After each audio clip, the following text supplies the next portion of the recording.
We might as well just jump right in. 'Cause I see people hanging around that have a familiar look. Good afternoon, so it's 5 minutes after 2, and I'd like to call this regular meeting of the Board of County Commissioners of Santa Fe County to order. Can I have a roll call? Yes. Chair Hamilton, Present. Commissioner Roybal, Here. Commissioner Moreno, Present. Commissioner Garcia, Here.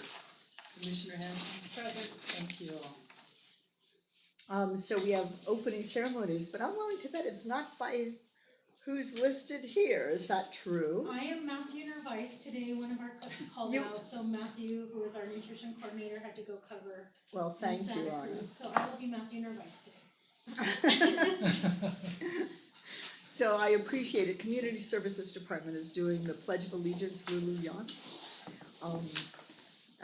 State Pledge by Josh Anzores, and Moment of Reflection by not Matthew Nervice, but Anna.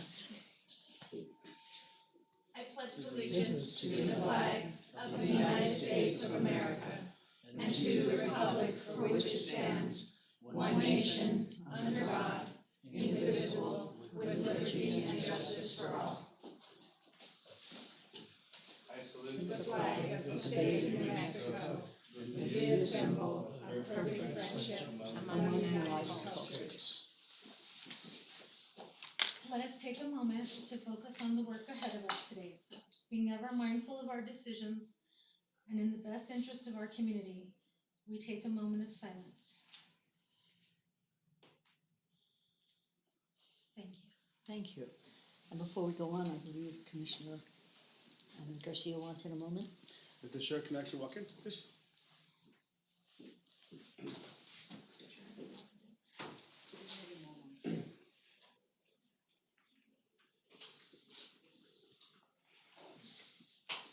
Just really quick for the general public, for individual that actually back in 1995 that I met her in 1997 when I first started working for the county. Mrs. Mendoza was the sheriff's mom. Actually, very, as a paper read, very good activist, and spoke for what she thought was right. She always spoke for what she thought was the right thing to do. Miss Mendoza lived in my district, and that's a sheriff's mom. And Sheriff, my condolences to your family and to your mom, to your family actually, because you know your mom's in a better place, and she's actually safe right now. And so I just like to have a moment of silence for Miss Mendoza. Thank you, Commissioner. And I'd like to also express my condolences to you and your family, Sheriff. I was very honored to be able to attend the Mass for her, and it was a great opportunity to see how loved she is in this community, Right. and how many people respected her and cared for her, and that was really a wonderful thing to see. St. Anne's Church was full. It was really an amazing experience, and I know that when you were sworn in, I was so happy that Gloria got to make it here for your swearing in, and I really appreciated her saying to me, she says, "Oh, I don't come here and bug you because you guys are doing a good job." and you know, I loved that directness about her, and over the years, you know, I think I've known her since the 80s, from her activism and my activism, and I'm just grateful that I had the opportunity to know her and work with her on issues. And so once again, my condolences and all of our condolences to you. Thank you. And just on behalf of myself and my family, really appreciate the condolences and the outpouring from the Santa Fe County family of everybody and coworkers and friends. We really appreciate that. Thank you very much. Thank you, sir.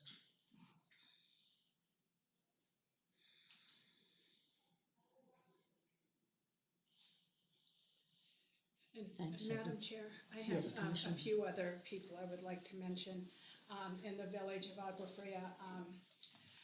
A long time friend of mine, a very famous artist, Woody Vasilka, who had a large contribution to the world art stage. He was, him and his wife were incredibly well known throughout the world for their innovative film and projects that they did. And they were a strong part of the village in the artistic area, and there will be a memorial for him on the 19th where a movie about his life called the Silka Project will be shown, and I would just like to take a moment of silence for him also.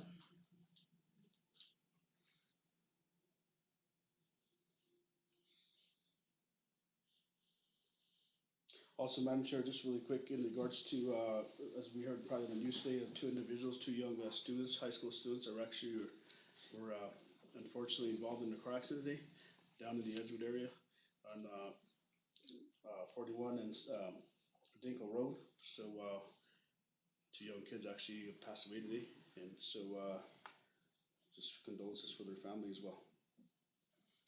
Madam Chair, I also have a few that I wanted to mention.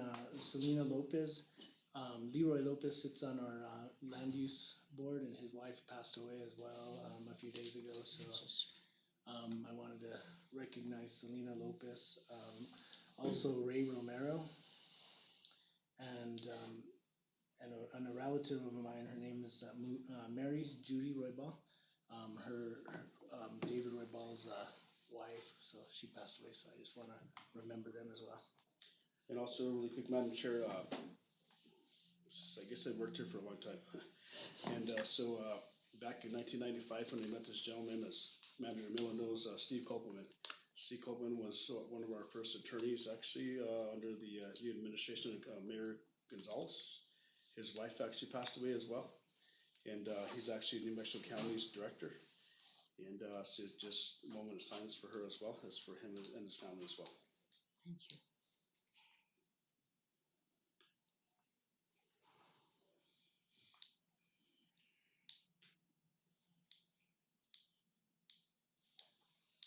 Thank you all very much.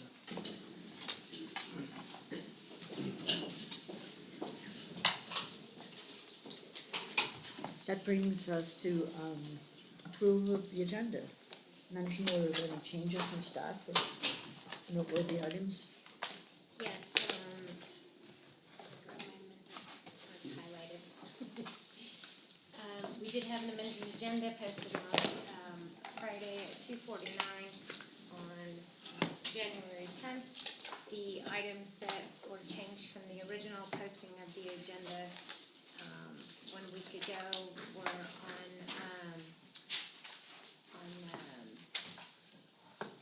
page 2 of the agenda under matters for the county commissioners. The item 8E, we added to that item the Coalition of Sustainable Communities for an item to a committee to make an appointment today. Then also under item 10, matters from the county attorney, items under item 1A, under item A, items 3 through 6 were added, 3, 4, 5, and 6 were added, and also item B, which is related to one of the items added under executive session. And those are the only changes to the agenda. I do want to point out, though, that under public hearings 11B, the ordinance for solid waste, we did not meet our noticing requirement in order for the board to make take a vote on that today. So this will just be for a hearing only, not action. Right, And those are the only changes to the agenda. that sounds good. So with those changes in mind, or no? Madam Chair, Yes, Commissioner Hanson. I'd like to move approve the agenda with changes. Thank you. Thank you. I have a motion and a second. All in favor? Aye. Any opposed? So we have that approved. That moves us on to, I'm not sure why we did, yes, Madam Chair, I have changes to, the November 26th minute, that I will submit to, the stenographer. Thank you. So with those changes, what's the pleasure of the board on item G? I move to approve with changes. I have a motion, do I have a second? I'll second. Thank you, I have a motion and a second, all in favor? Aye. Any opposed or abstentions? So that moves us along to H, approval of the December 10th, minutes. Madam Chair? Yes, Commissioner Hanson. I have, changes to the December 10th meeting, and I'd like to make a motion to approve with changes. Thank you. I have a motion, do I have a second? I'll second with the changes. Thank you. Motion and a second, all in favor? Aye. Any opposed or abstentions? Excellent. So that moves us along, to the consent, agenda. So is there anything on consent that anybody needs discussion on, or what's the pleasure of the board? I'll second. I have a motion and a second. Is there any further discussion? Seeing none, all in favor? Aye. Any opposed or abstentions? Thank you. So that takes us through, there are no appointments, reappointments. Madam, Yes, could the clerk give us the number for the resolutions? absolutely. After all this time, you'd think I'd remember that every time. Thank you, ma'am. Thank you, Manager Miller, and thank you, Chair Hamilton. For the record, these are our very first, resolutions of 2020, so in sequential order, the resolutions just passed are resolutions 2020, 1, 2, 3, 4, 5, 6, and 7. Thank you. Excellent. And a good number, too. Thank you very much. 57. That's right. So that takes us to miscellaneous items, and thank you, Manager Moore. 4A is a request of approval of the amendment number 3, so we can go right to Bill Taylor and Rachel, thank you so much. Thank you, Madam Chair. Excuse me. Commissioners, we're here before you to ask approval of amendment number 3 to the contract that we have with New Mexico Solutions. We entered into agreement in March of 2018 for the implementation of the Behavioral Health Crisis Center renovation and implementation operation of that facility. This is an amendment to that contract for New Mexico Solutions to provide those services that were identified in phase 2 of the project, which involve the mobile crisis response team. There are other services under phase 2 that include the development or get to that, excuse me.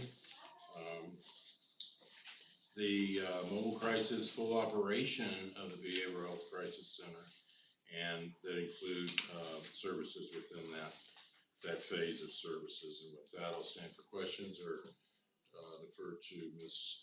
Connor to respond. Madam Chair, Commissioners, just to add a tiny bit on what Mr. Taylor said, as you know, the Crisis Center contract goes to New Mexico Solutions. We've been in phase 1 planning for some period of time. I'm happy to say that we're moving on to phase 2. So starting in April, New Mexico Solutions will take over the contract that we currently have with Presbyterian Medical Services, and we'll be implementing the mobile crisis team. In the interim, of course, we will be working closely with Public Works to redo the location at 2052 Galisteo. We'll be coming back with you with another amendment once we go to full operations of the center. But for the interim, this covers the taking over the mobile crisis and many of the other activities that Mr. Taylor touched on. So thank you. Thank you. So Commissioners, do you have any questions on this item? Another question. Yes, Commissioner So in Garcia. regards to item number, request for amendment number 3, so how many amendments do we have to this contract? Can we do 3, 4, 5, 6, 7, 8, 9, or 10? And so my question is in regards to, I would like to know what the data is, as in what the response team is doing, what have they done? How many people have they actually reported to? How many people have they picked up? So I want to know the data on this stuff. Mr. Chair and Commissioner, we have all that data. I'd be happy to send it to you, and we'll do so. Keeping in mind that it does move from, the Presbyterian Medical Services to New Mexico Solutions starting in April because they're the new awardee of the contract, so. But I'd be happy to provide you with all that data. Thank you. So, Madam Chair, Rachel, so, in regards to the, provider, New Mexico Solutions, right? That's correct. So, are they the only provider that has responded to the RFP?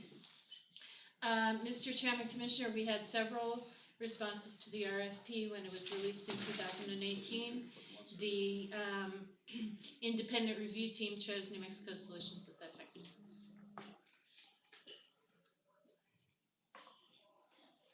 So really quick, Mr. Taylor, can you actually tell me how many amendments we can have to this contract? Can we do another 500,000, another 500,000, another 500,000?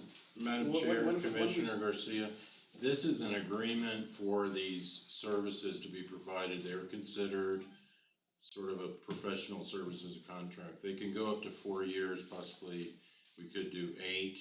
But I see this moving into an operational license or lease of the facility to provide the services. So we're gonna move from an agreement, a 4-year term agreement that provides the design of the new facility, that provides the operational but that operational piece with the mobile crisis and all that, I see that moving more into an operational agreement. So really quick, Madam Chair, what I'm asking, which I'll talk to Manager Miller about, because we haven't talked to us in a while back, is, so in my part of the district, we actually have about $400,000 that Bernalillo County is wanting to assist with the behavioral health unit project in the southern part of the county. So my question is, where are we at with that? And if we can't answer today, I understand that. Mr. Chairman, Commissioner, so we are in the process of developing an MOU between Bernalillo County, Santa Fe County, and First Choice for these services to be provided in the Edgewood area. In addition, hopefully at the next Board of County Commissioners meeting, there will be brought forward a lease agreement, which we have initiated with the state. I'm happy to say the bill of sale has already passed. We are holding off on doing the design, which Bernalillo County will do on this project until the MOU is through, but that project is certainly in process. So just for the record, so explain to me the services that Bernalillo County is gonna provide and design for the actual facility, so where are we at? So, And time frame, please. Madam Chair, Commissioner, so there was $50,000 allocated from the state of New Mexico last year towards this project. And Bernalillo County is gonna take that $50,000 and hire an architect to use for the project. They can't implement and do the architectural design until the lease agreement has gone through. So they are holding off until the lease agreement is passed and the MOU is passed. They will then be responsible for doing the architectural design. They'll turn it over to our project manager, who will do the renovation on the building located down on the old First Choice campus. Thank you, so Madam Chair, so really quick, $50,000, is that gonna be enough money for the architectural services for a $400,000 project? Mr. Chairman, Commissioner, we believe it will. So when does the RFP go out for architectural services and what is the timeframe for this? Mr. Chairman, Commissioner, or Madam Chair, pardon me, Commissioner, we are waiting until the next Board of County Commissioners meeting when the lease agreement comes before you.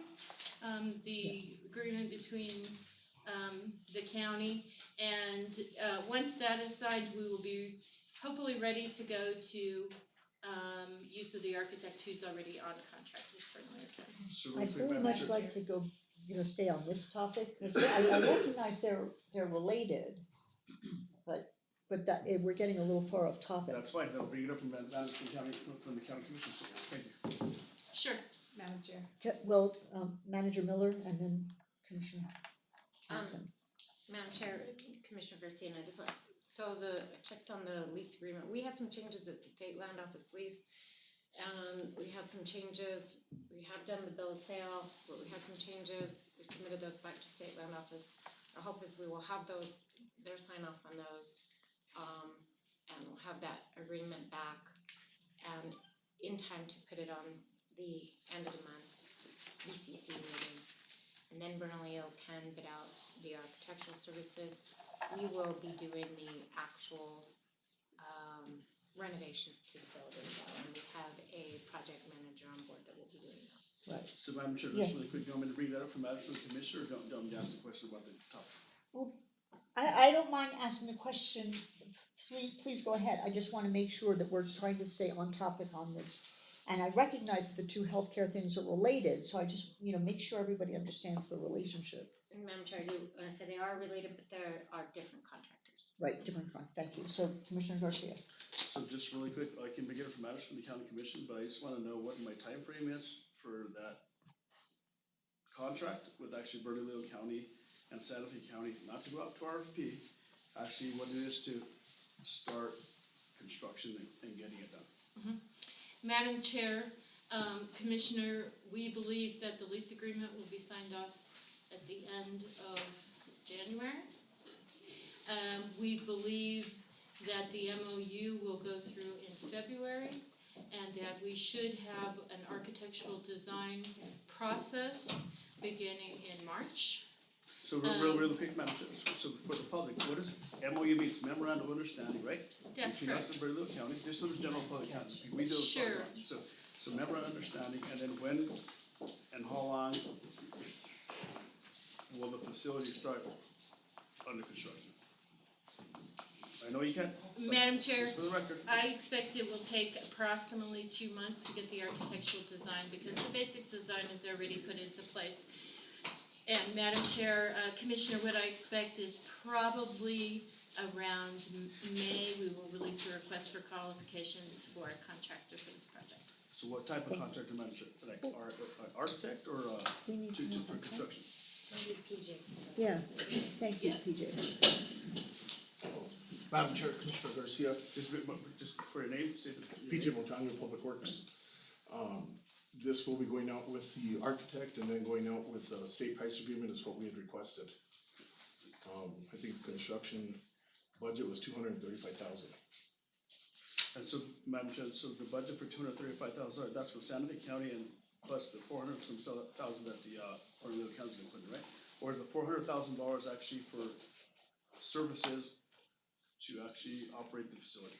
Are we talking Madam Chair, about this Commissioner. $400,000? Yeah, no, they're actually two separate contracts. And Commissioner, those are operational funds that Bernalillo County will be putting in, and we will be contributing to year one. They will be contributing for 3 years to carry first choice on this project. Thank you, Madam Chair. thank you, Commissioner Hanson. I would like to move to approve amendment number 3 to agreement number 2018-0144-CSD MAM with Behavioral Health Services Inc. Doing business as New Mexico Solutions, extending the term to June 30th, 2020, and increasing the compensation to $380,000 resides for the activities and services to the contractor to complete phase 2 services for the behavioral health crisis center. Madam Chair, second for discussion? No, in a moment. I have a motion, can I have a second? Second for discussion. And open for discussion, Commissioner Garcia? So really quick, just in regards to, so the behavioral health services, so are they actually a state contract, or do we have to go out to bid for that, or how do we deal with this on a regular basis? Mr. Chairman, Commissioner, for the project before you, which happens in Santa Fe County, as PJ has described, we will be using the state price agreement on both projects Yes, Like it's for services, right? for construction. for construction services. And the county community services department will be supporting operations at both facilities. Thank you. Thank you, so I have a motion, is there further discussion? I have a motion and a second, all in favor? Aye, any opposed or abstentions? Thank you very much for all the information. So this brings us to matters from the public. I recognize that most public don't participate, are there people here in here, excellent. Hi, Have a seat. Okay. And thank you for coming, and if you could state your name for the record. I'm Lucinda Marker. Thank you all very much. I actually hadn't intended to address you today, but given the opportunity, I will. Just a few weeks ago, I live in District 5, just outside of El Dorado. And a few weeks ago, it was brought to my attention that there's some manufactured housing going in just south of El Dorado. And I been in touch with the commissioner on this and his liaison Olivia. I spent a fair amount of time looking into it. And there are 9 lots that were approved by the county commission in May of 2013. And I think about a year later, the developer filed covenants with the county, 2014. As I read those covenants, this housing is not in compliance with those covenants. So, as I understand it, the county has no jurisdiction to enforce those covenants. And I guess no one else does either. So, Who have you been in touch with to get that information? Olivia, and Manager Miller, is there a recommendation for who to contact? Public records. Madam Chair, I think first place to, reference is in land use. And so that we can pull whatever documents that we have relative to approvals. And if it's in violation of our approvals and been given by the county, then there may be something that we can do. If this is something that's in violation of their homeowners association covenants, that's not necessarily in our purview, but we can certainly look at So- it. We can have land use look at it. So, So Madam Chair, really Yeah. quick, if we can, could we, this is just matters from the public, but actually, so is there a problem with manufactured housing? What's your concern about manufactured housing? my concern, my concern is that it does kind of stick out in the neighborhood. It's, the manufactured housing is all white. It's, actually, so really, Madam Chair, Yes. I Madam don't Chair. know if this is something that there's an application in for, and this is a pending land use case, it would come before you, in which case you can't discuss this. yes, currently. but you had said to start that but the first thing you said I wasn't clear on, and I wasn't sure anybody else was, do you need her to leave information in land use so that we can follow up on it? I think that would be the most appropriate way. Yes. To follow up with her as to whether Excellent. the issue is post approvals that have already been given to by the board, or whether it's pre. The board can't discuss something that still has not come before them. But if it's something that has come before them and approvals have been made, then we need to look and see whether what's being done is in accordance with the approvals that were given. And so the best bet is, you can even do it today, is to go to our land use office right there, and we can find that information out Great. and follow up with you. So do you feel you can do that? Cause we would appreciate you coming. I should go to the land use office, is that what you're? So Madam Yes. Chair, just really quick, just always keep in mind. This is public comment, and so I'm not sure it's appropriate. You're going back and forth, why can I go back and forth? Well, Chair's prerogative. you did go back and forth, but I just got an admonition that if this is something that's gonna come before us, we can't discuss it. Right. So I was just trying to protect everybody and make sure we didn't discuss it, that's really all. So really quick, a dwelling in the county code says you can have $1 million home, a manufactured home, it's a dwelling. So depending on what a dwelling in is, you just, whenever you ask landers the questions, ask them whether it's a single wide, double wide, or $1 million home, because it's all about a dwelling, right? Commissioner, County code says it's about I dwelling. don't wanna discuss this, I really feel it's inappropriate. I have incredible respect for how much information you have, but this is a specific case. And so I would really like to hold this as public comment, and there is a pathway for addressing your concerns and looking into it, and so I'd really like to stick with that. Okay, Thank you so much for coming. thank you, I'm sure you were the land use department, isn't it? thank you all very much. Thank you. So is there anybody else here from the public who would like to address the board? And if not in this room, does anybody know if there's anybody in the conference room that is with the public? Madam Chair, I believe that, I have had a constituent say that they were coming to speak. Can we get somebody to But they check? might not be here, and I would like to request that if they do show up, that we could allow them to, I have no problem reopening public comment if Okay. somebody actually shows up, if we could get Sarah or somebody to check if there's anybody here, and I'll temporarily close. I don't know if that's an actual official procedure. I can close public comment, but we can reopen it. Okay, thank you. So I'm gonna go ahead, seeing nobody else, and close matters of public concern, and move on to number 6, which is presentations. We have a presentation from the Santa Fe Business Incubator. Maria, welcome, thank you very much.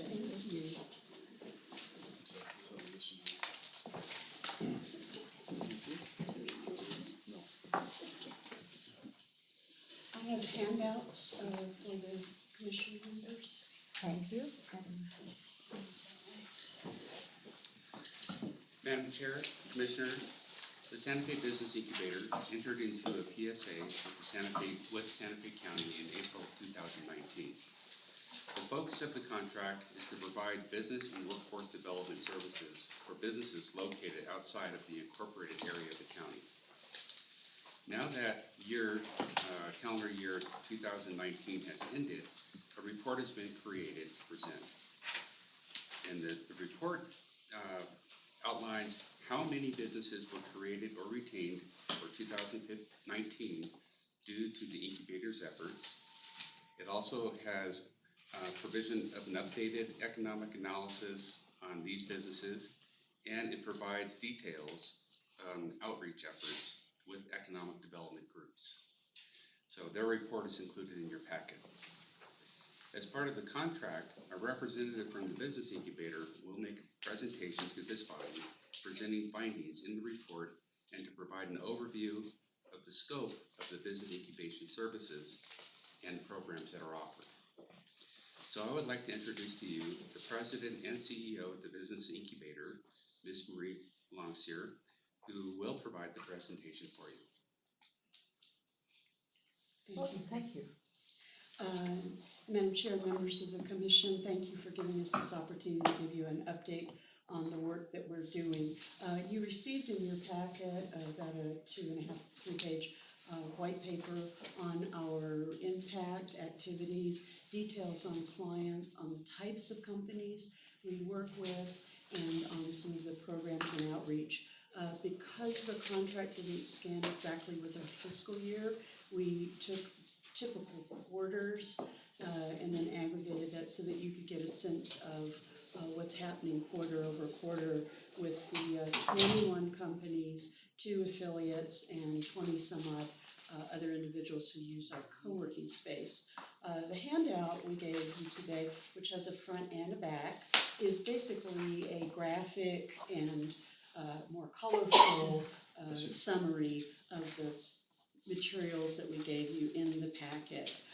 I'm just going to highlight what these sort of chunks of materials mean and what's going to be happening in the future.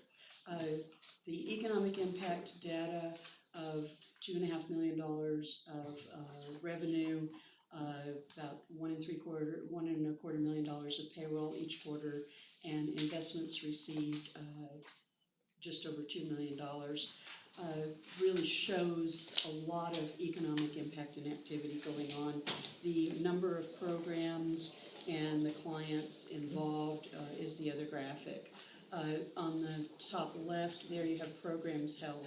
So these are things that we've done for public and public outreach and for business development within all of the Santa Fe County and surrounding regions, where people can come and learn more about programs to connect with our national labs, about funding a business, how to start one, about workshops on hiring and programs to pay for getting new employees and so forth. So I might also mention, just so you'll understand the context of all these things you're seeing happening, we lost our full-time operations manager of 7 years this year when she had a family emergency and had to go to Arizona to take care of family problems. We are running this with 2 full-time employees and 3 part-time employees right now. It should be about 5 to 7 people, but it's remarkable the volunteers and the people who stepped up from the community to help mentor and coach our clients, to help run programs, to help offer content. So we're very proud of that. I might change your attention to the back of which is 2 different things. One is pictorial highlights of some of the programs we've offered for the public and for business development.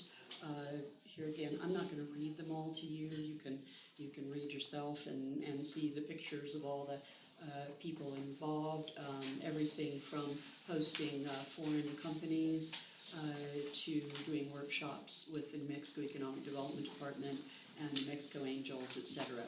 The right side is client highlights, things that our clients have accomplished and done, the types of innovation and science and services and exciting things they're working on.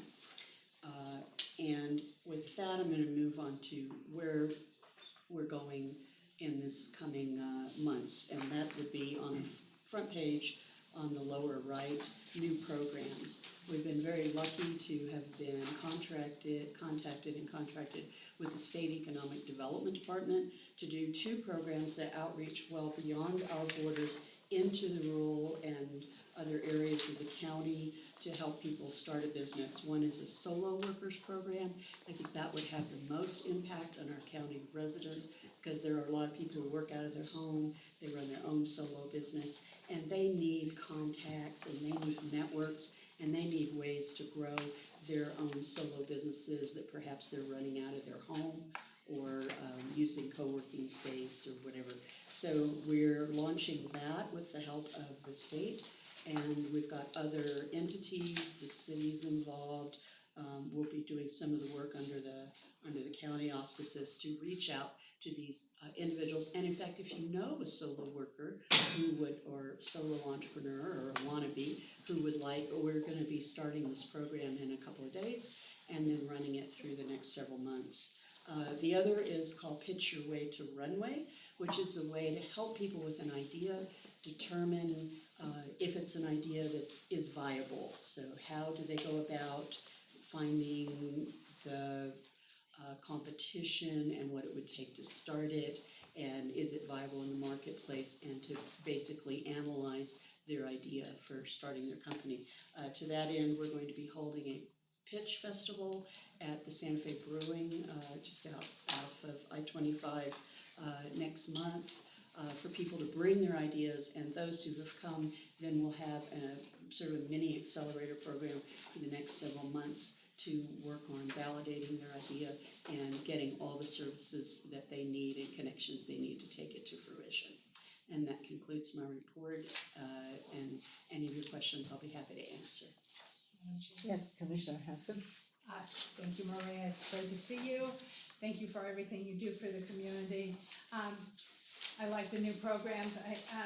I kind of feel like this Pitch Your Way to the Runway is a great way to kind of pick up where since BizMix has stopped happening, and one of their really successful programs was they would have entrepreneurs come and pitch ideas at some of their events, and so I think this is a great segue, and maybe you could create some kind of buzz like the BizMix did, which I think is what I kind of see from what you're trying to do here, which I think is great.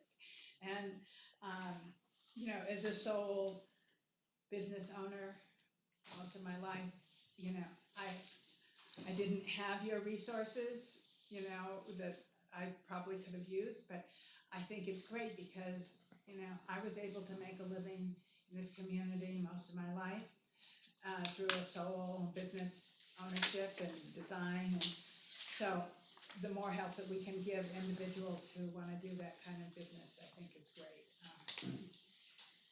And thank you also for everything you do for the community. I really think the incubator is a great gift to the community and really helpful to business. And more business we have here, the better our community is. So. And the right kind of business, and I think you help bring the right kind of business, so thank you. Excellent. Other questions, commissioners? Yes, Commissioner Garcia. So really quick, so thank you for the incubator. Actually, when I grew up with my district on Airport Road, which was, the incubator was one of the only businesses out there other than the Country Club Garden and so on and so forth back then, like 20 years ago. And so how do you all work with the schools? How do you all work with the Workforce Solutions Department? Madam Chairman, Commissioner. Actually, there's some details in the report that we've been working with SARE Jobs for Progress, with the Workforce Solutions to do workshops and seminars so that people understand what those resources are and how they can recruit the right people and expand their employee market. As far as the schools, we have a very good close relationship with Santa Fe Community College and their entrepreneurship classes where I go to meet with actually I'm the judge of their final programs. My associate and program manager, Jessica Moose, is working with a colleague to go into the 7th and 8th grade to do a program to explain to them about entrepreneurship and give them examples of people who've started their own businesses. We are limited to some degree through resources, what we can do, but we're making ourselves available to a variety of different organizations to step in whenever they're talking about entrepreneurship and business development. So Madam Chair, explain to me how you guys work with Share again? Madam Chair, Mr. Commissioner, SARE came out and did a workshop at the incubator for the general public on programs and how people can access workforce development resources and programs. So explain to me once again how the incubator works with Share as into like a one-stop shop. So individual, a 13-year-old, or I say 17-year-old, or a 21-year-old, how do they go talk to the incubator? How do they get funneled to get a job, a career? I understand, Madam Chairman, Mr. Commissioner. We don't place them directly, but we will tell them where they can go. We also set up internship opportunities with our clients. So the startup companies are aware of all the times that they can get an intern and bring an intern in. We have had a number of companies have both interns in the high schools and in the colleges. There's a couple of efforts right now going through the city to try and get people who were raised here who might be going to colleges outside of Santa Fe to do internships in the summer, and the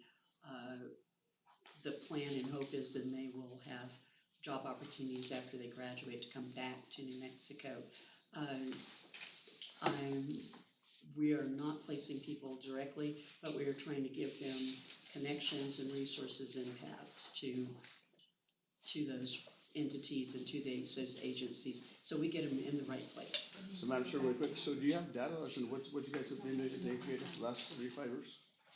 Madam Chair, Mr. Commissioner, data on, You guys have opened 4 different businesses, you guys have. yes, sir.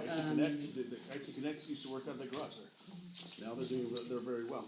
So what about the plumbing company? I see the mechanical company. I see there in the back market. So do we have data as to how many Yes. businesses that you guys have been putting out in the community? Madam Chairman, Commissioner, yes, we do. We've worked with over 200, helped launch 200 businesses. They've created over 1,000 and about 1,100 jobs. I can give you exact data for the entire 21 years, and I'd be happy to provide that. So this is really good. Actually, as the football player that plays for Dallas Cowboys says, feed me some more data, right? Like tell us, because the community needs to know what great of a job you guys are doing out there in the community. Madam Chairman, Mr. Commissioner, we have been working for a year with a journalist and a writer and a data collector person to do a 20-year report on everything the incubator has done, and we hope to have that out this spring with both online and in hard copy, and you will be absolutely getting a copy of that. So just really quick, Madam Chair, just on that, I just want the community to know what great of a job you guys are all doing out there. So that's why let's put it out there, right? So they all know what we're talking about. Yes, Commissioner, we are. Thank you. Fantastic. Other commissioners? Yes, Commissioner. It's a great thing that you're doing, reaching out to all the entities that need your help, and especially I'm proud of the way that you've connected with the community college. And now with, pretty soon they're gonna be breaking ground for an auto plot thing. And it's grow. Good job. Thank you. Madam, Yes. Madam Chair, members of the commission, in your individual districts, at any time, if there is a group working on business development, if you see an opportunity for us to send a representative to speak or to be part of something, or to let people know about the resources, even though we have limited staff, we do have our board members and our volunteers, and that's over 35 people who are knowledgeable, who can go out and help. So if you individually ever need our services or see a way to link us to your constituents and things that they may need, please call on us. We'll be happy to provide that. Thank you so much, that's really appreciated. Commissioner Hanson and then So, Commissioner Garcia. The other day I was on Richard Eves' show and he asked if our human resource department wanted to come and talk about jobs at the county. But I think that it would be a good idea for maybe possibly you to go and talk about the incubator and your programs on that show, because they seem to be wanting to promote business development. So I think that would be a great place to spread the word. So just really quick, once again, I'm on the school board, right? So if you actually can go talk to our kids in the high schools, vocational stuff, how we gotta work that stuff out, that'd be a great thing, because everybody's into this these days, this social media stuff. My grandma doesn't have a cell phone, but how do you get kids or individuals to, how do you talk to kids, right? Go to the schools, talk to the schools and do whatever we need to the schools, because they're our youth and that's what we're moving forward with. And so, Chris, do you need to get on that stuff, because let's go to the schools, let's go talk to the schools, let's go have a what's called a seminar or whatever else, to see this is who we are, this is what we're doing. Here's the opportunities we have for young students, right? Because that's where we're at, but thank you. Thank you. For all you're doing, is there hope of increasing your staff? We're working on it. Just, Well, Catherine has a couple of staff members she can give to oh, yeah, imagine we ever thank But you. it's all about communication, right? It's all communicating, it's community, right? The schools do this, the state does this, the county Are does they, this, it's all. proximity? Are they Yes. good? Thank you so much, and good luck with all the ongoing work. So, if you don't mind, Manager Miller, before we go, I understand there's a public person back here to say something, so if it's appropriate, I'd like to reopen, matters of concern from the public. And there's somebody here from the public, if you can, Where do you want me to sit? right here, and, if you could just state your name for the record, make yourself comfortable. Yeah, thank you so much. And I understand you reopened the agenda Yes. because you were so quick that you finished before time. So, Yes, but that's no problem, we're glad you're here. my name is Friedrich Fahrenbach. I'm, as you can hear from my accent, I'm from Germany. And since 4 years or so, after my wife, who worked here 20 years back, had introduced me into the beauties of Santa Fe and New Mexico, out of El Paso, where we still have a home, that's Texas, I said we should have a home here because I like the nature so much, and so we bought one. And it's perfectly located, at least it was back then, 4 years, because it borders BLM land. And I have made 6 plans. There are many more. How should I distribute these You can plans? pass them this way, and, All right, have maybe the recorder can have one, and the commissioners can have one for this side and one for So really this quick, side. Madam Chair, sir, so what is your public, what are you talking about, public concern? I can demonstrate what my problem is. This is roughly 1,500 rounds of ammunition.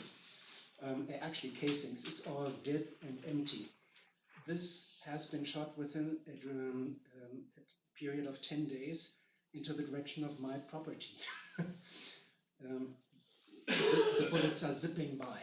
I have shots raining down on my house and my car.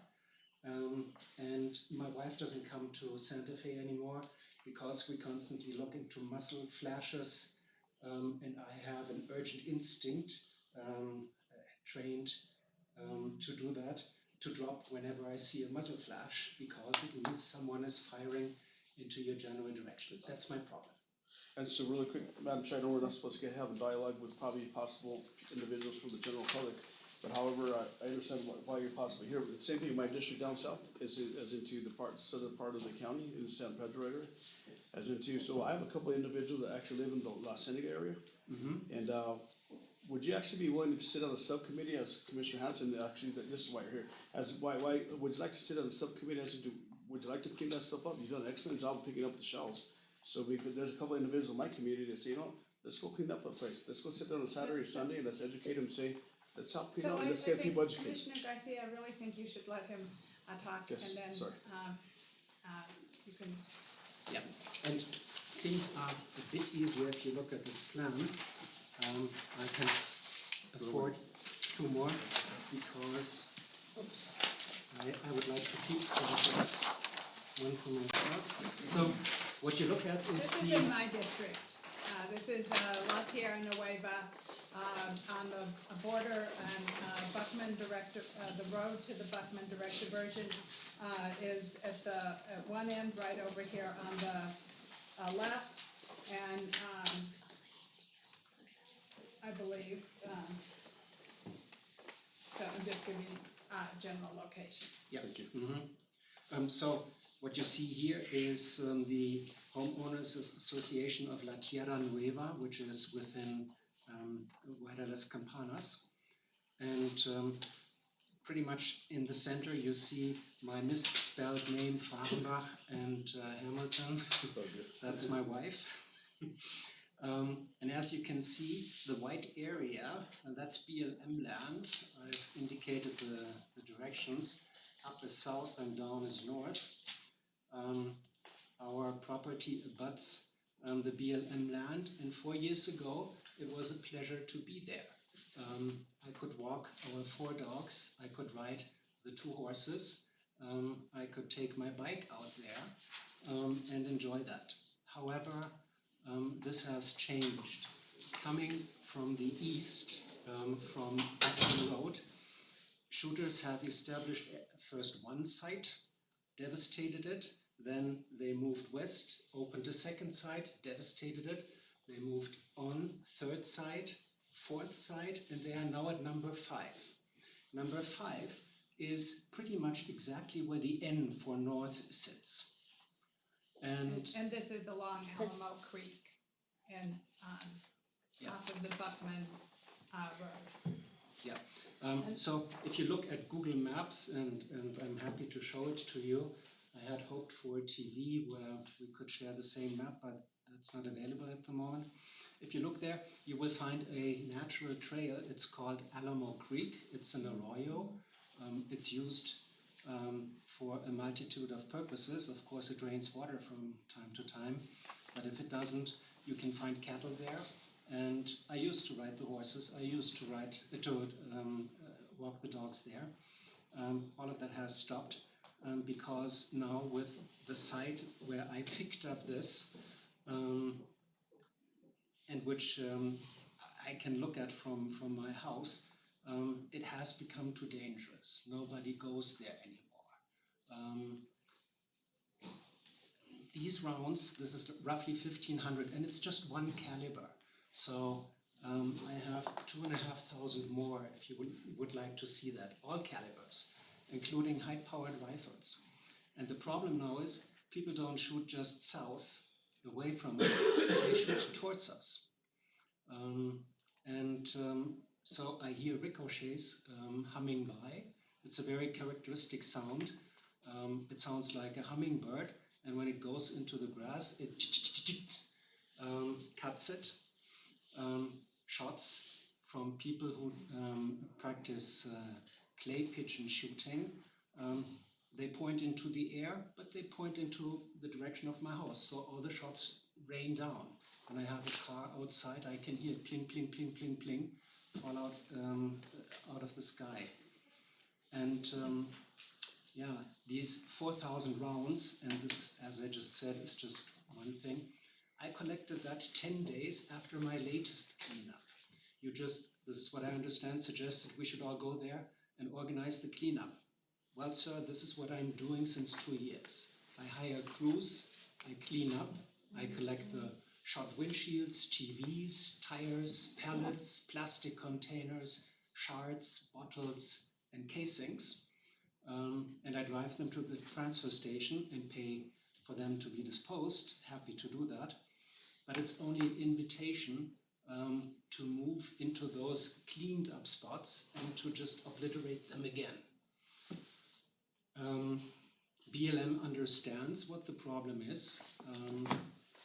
The ammunition from the high-powered rifles that are also collected, those bullets travel roughly a mile, and you can precisely shoot them over 1,000 yards.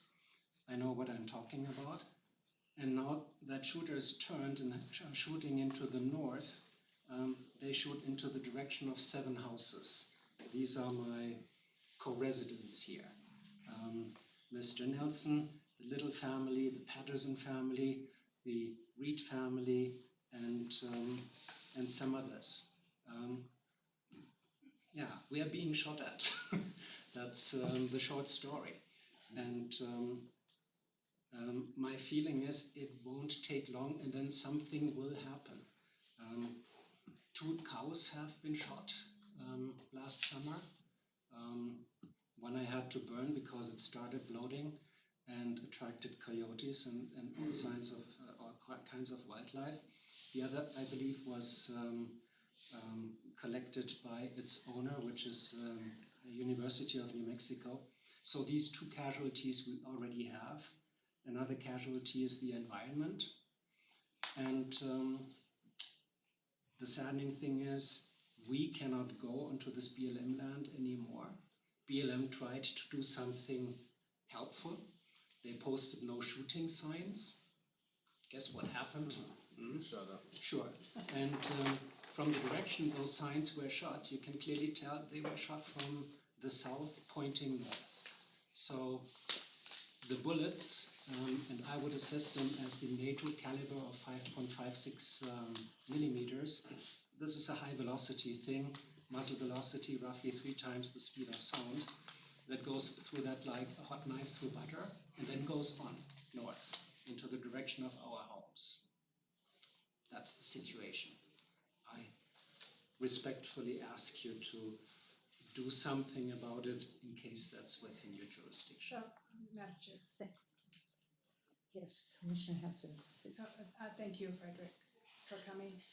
I just want to comment that as I believe you know, we have reached out to BLM, we have reached out to Game and Fish, and we are working with many of the partners on this. And there is BLM anticipates initiating a comprehensive public outreach effort in March of 2020.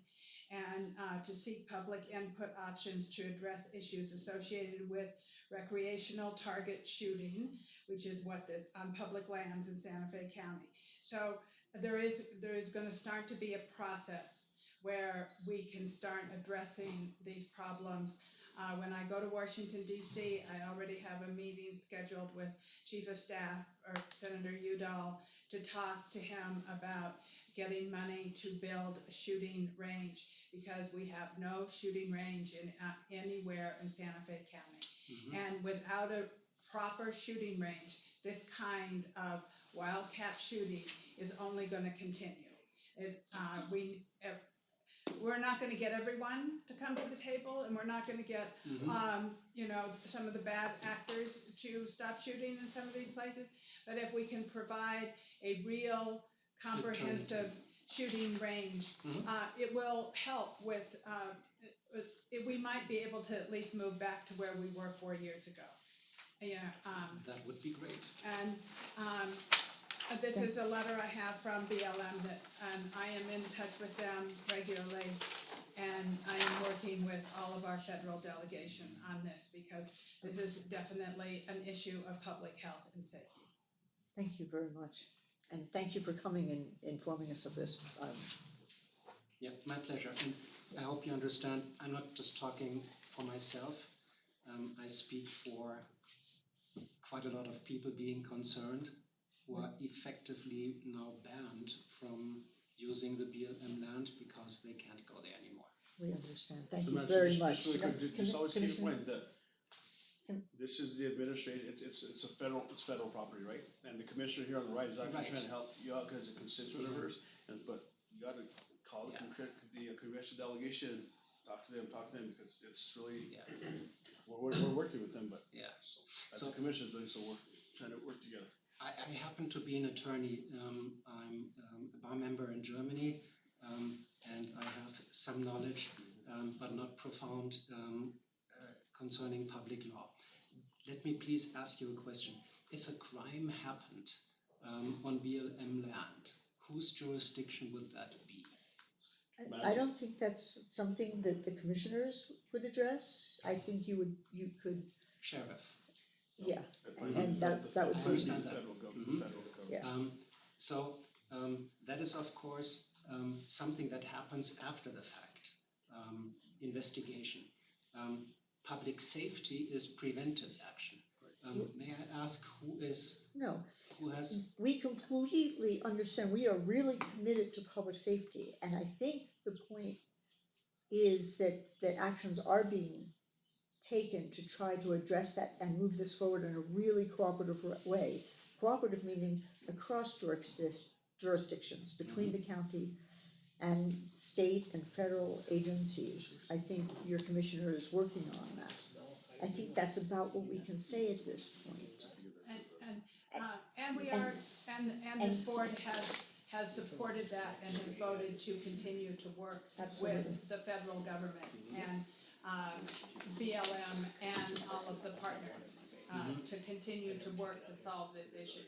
But the interactive, like problem solving you wanna do, that's an excellent thing to do. This is matters of public concern where you have the opportunity to inform us. That kind of interaction can be done in meetings with the sheriff and your commissioner and other commissioners that are interested in whatnot. I highly encourage that. I believe this is what we are doing already, right? Yes, we are. And last question, what can I do to be of help? If you are actively participating and doing some of the things that have been said, like Commissioner Garcia mentioned, talking all the way up to all kinds of different levels of representatives, and you're working with your commissioner, you're doing it. Okay, then I will continue to do that. It takes a while. I'm sorry? This takes a little while. But I you're on the right trail. But I don't think anybody has dropped this as, you know, in terms of interest level of concern. Yep. Thank you so much. Thank you. I would like to leave the plans with you, just take this one. Thank you. We've got them. All right. And Thanks. my guess is I can now dispose of the shells, or is anybody interested, or should I keep them? Reloaded. Yeah. You could bring them to the March meeting. Yeah, okay, then I will keep it. And again, it's the harvest of 10 days of shooting. It's really incredible. And this, for example, this is NATO caliber, 5.56 millimeter. That's a really aggressive rifle. You don't want this to be shot in your direction. Absolutely.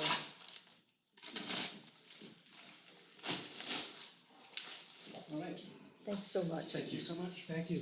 So I will officially reclose matters from the public concern, and that takes us to number 7, matters from the county manager. Manager Miller. Thank you. Do you want to, thank you so much, sir. Do you want to start with miscellaneous updates or go in your own preferred order? I don't have any miscellaneous updates, what I have is legislative update, so Tessa has some information.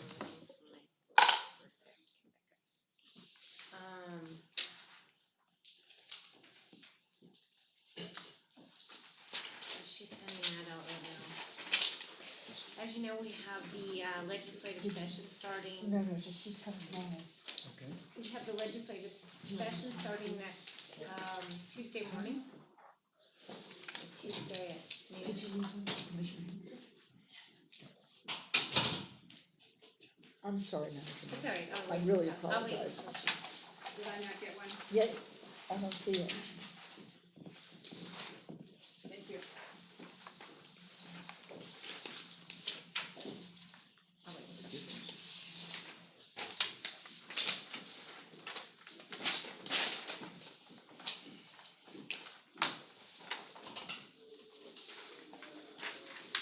So, legislative session starts next week, and then the following week, on Monday the 27th, we're having our legislative reception. As far as our priorities for the county, the board has approved, the New Mexico County's priorities, and we have those listed as well as a couple of other, couple other resolutions that support certain legislative initiatives, such as the fresh food in the schools, that type of thing that you as individual commissioners have brought forward. So we will have, for our legislative reception, we will have a list of all of the resolutions that the board has passed, but with it being a 30-day session, it's just a financial fiscal session. And so there won't be a lot of legislation for other things. Obviously, we will track the legislation that's introduced and we'll bring legislation to you, but we're also not going to have that many meetings. We will have, I believe, 3 BCC meetings at the most during the time of the legislative session. So really the first, the meeting on January 28th will be on January 28th will be the first one, and then the first meeting in February. And those will be the ones that really for the board to vote on resolutions, giving staff direction on what legislation you would like us to support or oppose. Those would be the two most appropriate meetings. If there are any other pieces of legislation or any resolutions that you would like to pass and give staff direction. As you know, our team is Testigo Mascarenas and Hutch Miller, myself, and then we're also utilizing the liaisons to assist. And they've been working with you to find out your capital priorities. That's always one that in a year where the legislature has some money to spend, which I think this will also be another one of those years like last year where the individual legislators will be allocated some funding. We try to provide to our legislators a list of projects on our ICIP. What we've done in the last several years is just put our top 5 forward to them, and then maybe one priority project for each district. But as we've discussed numerous times before, the legislature does not necessarily appropriate to our top priority projects as the only projects that they appropriate funds to. So we thought this year maybe we'd take a little bit different approach and not just put our top 5 projects, but also give them off of our ICIP any of the projects that we believe we will move forward in the next couple of fiscal years, 21 through 23. So in front of you, we've provided you a spreadsheet that, or a chart almost, with also about half a page on the back, and it flips on the long side, by the way. With all of the projects on our ICIP, which I don't think we didn't give them a copy of the ICIP, did we? All of the projects that are on our ICIP that are listed for requesting funds in the next 3 years. So fiscal year 2021, 2022, and 2023. Those are the ones that are on this list. Then we took out of those your top five when you requested in September first, on September first, when we did our ICIP submittal to the state, we asked for the board to take their top five projects, and those are the top five on this list. So if you, they are, 1, 2, 3, 4, 5, because there's one in each district. That's the Hakona Fire Substation, phase one, the Agua Fria Village, sewer extension project, phase two, the Edgewood Senior / Wellness Center, 3, Greater Glorieta Regional Well, and the El Dorado Road improvements. We took those straight off the ICIP as voted on back in, the end of August. We took the total project cost that's listed on the ICIP, and then we took the total that's requested on the ICIP, or that is requested as outlined as needed, for 2021. So for instance, the Hakona Fire Substation is going to require, land acquisition. We have $600,000 or so for that project right now. We said if we got $350,000 in this legislative cycle, between that funding and cost to redo any design that we need to do, that we could move forward and get it to the point of bidding it. We also would look at, if we got that funding and we got the land, that we would be able to complete the funding within our own funding sources. Agua Fria Village Sewer, that's actually like a $10 million project, but we can do it in phases based on going down certain streets, and we can actually scale that project to a particular level based on funding. And Edgewood Senior Wellness Center, we do not have any funds for that at this point. So we said, well, if the legislators in those, in that area would be so kind as to appropriate the whole works, that'd be great. If they don't, then we'll work on the next couple of years to complete our funding. And so what I did is, I worked with, Tessa and Jacob in planning, who's been working on the ICIP, and Sarah and Ambra to put this whole thing together to take every project and say that we could potentially use funding for in the next 3 years, and get the project started, and to take that project, put it down the list on the left-hand side, and then across the top, put the legislator, all of our legislators that have a portion of their district in our county, and put an X whether they are in, that project is in their legislative district. On the top 5, we put dollar amounts to ask for. On the rest of them, at the moment, we just have X's. What I wanted to do today is just ask you if you would look at this list of projects and say if there's anything that you would like us to specifically ask for funding for. We actually did one version of this where we took the total that we would need and we just divided it by whoever was in the whoever district overlapped with the project, and it came out that I think we had ask of $27 million or something like that. I don't think that that's really wise for us to put forward a request of $27 million. Little Divided Caesars. amongst all the legislators. If we look at last year, I believe senators got about $4 million that they could direct to specific projects, and representatives, I believe, got around $2 million.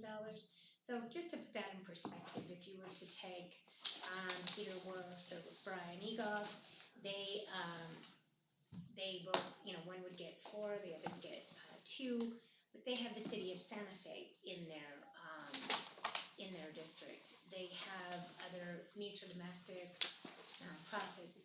So expecting that if they got $4 million, we would get 4 million. All 4 million is unrealistic. So I think there's a balance in asking for support for projects that respects the fact that they have lots of constituencies that they would need to likely appropriate funds for different projects for, and to still ask, though, to put as much of an ask forward as we feel appropriate. So with that, I thought, from my perspective, what I have been given direction on requesting funds for the top 5, but are there others in here you would like us to include in our letter to the legislators? Because we're gonna do a couple of things for the 27th. We are also doing this little simplified spreadsheet. I understand this is a format, this one that we gave you is somewhat of a format that the delegation is used to looking at relative to appropriating funds within Santa Fe County. So this would assist them in evaluating what projects to appropriate funds to, but we also want to give them the full sheet so they can visually see it, and we're going to create some maps with the legislative districts on them with markers where all of these projects are, so when we have the reception, they can go up and look at the map and a good description of what each project is going to be, so that they can see that. It's very hard to, I'd love to be able to give them a map to take with them, we can try it, but I don't think that that'll be great, because the maps that, just for us to even try to pinpoint where the projects are, we had to get a map about 5x3. So I don't think they want, I don't think they want a 5x3 map, but we may be able to do one of each district, and then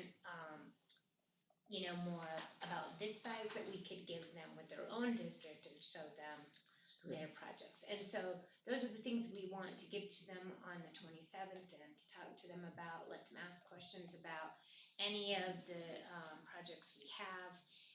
But I would like to just get some feedback from you individually, collectively as a group right now.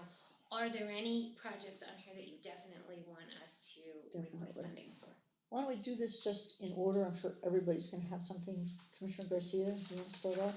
Yes, Madam Chair, just really quick, thank you for staff for putting this together. I think this is actually, the spreadsheet's really done good and well.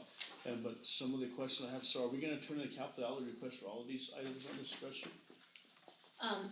Madam Chair, Commissioner Garcia, that was more, I was saying when we did it, so there's 30 projects on here, and when I did it, if we asked for enough to actually get us off the ground on every project, it was $27 million. So I was thinking that's not really a good idea.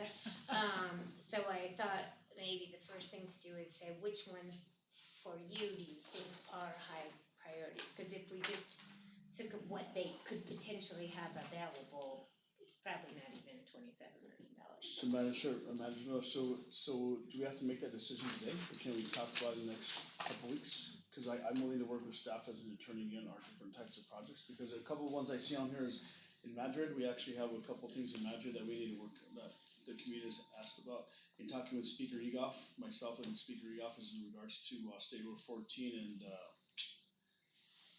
I forget the road that goes up to the gold mine there, so we'll do some intersection. 55, Right, 55. general good, Right. general. And so those So are. that one's on here, and what I wanted to say is that we're not turning in any request for something that isn't on the ICIP, because we've brought the ICIP back to the commission a few times. In addition to, we added stuff to the ICIP that was not on there back in September, so we did do one amendment to it, and we have those on here. Yeah. So we're gonna add any projects to this list, because I don't have another board meeting between now and the 27th. And I can't modify the ICIP. So this was our attempt from in September when we had the ICIP approved, and an additional time that I asked in the fall that if you had anything else that isn't included in the ICIP, we would do a one-time modification to the ICIP which we have done. Right, So I think everybody listed did something. everything on here that was in the ICIP that we could potentially start in the next 3 years if we got some funding. So, as far as adding projects, if you told me ones you have interest in, we will add them to the ask, but I have to finish all this by the end of next Yeah. week. Thank you. Commissioner Roybal? That pretty much clarifies, a couple of questions. I did have, some calls and questions in regards to, some other projects that haven't been on the ICIP list, and it did come from one of the representatives, to see if we can look at putting a request in for that as well, but I could probably talk to staff about what the request is, because I'm setting up a meeting to meet with them in their, with the plans of what they wanna, make, or create out in it's in the northern part of my district, so that's something that I probably, have, Chris Heyer and Manager Miller attend that meeting as well, so that we can discuss that with them, but it appears to me from what you're saying is that we're not going to be able to add anything at this point. Madam Chair, let me clarify, we're not gonna add to our ICIP. This does not mean, which if you recall our last year, there were a ton of Requests. nonprofits that were not on our ICIP, that went and asked for funding directly to the legislators, and we got appropriations for those. And they made it through the governor signing process, cause there's been governors who, if it's not on an ICIP, they'll veto it, but that did not happen last year. So if that happens, that does not preclude us from accepting those appropriations, which, by the way, we accepted almost all of them. I think there were only 2 appropriations last year that we have not accepted. That were made that weren't on our ICIP, but there were at least 10 appropriations that were made that were not on our ICIP that you, as a board, approved accepting. So it doesn't preclude us from accepting them, we just don't put in the forms requesting the money. And we don't write a letter, cause what we do is write a letter to each legislator saying these are, basically the letter would have this in it. It would have these projects, because these are the 3 projects that we have on our ICIP that that are in or right around or would serve the constituents of this legislative district. So we are not asking, for instance, a legislator in Edgewood to help fund the Agua Fria sewer project. And we are not asking a legislator in the northern part of the county to fund something in Edgewood. Our list, we're trying to make it pertinent to their constituency as well as to your district constituency. So we've overlapped commission district, the project by commission district and legislative district. But if there's something that a nonprofit is doing separate from us, we did not include this because we weren't going to ask for the funds, but it doesn't preclude us from being their fiscal agent and being the entity that, because I'll give you an example. So one of them on here is Esperanza Shelter. We added it because Esperanza Shelter is housed in one of our buildings. They want to put solar on their roof. They were going to go to the legislature and ask for solar, but we said that, well, that would be a problem because you need a new roof. So that building needs a new roof. So we said what we would ask for, since we're the ones who are gonna have to pay for the new roof, is we'll ask for a new roof. And then if you also get an appropriation for solar panels, and we can get the roof, then we can do the rebuild roof and do your solar panels. If all we can get this year is enough to do the roof, that would be preferable, because they can't do anything with the solar panel money if we don't fix the roof. So that's one that's in one of our buildings. Another one we had was, Santa Fe Recovery Center received $1.5 million last year. Initially, we told them we would not be their fiscal agents, but then they, still got the funding appropriated, and it got appropriated to us. Unfortunately, it's not one we can work on right away. Number one, 1.5 million isn't enough to do what they want to do for their first phase. And two, it would, we have a lot of other projects like the Edgewood Crisis Center, our own, crisis center here in town, the senior center off of, 14, the fire station off 14. Those projects are ones that were already designed and moving, that we want to get, or near design, that we wanna get moving first before we do the recovery. But we did accept the grant and we will do the project. It's just not going to get done until an additional amount of funds is appropriated to it so that we can actually get one phase done when we start it. And also, until after we get projects that were your priorities, completed or at least into the construction phase. So Commissioner Royball, is that you? Pretty good for you for now? Yeah, that's fine.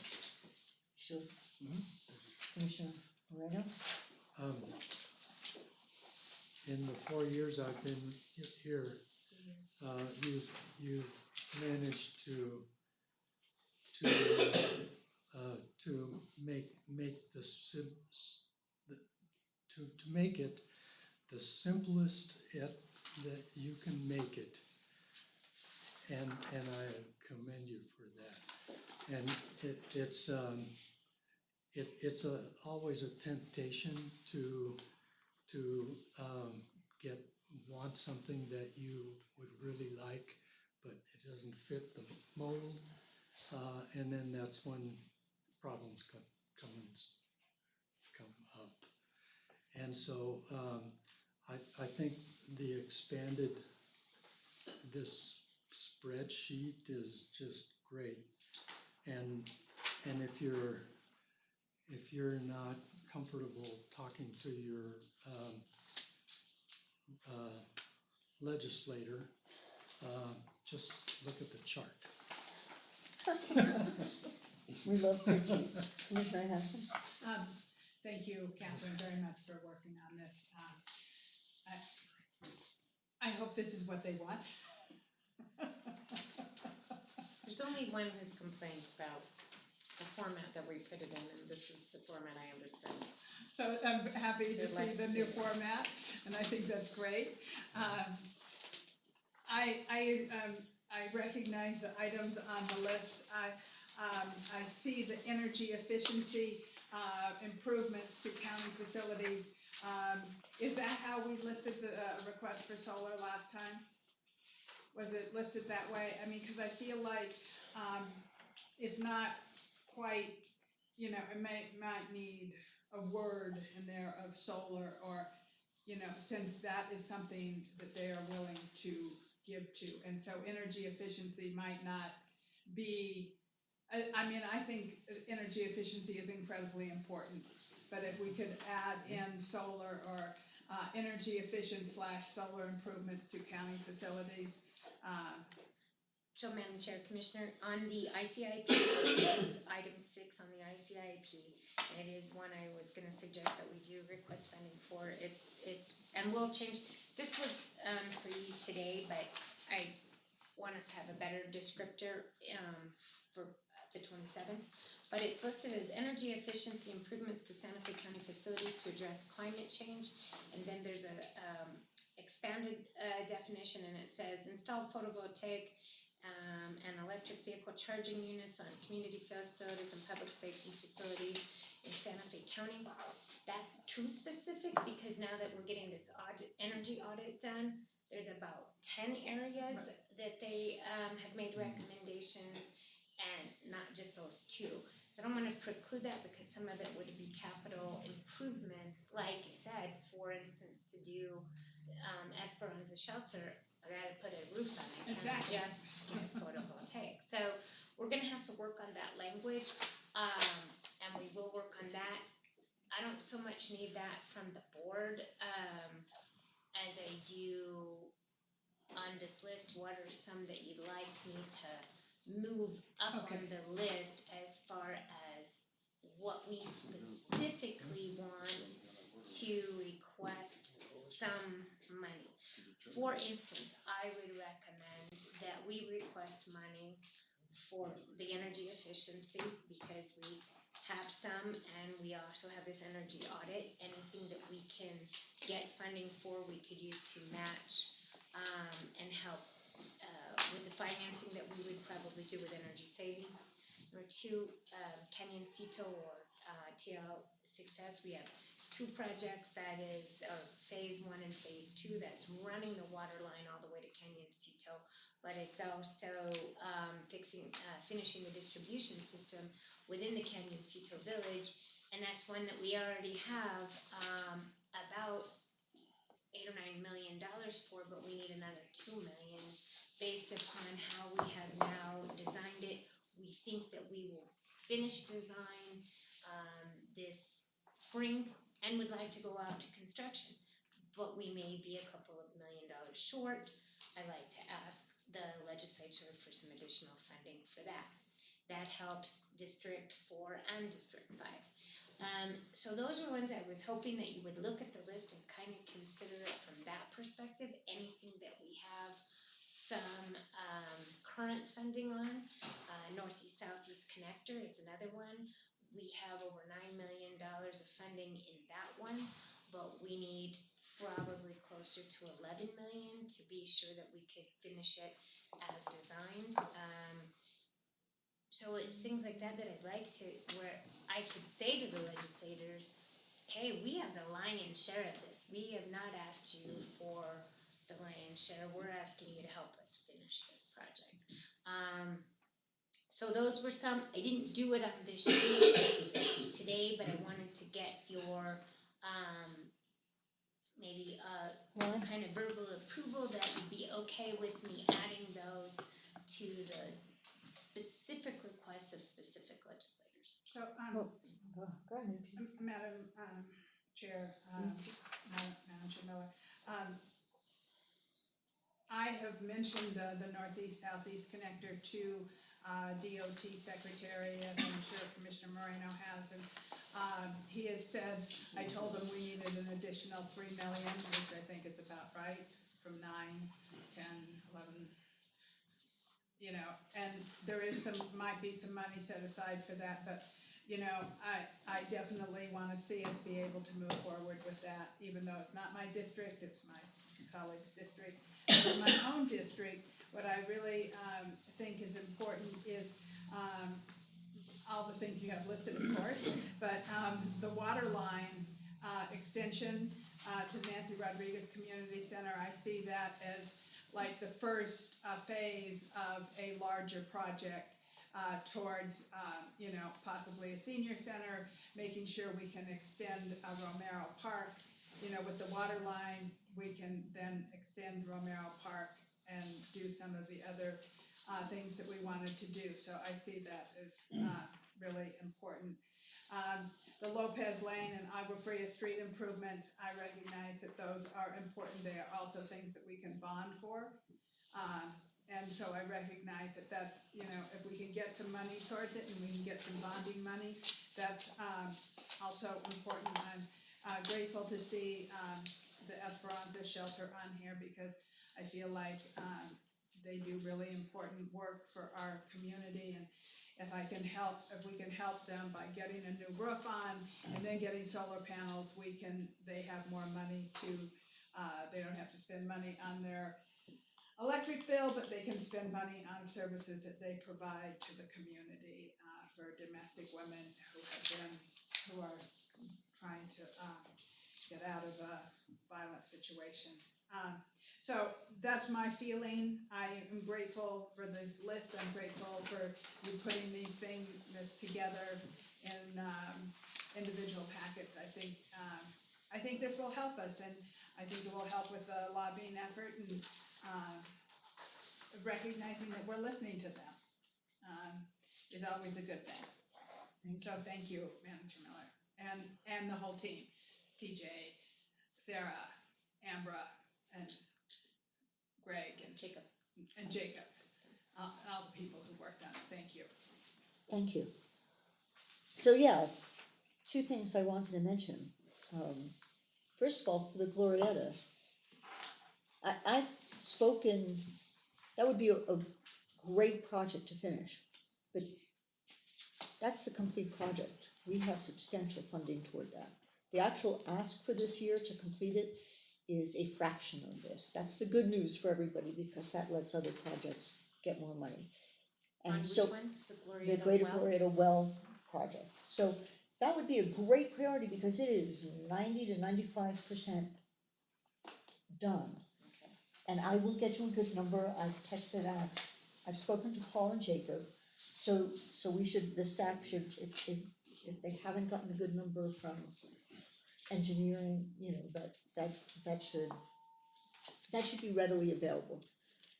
Okay. So I think that makes that one very, very feasible. It's the last piece of what has been a multi-phase project, and it will get water to the community, So, safe water. Commissioner, Madam Chair, the question I have on that, because I was a little confused on this one, we have the It's Greater confusing. Glorieta Regional Well is priority four on the ICIP, and then there's Glorieta Drinking Water Phase 3B improvements, item 14 on the ICIP, both of which are listed at 2.685 million. Are they the same project? They are, yeah, they are they are two pieces of the same project. They are not separate projects. Is the total project one point- $5.3 million? No, 2 point something million. Because That, it's listed twice. I as think two that's separate some kind of projects. legacy error, from a few years ago. I think when we were making application to Water Trust Board, they were split up because, at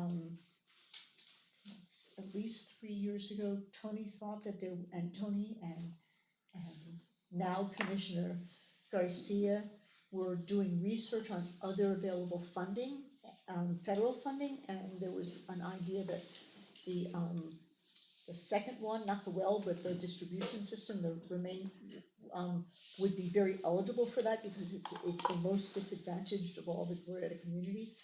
So I think the project was reassembled, because we have now had CDBG and Water Trust Board funding for the joint project. It was originally put as a phase together, but somehow, I never noticed that it was listed twice. Or that the one that was in before was called the well project. That's the total funding.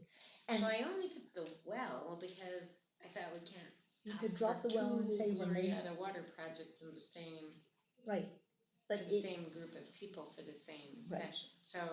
it's not two separate projects, but it's 'cause not it is twice the listed as funding. two separate. That is the project, but we have most of the funding for it, so that's we have very substantial difference. I just didn't want you to think I was a total miscreant and didn't actually go and work with staff. I did, but they may not have gotten the number and it didn't get fed back to this, but I'll make sure I take care of working with them. And I wanted to pitch moving up and getting funding for the water line that comes through El Dorado. It's become, the Camisito water line. I mean, it's just, we have most of the funding. We have substantial Water Trust Board funding which expires at the end of this calendar year. So the importance of, and it's substantial funding, so the importance of getting that project underway is pretty high, and it, it's very doable. We are at 90%. We've been having meetings in the Glorieta El Dorado area to get people to sign easements for the water line and the distribution systems and all of that stuff. So, that's very much underway. These are the same And so that's another one that could actually get done this year. Yeah, so my understanding of why those projects were split up was for the purposes of the CDBG grant, which is covering the first one. No, well, that's correct, you're correct. I mean, that was, there's, the things are, they were, they were presented together, but CDBG was put just toward the well project, and the water trust board money was put just toward, do I have that backwards? Just No, toward that's the correct, yeah. distribution system, but they were originally split on the list because like I said, years ago, 3 or 4 or 5 years, 3 or 4 years ago, I don't know. There was an idea of applying separately for federal funding, so they were shown split. But that is, but that number is not correct. If that number is correct, it includes previous phases of work that have already been completed. That is not what's needed now for the. Cause this is what's on here. Is that under the request number? Okay. We Yeah, have at least this 90, list maybe- may So it not has be the the sense most, of- Or maybe a little less than 95% of the funding, yeah, so this that may number not be will the come most down up to date, so I substantially. think what this is showing here, and I can print you off the, No, no, mine is- the project the description Canyon for Cedar that Water one, that'll line. show exactly what we're requesting in what we sent to DFA and to the legislature. Because this should, what this may be showing, what I think it's showing is the full project cost played out over those several years and not the request, the discrete request that we're asking for capital outlay. So we should clarify that, Yeah. because Okay. my Yeah. sense is that the remainder of the balance, the difference between those two numbers will do most of the funding for the Canyon Cedar water line. Okay. And Canyon those Cedar are, and Glorietta. huh, I was just talking about, Glorietta. but What- you just what's said your- Canyon Cito. What I said was, by the time you see what's needed for Glorietta, the remainder from that 2 million would be most of what Canyonsito needs. I see, okay, okay. Just put it in my district, that's fine. No. Alright, I'll print those out for you guys. So then, So those are the 2 projects I wanted to pitch for, Canyon Cito and Glorietta, yes. okay.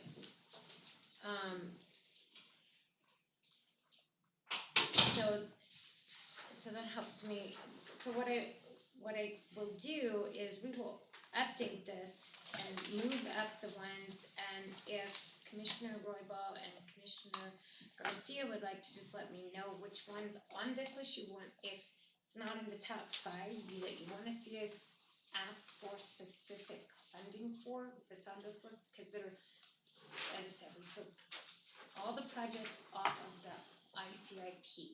So if it's not on this list, putting in a request for it does not coincide with what we have turned in to DFA as our capital improvement plan. So it's like I said, it's not as though someone else can't request it and we become the fiscal agent, but the first question the legislators are asked when they put in a request is it on the ICIP? So they're expected to make appropriations to projects that are on an ICIP, whether it's the cities or the counties or a mutual domestics. They want, it doesn't mean that's exactly how it works, as I've said numerous times, but that's one of the things that they come to me. So if I hand a letter to a legislator requesting funding for our projects and it's not on our ICIP, very first thing they'll say back to me is, why isn't this on your ICIP if you want me to fund it?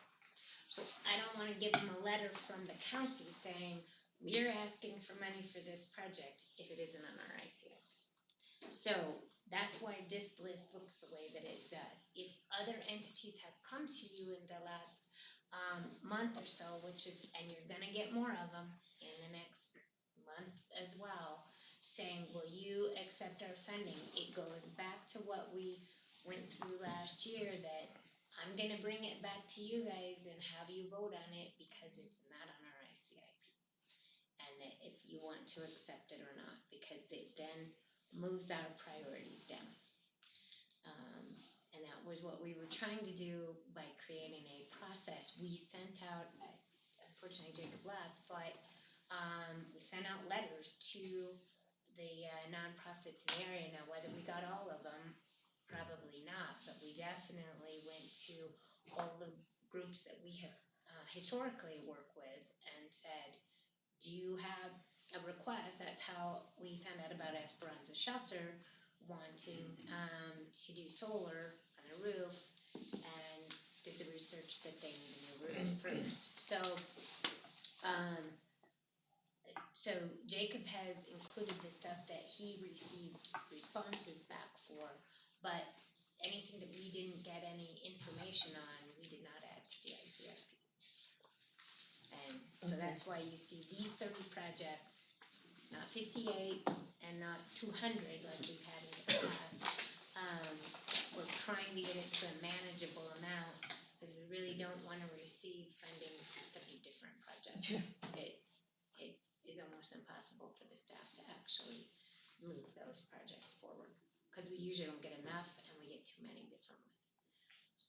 So what I'll do for the, and I can send you copies of it as we refine it some more, but for the 27th, we're gonna move forward with this format with the feedback that you've given me so far. We will put in, we'll revise any of the ones that we realize we don't need as much in the ask, and we will add the water, dollar amounts in the water line extension to Nancy Rodriguez, Lopez Lane, Agua Fria. What we might ask for there is just enough to do the engineering. Complete engineering, we did preliminary engineering, we probably need a few $100,000 to do For the complete sidewalks. engineering. Do Esperanza Shelter. I will talk to you, Commissioner Garcia, about Highway 14 and County Road 55A, and also I want to talk to you about 50A, because that's one we don't need everything, we have some more. And I think that's one we could possibly complete if we get additional funding. I'll add northeast, southeast connector, Canyon Cito line, and energy efficiency improvement. That sounds For excellent. specific dollar amounts. Yes. The rest will still stay on the list. Yes. I'm just gonna move those up as We did that specific process through, that's financial great. asks. And I don't know, Commissioner Roybal, if you, one that I thought would be really good to request us, do a specific ask is some of the realignment of Arroyo, Alamo East and Alamo West, since they're right on the border of the the two senators there. They're not large requests, but we might be able to find out, at least Alamo East, what it is we need to do there to realign that with the, I think it's drainage issues. Yeah, Madam Chair, I would agree with that. I did wanna know, it's been about maybe a year since I asked about, we had concerns from our fire chief out in La Puebla, now that we're gonna have full-time staff. There aren't any shoulders on that road in La Puebla. So if, we have emergency vehicles, the, constituents don't have any shoulders to pull off to allow the emergency vehicles by. This was a concern that I brought up probably at least a year ago, and I'm not sure if staff has met with the fire chief to go and look at that area. But I know the fire chief did call me again about a month ago and asked me about it, so I was under the assumption that staff was gonna meet with him. So I don't know. Do you know the road number? Name? County Road 88.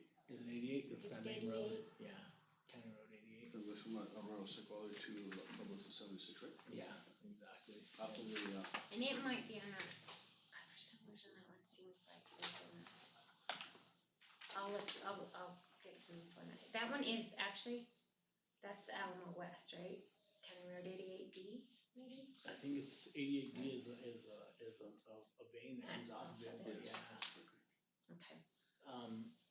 Yeah, that's something that I think is gonna be really important here in the near future because of the fact that, and I don't know if there's any way to add it to the. It might be funding on that the we asked. ICIP, Okay. it might be a little further down. If it is, we'll just move it up onto this list. Okay, and then my understanding is this is pretty much the priority list, how it all lays out the top 5 and then how the rest go down, right?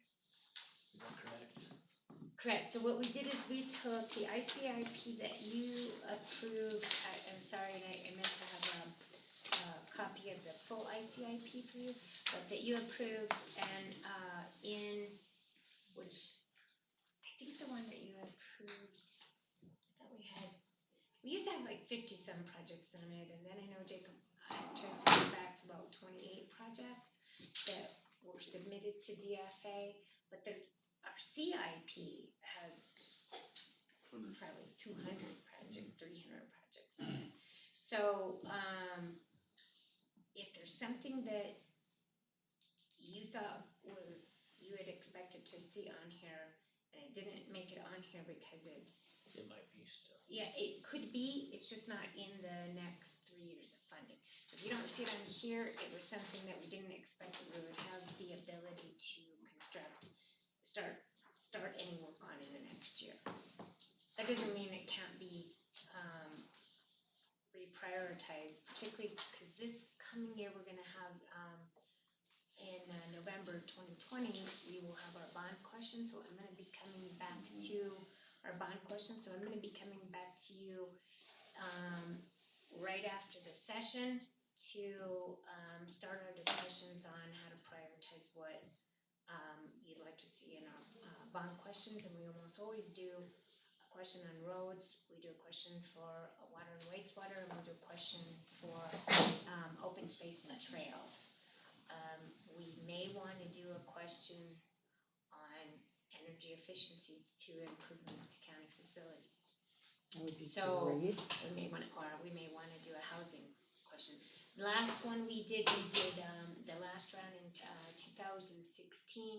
We did 5 questions and all 5 passed. We did roads, water, wastewater, open space, trails, public safety facilities, which we included the sheriff's expansion to the public safety building, as well as all the fire stations. I think we did 5 or 6 fire stations in that question. And then we did health facilities, and that's how we funded the crisis center and the health facility down in Edgewood. And all 5 of those passed. So we may want to think, I don't think we need to do another question for that, but we may want to think about doing something possibly for housing or for energy efficiency and sustainability to our facility. So those were a couple that I thought, based on what we have on our ICIP, that kind of keep popping up that we haven't had a good source of funding. It might be a good opportunity to put that forward to the voters. Okay, and I know that, and maybe it's on the other list as well, but I know that the mayor of Espanola had a request for a couple of vehicles and a street sweeper, but I don't know. I know that was a little unorthodox for that request to come from the city of Espanola. I don't know, does requests like that ever come from the city of Santa Fe? Madam Chair, Commissioner, I did talk to Jacob about that and staff, and we don't have, it would be odd for it to be on ours. If you notice on our list, it's all either roads or facilities. The issue with vehicles is a little more complicated in the sense of age of vehicle, how long that vehicle will last, as to whether the state will fund through severance tax bonds, whether they'll fund vehicles and that type of vehicle. They would need, if they want to get a vehicle, they're the ones who would need to put in a request for that. I did think, I wondered whether they were hoping if they got some funding, if Santa Fe County would support them to help close the gap. And I thought that's something that we could potentially do. We had helped them before with their pool. They got some funding to repair their pool, and we helped with that. And we also helped them with their, I think it was their Playground equipment. Yeah, it was some grants for one of the recreation facilities. Yeah. It was, so we have helped them on a couple of things like that. So they need to submit, but I did look into that. You had mentioned it to me, and it would have been weird for us to ask for vehicles for them. It didn't really fit on our ICIP. So my thought was they should submit a request if they have a capital request for a large vehicle, and if they don't get enough funding for it, We might be able to help with we that. might be able to help them. And then also we could always say to the legislators that, yeah, we're supportive of them getting Okay, something like that. that just helps me be able to better explain that to the mayor, so I appreciate that. Okay, I think that was all my questions. Thank you, Madam Chair. Of course, thank you. Commissioner Garcia? Just Madam Chair, really quick, thank you for staff for putting this together. In regards to item number 3 is Edgewood Senior Center Wellness Center.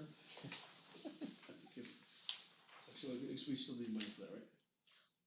That's the Madam Senior Chair. Center 14, ex-Commissioner and I approved it. That's- No, so Madam Chair, Commissioner Garcia, this is, was more of a request from Edgewood, the town of Edgewood, when we finished the health facility, they wanted to build next to it a wellness center, so that's that facility. We have funding for, and we are, moving forward with it's a fire station and a senior center on 14, and we got money last year, so we have enough to finish that project. Thank you, Madam Chair. Also, in regards to item number 2, is our Clear Village. With all due respect to Commissioner here, can we take Senator Stefanik's name off of that? Because I don't think that's her district. Madam Chair, Commissioner Garcia, the reason that she is listed on there, although it probably won't stay at that amount, as we do things, she indicated that she was supportive of funding. The village had a meeting with several legislators, and she was one of them who said that she would help fund that. And she does have, part of her district is in my district. So, Madam Chair, I'll talk to Senator Stefanik about that, but I appreciate it. Thank you for the clarity. That was why. But she does have, part of her district is in my district. Thank you. Thank you. So does that move, is that good for that item? I know you have another item. Madam Chair, I think that gives me enough to move forward for our, and I will send you drafts of it. If you have individually some comments or concerns, please get back with me as to what those are, so that I can refine this. Like I said, I'd like to have it all done, printed, ready to go by next Friday, so that we are, so that we have it for their packets for our reception with them on Monday, the 27th. So if we have any questions from here until next Wednesday, we can still get some of those answers. Yes, Okay, and like I said, this is not, this as you see is a draft, it was try to give you an idea of what we're gonna try to provide to them. We're gonna provide this, an individualized one for each one of them, where it just has theirs, and then maps as well. That's And better project descriptors, and we'll refine the dollar amounts. I will get, we didn't have time to sit down with Jacob on every one of these as to the descriptions and the funds that we currently have on it, but we'll go back and do that. As I said, Tessa Jo and Sarah and Amber have been working on it, and we've been working via phone with Jacob, but we'll all sit in the same room. fabulous, fabulous. Okay, so that is, I think that's everything on the capital side of it, and then for the housing authority, is Joseph Yes, he is. still over there? We had a resolution to request support for some legislation. Madam Chair, members of the board, thank you very much for indulging us. I hope, because of the conversation, which I thank you very much for letting us listen into, doesn't mitigate this at all, just adds to it, so I wanna make sure that you have all the details. This is very similar to a resolution you passed last year. This is a two-part resolution. The first part of the resolution is just support for MFA agenda items. This just helps us ingratiate ourselves. I don't think we should be spending any extra time or staff effort. If in fact MFA's for the capital program, it's actually, each of these requests are actually a legislation. And so if in fact that there is one of our lobbyists in the same room at the same time that this issue comes up, all we ask is that that particular lobbyist get up and say, yes, the County of Santa Fe has approved a resolution to support MFA's budget. We took specific items that can that the county of Santa Fe can take advantage of. So these are only the items that the county of Santa Fe itself can take advantage of, either directly through a direct request from MFA or through associated nonprofits that are able to assist local residents, Santa Fe County residents. So that's the assistance portion of it.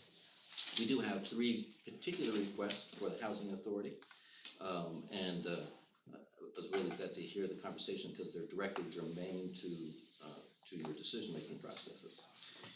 The first request is for the Santa Fe County Housing Roof Repair. As you know, we weren't allowed to apply for CDBG funds this last year. We did receive them and applied for them and spent them, and we're in good shape to be able to do that.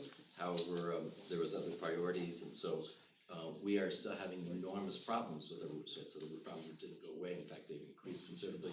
We're having a lot of emergency roof repairs. It's eating up my budget. I don't have another funding source, and so I really need to be able to fix those roofs. So we have a legislative request to be able to fix those roofs. It is now a health and safety item because some of the roofs have infiltrated. We have water infiltration. It's causing mold problems, so there's health problems. And in addition, quite frankly, there is asbestos between the roof and the ceiling, and so some of these roofs are bubbling, and therefore if they get exposed, then we're going to be exposing our tenants to asbestos. So that's the reason for the ask for that particular issue. In the second issue is our contract, and those facilities improvements are going on now. We're somewhat a victim of our success. We have tripled the amount of people at our communal Cobo site in terms of folks there. That particular site is very small. So what we're requesting at this stage is funds to be able to do the pre-programming, and just to be clear, all our requests are a capital improvements plan. I think one of them may have had it. And then, of course, the one that we've spoken about that is of most interest to us, and exactly like Esperanza Shelter is, as you know, we've received it's not any appropriation of funds, but the ability to be able to do energy savings systems for all our units. And part of that, we were able to show that we could get enough energy savings to put on solar panels. However, we ran into this problem that we cannot put on solar panels unless we have electrical boxes. And so unless we find funds for those electrical boxes, we may miss the opportunity to put on solar panels for free, right? Because it wouldn't cost the county anything. It would be a normal thing that comes out of our budget. And all the units are ready, so people are very happy because of this coldness. A lot more energy efficient heaters. In addition, we have, yeah, it was a good time, let me tell you. And people are already noticing just after 1 month, because they're very high efficiency units, you know, they pay for the utilities, they've already seen some decrease in terms of the amount of monies they have to pay out. One thing that came up earlier, I did want to say, part of this relationship that we're rehabbing all our units is we have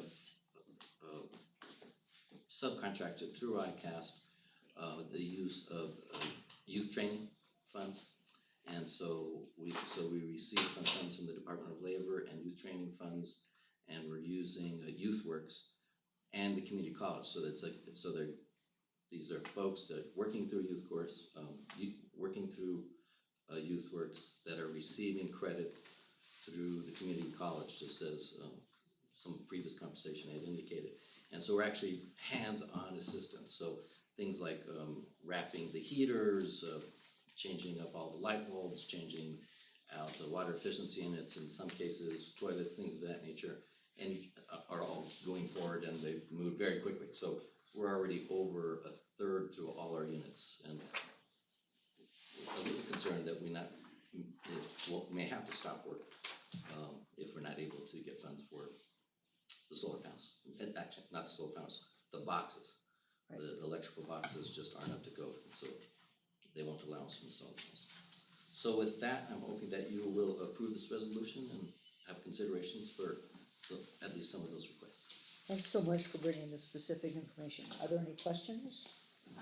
Madam Chair, I want to move to approve this resolution in support of these contributions to creation and maintenance of affordable housing. I feel very strongly that one of the things that we're facing is a tremendous amount of homelessness, and the last thing we want to do is add to that issue of more people being homeless, because we cannot maintain our units. And we serve many people who are on the very edge of homelessness, and I hope to see us be able to increase that and provide more housing for people who are facing homelessness. So, thank you, Joseph, with that. Thank you. So I have a motion. Do I have a second? Second. Thank you. Is further discussion? Motion is second. All in favor? Aye. Aye. Any opposed or abstentions? Excellent, thank you. Very much good appreciated. stuff. Thank you so much. Chair Hamilton, Yes. for the record, the resolution just passed is resolution 2020, number 8. Thank you. Thank you. So, does anybody know where Commissioner Roybal went? He's down the hall, he was down the hall. Because, Orlando, Maybe we could should you ask Orlando. grab your commissioner, cause we're on his item? Cause I'd like to go right to the recognition first and do miscellaneous matters last. So, in the meantime, I'll write down,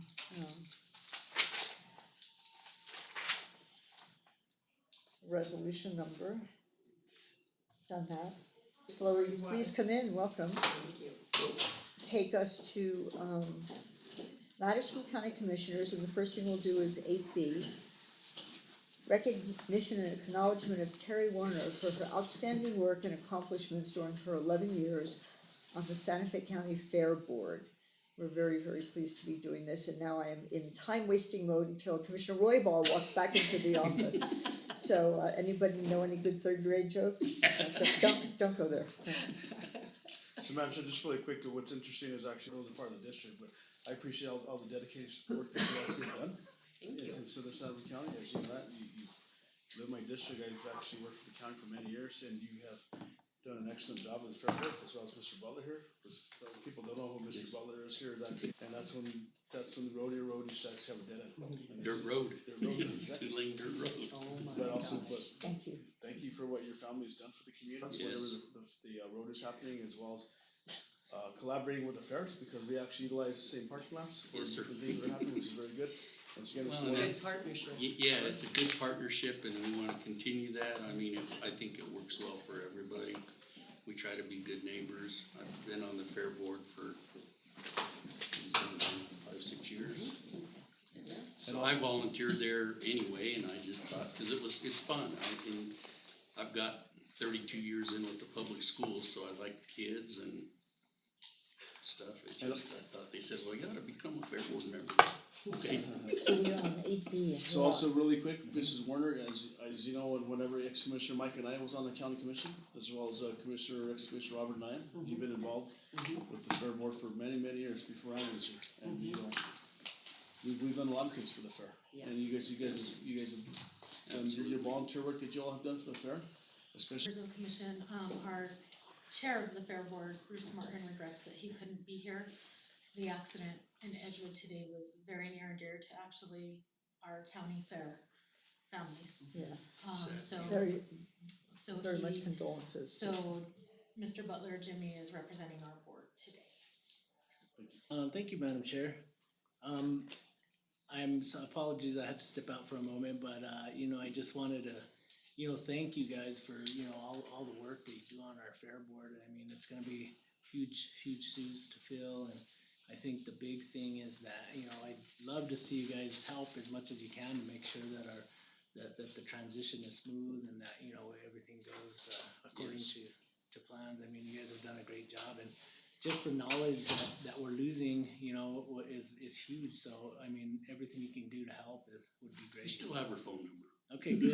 That's what we wanted to hear. I'll still be there. Yeah, I'll still be there. That's great. So, I just wanted to bring this resolution forward, or recognition and acknowledgement, just to recognize all the years of service, because you know, the time that we invest in our kids Absolutely. is our future. And you know, my son spent a lot of time with the 4-H and had a lot of different projects and a lot of experience. And later on, what he decided to go to school was for welding project management. And you know, it's something that he's really enjoys. And you know, had he not had the experience and exposure through the 4-H, maybe he wouldn't have found that love and desire. So I mean, it really opens up opportunities for our children. So I can't thank you enough for the time that you do put in. Oh, we appreciate that. So, but thank you, Madam Chair. Is there any other comments? Yes, Commissioner? Commissioner Henson. Terry, 11 years is not enough? Don't you want like 5 more? Yes, ma'am, 11 years is enough. But thank you so much for It's been your great. service, really. I've come to the fair and I think it's really important for our children, as my fellow commissioners have said. You know, and continue to support that. It's a great, small hometown fair and Yes. it's sweet and it's down home and I think it is great and so thank you for all of your time that you have spent contributing to make that a successful event for our community. I really appreciate it. Thank you. Well, you're welcome, and thank you as a board for supporting the fair, because it wouldn't be there without your support. Yes. So we really, really appreciate that, and it does trickle down, and that's a success story out of it for your son. I mean, that's why we put in the time, is for all of that, so. Thank you. Commissioner Moreno. Thank you. Yeah, sure. I like the way you send the kids in the programs when they're showing their animals and then we get thank you notes. Yes. And it's true. And I've always loved that. I read them all, the ones that I get, and it's a good way to bring generations together, and my hope is that it'll continue forever. Well, it's good to hear that. We'll let the kids know that those actually do get read and they enjoy them very well. Oh, yeah. I have a number of them in my office. I know. My shelf. I'm sorry. Great. No, that's great, and that's absolutely, I agreed, I still have them all lined up all over the shelves, and I love to look at the pictures and see, and hear what they did, and it's wonderful. Yeah, and I Madam Chair, I actually will read a lot of them into the record and which kids sent them and stuff like that during our BCC Commission meeting. And so I think it's really important. I mean, it would be it's really an honor for us as commissioners to be able to support the board. It's something that, you know, we hope that will continue well into the future. Our livestock animal volunteers like Terry and Jimmy, I would like to say that when I started as a county liaison, Terry was serving as vice chair and she has served as chair, and she really made my job a lot easier in getting this fair put together, because she does a whole lot of work. And so last night was actually our first fair board meeting without her, and she was greatly missed. We actually have a certificate that's been signed by all the commissioners, but Commissioner Garcia. Just really quick, Madam Chair, so let's just get straight to the point. So over the last 11 years, what was the most interesting thing that you did on the fair board, or one of the most interesting things that you Oh my actually goodness. All of it. experienced? I mean, all of it. It was a learning curve from the very beginning, but it's been really cool to see families come together to experience that it is still small town and homegrown and feels like everybody's welcome. And that, as a fair board, I feel like all along was our goal, you know, is to make it feel like everyone's welcome and there's something there for everybody to come and enjoy, whether you're into livestock or not, whether you quilt, whatever it is. We wanted everybody to feel welcome, and we saw different things come and go throughout the time that I was on there, but it's always been a success. It's never not been a success, so I think that's. So once again, thank you, Madam Chair. Also, just 10 years ago, 11 years ago, whenever I actually was a project manager on the on the fair property, whenever we actually, there was like 5 RVs that was sat out there. There were 7 RVs, there was 20 RVs. Now there's, Mine was one of the 5. That's Gary, yeah, that's, Count them so right, easily? that Gary Rudder, everybody else. Yep. They were Yes. first out there, is, you know, now we're having. Now to we're down do at the RVs rodeo at- grounds, I across the got a street, bunch but- of them down there. About 10, 11 years ago, it was like interesting us into the fairway Yes. from here to here, right? You know, that- Really did, Well, thank you for your service, appreciate that. absolutely, thank you for the opportunity. So we do have a Thank you. certificate of acknowledgement, and you know, I wish it said appreciation as well, because it's something that we do appreciate. We typically take photos, but have we done that since we've been in this? Yes, We can take we photos? can get, well, no, I don't know that we've done it since we've been here, but we can still do it is all I meant, I'm Let's sorry. do it again today. I don't see why you can't, if you could get Daniel, that would be great, thanks, Orlando. Well, thank you.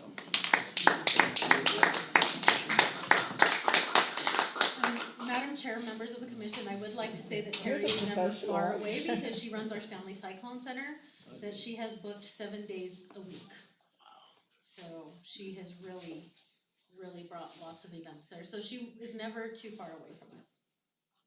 And also, I drove by there about 6 days ago, so I know PJ's listening, so if you ever need the weeds cut, because spring's coming. Should we take bids You're for welcome to mural? give out a call, get it, and get it. Well, and y'all couldn't have picked a better person for that job, I'm telling you. So our professional things, maybe if we go here toward the mural, we could take a picture and. This is our first rodeo, so we gotta. Yep. You're the Bruce Stanley.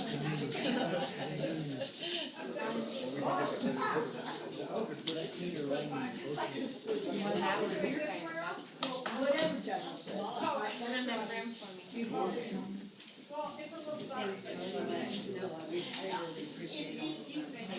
Thank you so much for all this work. Oh, yeah. Oh, thank you guys so very much. That's really neat. This is awkward.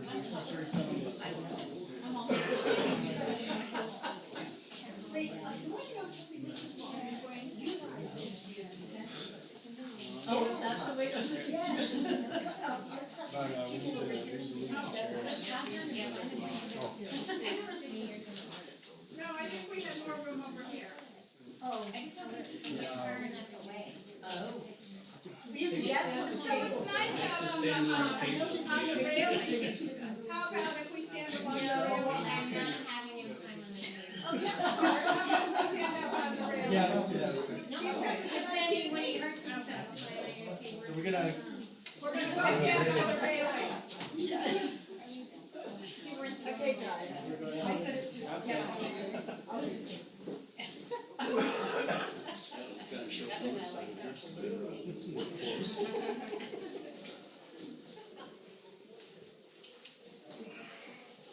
Good.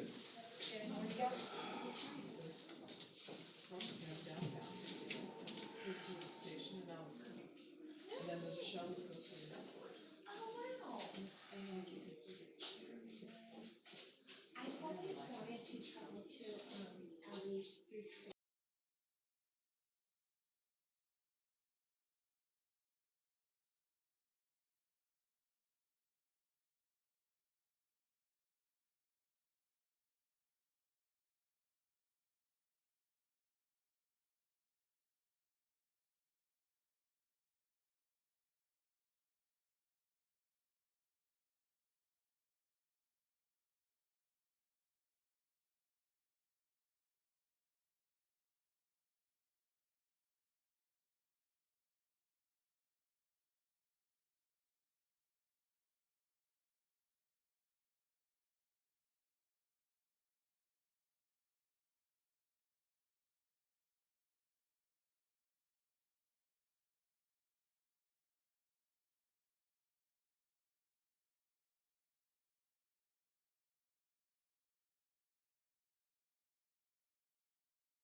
thank you. So that takes us to item 8C, which is the election of the chair. And given that I'm the chair, I would like to take the opportunity to have the honor of nominating Commissioner Henry Roybal for chair for next year. Second. Thank you. So I have a motion and a second. And I'm sorry, I'm not, all in favor? Aye. Aye. Aye. And under 8D, I would like to nominate Commissioner Anna Hansen for vice chair. I have a motion, do I have a second? Yes. So I have a motion and a second, all in favor? Aye. Aye. That takes us to 8E, which is all the board and committee appointments. Who is managing, is Tessa Jo here? Her name is listed. It can be very helpful to have one person who goes through all the, Greg was working on this, so let's find Greg. He every was, time we bust up Orlando, for we're looking something for, we're actually looking for Greg. Getting everybody back. You went down the, All the way down, oh, that's a bad sign, the men's one. I think halfway. Oh, I know where he is, he's talking to Nancy Long and maybe, and Dan Frost.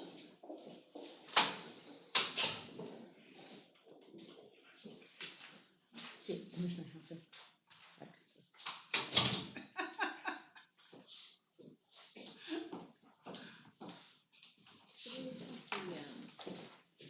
spreadsheet. So we can go ahead and do it. Okay, great. Madam Mr. Chair? Joe So, can- Commissioner Roybal. Just Actually, Joe can go through it. if we can go back to, the nominations, I did wanna make a comment and thank my Yes, my fellow commissioners for electing me to be the chair. I know it's a huge responsibility but I wanted to also take the time to thank Commissioner Hamilton for her service as the chair, and thank her for her leadership in that role. So I just wanted to say thank you, for the very kind of you. nomination and the vote of confidence for me to be the chair in 2020. What a great year to be the chair. It's perfect, I think that's fabulous. Yes, Commissioner Hanson. I would also, I'm grateful to serve with Commissioner Roybal and thank you for the nomination and the vote of support. Thank you, guys. Okay, so, yes, And you've done a great job, thank you. thank you. It was truly an honor to serve as actually Aragorn said to Sam Gamgee in The Lord of the Rings, to, praise from the praiseworthy is really very, very meaningful, and I appreciate, really respect you guys and the effort my fellow commissioners put out on a day in and day out basis, and so I'm really very honored just to be a member of this commission.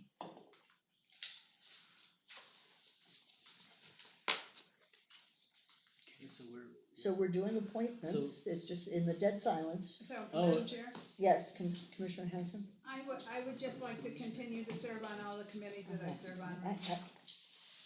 Madam Chair, I'd like to do the same thing too. I'd like to just remain on the same committee so we don't have to go through this forever, Mr. Chairman. MPO and North Central Economic Development, Saxon Valley, and alternate to regional panels. So Okay. if everybody's okay with that, I'm okay with that. I'm fine Mr. with Chairman, Mr. Chairman, he's not the chairman.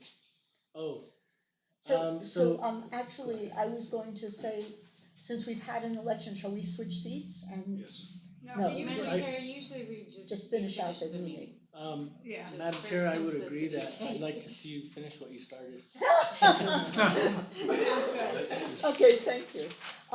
To be perfectly honest, I am completely happy with the status quo. I only have one request. yes, I would like Commissioner Hamilton to be an alternate for the Coalition of Sustainable Communities, because we do not have an alternate at the moment, if you're interested. I am interested. Are you the I'm the member? primary. Yes, that's fine with me if that's good with everybody else. Sure. What was that board for? I'm sorry. The Coalition of Sustainable Community. Oh, okay. Yeah, But if that- somebody That was else the is- new one that we had last year, huh? Yeah. Yeah. Okay. And so we don't have Wait, an wait, wait. alternate That's- on that's that, and the- so and they didn't ask for an alternate, but I was asking that if Commissioner Hamilton would like to be. What committee is that for again, Madam Chair? That's the Coalition of Sustainable Communities. And Commissioner Hanson is the representative. And so, It's- as she was this- just Oh, saying. yeah, here it is. Yeah. Okay. Okay. Sorry, Madam Chair. That's okay. Just one thing that I have to add, if you guys are all staying on the same committees, that's absolutely fine, I just wanna note that on your list, there's 3 additional committees, Well, we'll have this to year. deal with that. The, New Mexico County Insurance Authority Board of Directors, the New Mexico County Insurance Authority Member Representative, and the New Mexico Association of Counties General Membership. So, Madam Chair, just a little more clarification there. This is, so the New Mexico County's Insurance Board, we used to have workers' comp and multi-line, those are now one board. If you recall, we brought the bylaws to you, they're now one board. Greg has been doing that, I did that for the 5 years before that for multi-line and law enforcement. And commissioners, I think Roybal and Moreno had both done workers' comp at some time. So now they're combined, they're one board, but we are no longer part of workers' comp. We removed ourselves from workers' comp last year. So it's just the multi-line insurance, which is all our property and casualty insurance, and our law enforcement, which covers the jail, juvenile, corrections. And then there's the general membership, which is a kind of one-time board. It's like they have a meeting, an annual meeting once a year, and they have it coming up in next week. So, None too soon. we need to provide a name to the, we need to provide a name to, New Mexico counties. That typically, we have had a, board member, commissioner, a BCC member who has usually been the general member. I think I've done it once, and I think maybe Greg did it last year. As an alternate. Greg did it last year as an alternate. Madam Chair, I'd just like to make a motion actually that we continue the city boards as we recommend earlier, and it's now Chairman Roybal, I'd like to make a motion if he's still interested, and that's ready to go with Catherine as the alternate. I'd be willing to sit on it. That's fine. I'll second that. Fine with me. So that would be for the general, and then for the board member, for the insurance board member, That has been Greg, yes? that has been Greg. So Madam Chair, Well, make a motion so- for Greg. So are you gonna include that in one motion? Cause we Yes. haven't voted on the first motion, so we can't have multiple on the table. You wanna amend it and Whatever, Madam Chair. And whatever? Greg for the. Yes. Okay. And is that good? Oh, that's my second. That was my second. It's good with my second. And does that cover more? Those are just 2 of them. The other The is, county, the board of directors and the member representative for county insurance authority. If I could, Madam Yes. Chair, I think there's a little bit of confusion. The general membership covers that, the general membership, which is Commissioner Roybal, and then the alternate designation, I believe, was already made, and then the county insurance authority board of directors. So I think you might have just carried those. we did, we have all 3 of those in the motion. Okay. So, it would be Henry for those and you for the insurance, yes. correct? Authority board of directors. The insurance, yeah, okay. Yeah. So, I have a motion and a second. All in favor? Aye. Okay, any opposed or abstentions? She was, No, that's good, I was just trying to make sure we cover those, cause yes, the yes. annual meeting and the membership thing is always complicated, and we have to make sure we have it right, cause we have to give them the name like today Yes. for next week's meeting, and then we'll get the commissioner all that information on the meeting. That sounds good. And then everybody kept their same, oh, except I did wanna note that, there are the audit committee, no, that one says it's the investment committee. That one changes by Yes. chair And vice chair, vice chair. yes. And then we need an alternate. So that will change now that, You need an alternate in addition to the chair and vice chair. correct. Okay, So that was the only other one, cause now, I mean, I've been on the Yeah, investment sitting- committee for quite a while, I'm happy to be alternate, but if anybody else is interested, I'm fine with that too. I'm fine. So, I'm fine with Commissioner Hamilton being the alternate. so formally, so first of all, I'm not sure whether we actually moved, oh yes, this he whole did. thing, did you? Well, I, to be honest, Commissioner Garcia did include that whole thing.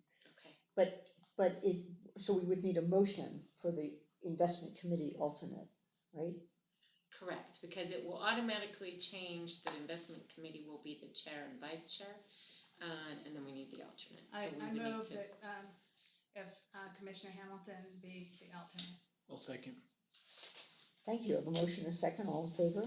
Aye. And Chair Hamilton? Yes. I would like to request for the record that county staff update the list and then submit it for our record so that we could have it in our filing system. That sounds good. Okay, thank I you. assume that's standard, thank you very much, Thank you. Madam Clerk. So, and are we pretty sure that we've covered the whole, all the requirements? Excellent, thank you. Madam Chair, I believe we did, and if we missed any committees, we'll bring it back to add those, but I think we just kept you on your same committees except those couple that, That automatically change. yes. So that takes us back to 8A quickly, which is any other miscellaneous matters from commissioners, issues and comments. Madam Commissioner Chair. Hanson? So I wanna share with everyone that we It's not got that good, I don't the understand. bronze certificate from Soul Smart for our pathway to getting solar on our on residential buildings. That land use is doing a good job. With only 300 counties in the United States who have an award. And so Sarah, my constituent liaison worked diligently to get this. And I think it would be nice if it went to land use, since it's, I mean, they have plenty of walls and space. And it is about, the process of being able to get, how easy it is to get solar permitting. Even though we have had a long discussion about this, I would love to see us get the gold, which Las Cruces has. Las Cruces is the only other municipality in the state that has Soul Smart recognition. So I wanted to let everybody know about that. We sent out a press release. We got a small short paragraph in the New Mexican, which I'm always surprised about. That we get any coverage at all, positive. Then I also, on New Year's Eve, I was on the plaza with the city council and brought in the new year when the Zia went up. We do it different than everybody else. Nothing goes down. The Zia goes up in the air. So that was really fun. And then on New Year's Day, I went to the inaugural of the new city councilors, and that was a very nice ceremony also. I did not mention this during our earlier recognition of people who have passed away, but mainly because it's more lighthearted, because I feel that Ram Dass was a lighthearted being, and he was a friend of mine.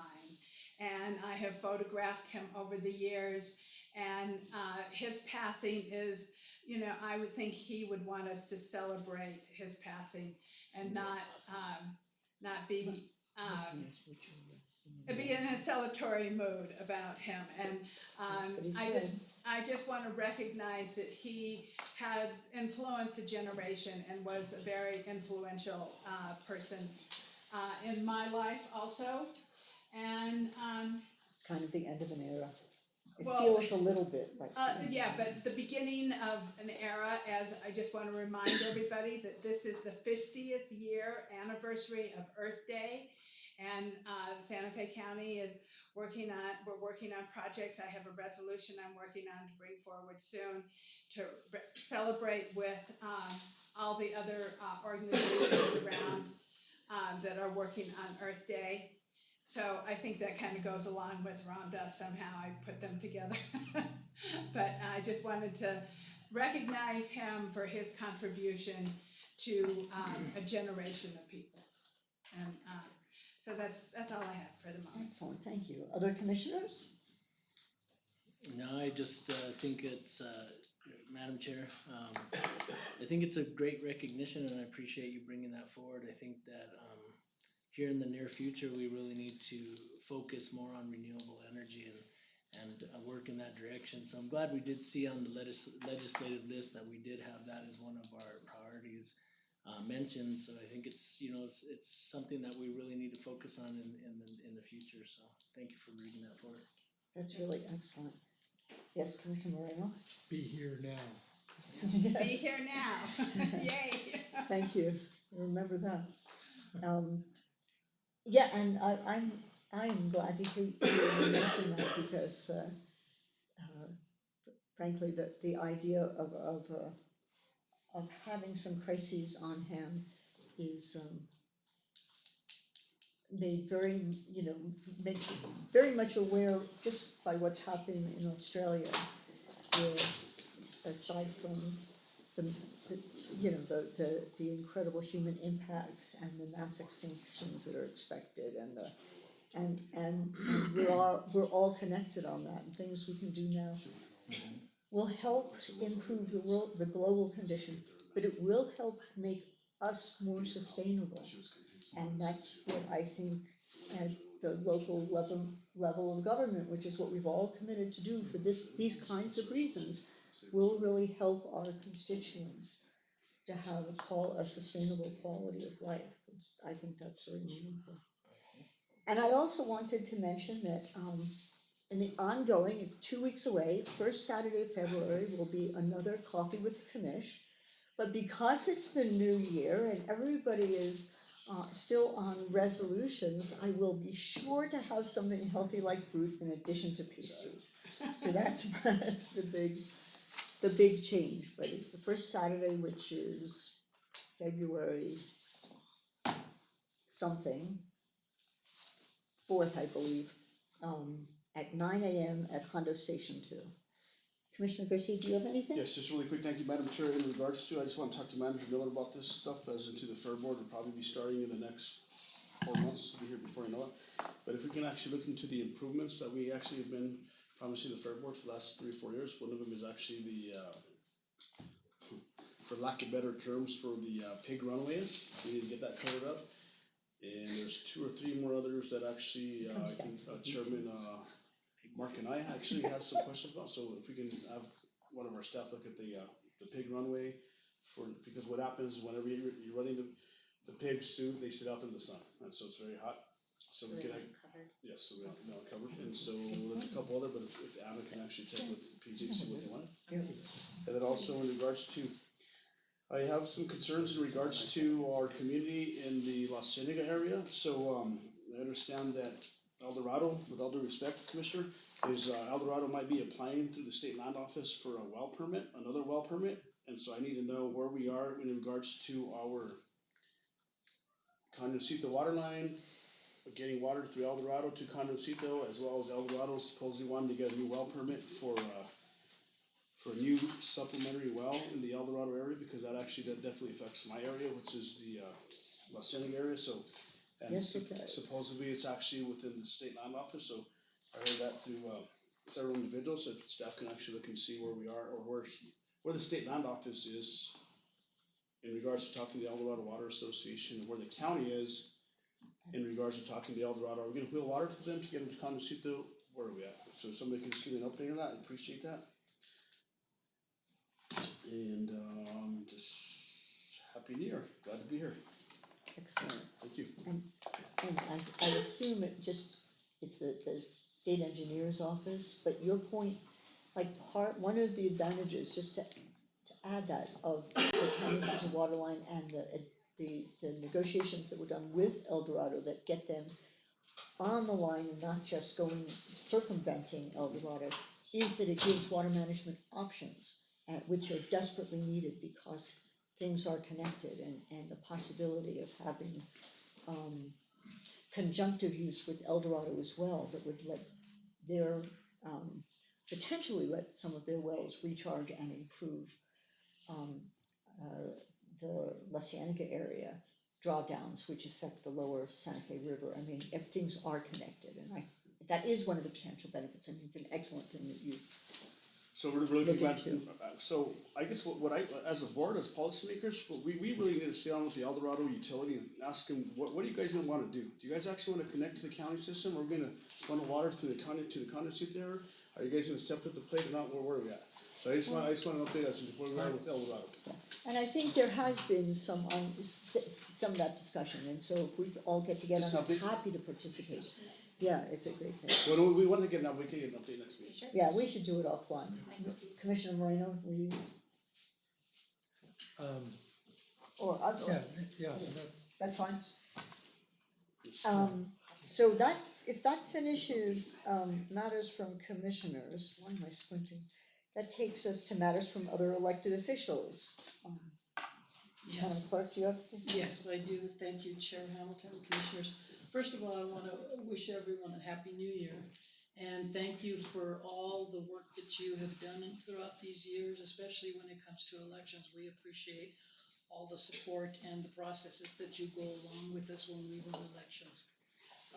I wanna remind the public that we are, preparing for the primary election, the 2020 primary election, and then soon after that, in November, the primary election will be June 2nd, and then after that, in November, will be the general election for 2020. This election is the presidential election, so it's gonna be a large election, probably contentious, we don't know. But we'll see how it goes, but we're used to doing this. Also, I wanna let voters know that my understanding is that Santa Fe County will have questions on the ballot. So what's important to understand is that the county will provide information and educate the public, and the public will make their decision regarding these ballot questions. Also for 2020, it is the 100 years of women's suffrage. Women were given the right to vote. I encourage all women who are eligible to vote to please register to vote and vote. Many women throughout our country fought for the right to vote, and I think it's important to acknowledge their sacrifices and their protests, and even there were times where they were willing to die for the right to vote. And so I think in honoring all women, let's remember that we as women should vote and register to vote. Thank you. On that note, I am bringing forward a proclamation. Yes. On women's right to vote, so, that will be forthcoming. Thank you for doing that, yes. We should wear white pantsuits. Yes, we should wear. Just Madam Chair, also just sitting on the school board, it's I respect what women need to vote, but also if we could get the younger generation actually to vote once they turn 18, because there's actually a state law once you turn a certain age, 17, kids can actually register to vote if they're 18 by November. So if we can actually try to, in this community, we also need to communicate, right? So let's get the women out to vote. Let's also get the students out there to vote, because Absolutely. I know Absolutely. about 9 out of 10 kids that are like, well, we don't want to vote. Well, why are we going to vote? And that's so. We can just work on that as well. The law also allows for 16-year-olds to participate in the voting process. They will register to vote, and their registration will be suspended until they turn 18, then it'll go back into the system. But at 16 years old, 17 years old, they can be a poll worker, and they will receive the same amount of money as the regular poll worker. So for $150 a day on election day, 16-year-olds, 17-year-olds can participate in the polling places to assist voters. So we're very fortunate in New Mexico that we have that, and we do have youth come in and participate in that.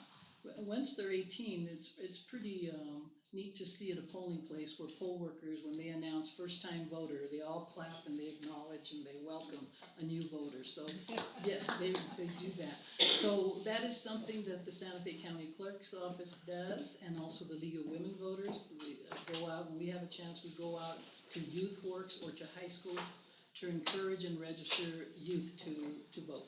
So Madam Chair, just really quick, Madam Clerk, thank you for telling this. So I would like to just sit with you and see like what high schools we're going to, because I would actually like to go sit with you at the high school, and with you and your staff and say, here we are, let's register to vote. Since I wanna get people involved in my district, get schools to vote. So we have. We'll talk to them. We have 200, Madam Chair, we have over 200 registered voters, registrars, at least that I know of in the county, who are always available and to go out and register Let's people. take them to the schools. I haven't seen that, I wanna see them in the schools. That's a great idea. Right. And So, also, yeah. Chair Hamilton, let me also mention that, remember that we, in 2016, we also have voter registration online. So they can go online, if they don't have ID, they can come to our office, they can let us know that they are interested in participating, but they can register online, and that's a wonderful service, because you can update your voter registration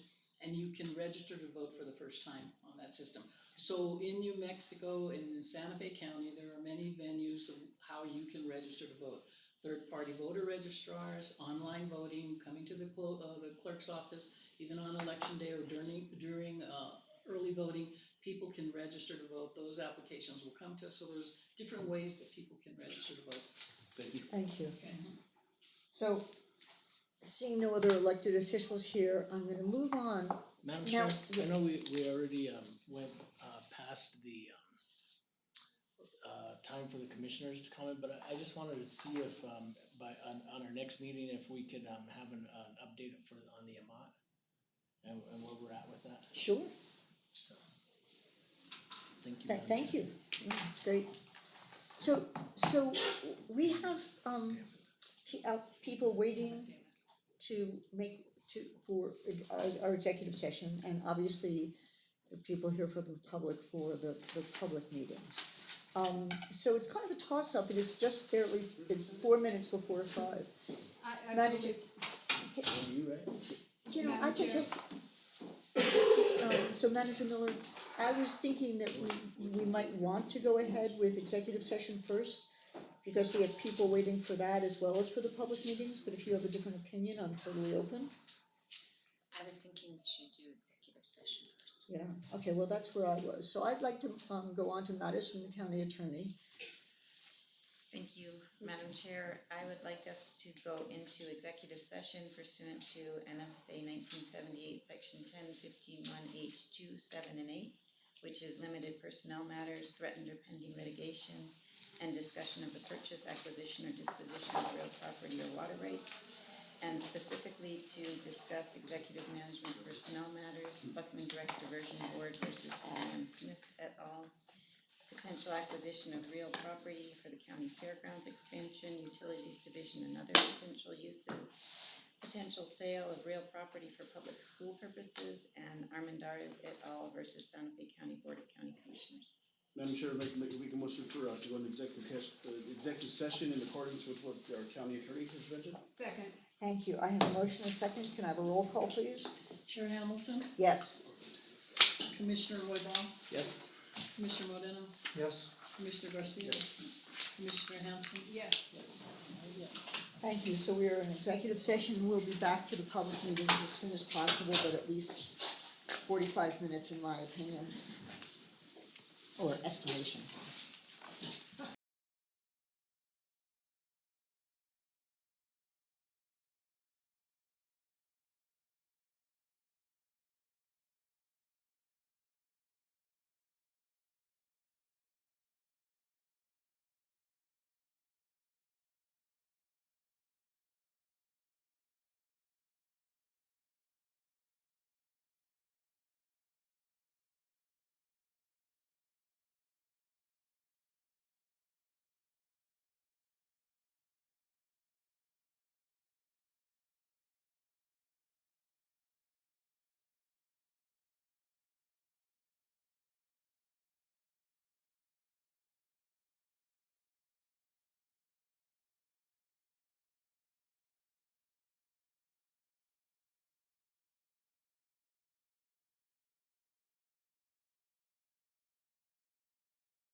Madam Chair.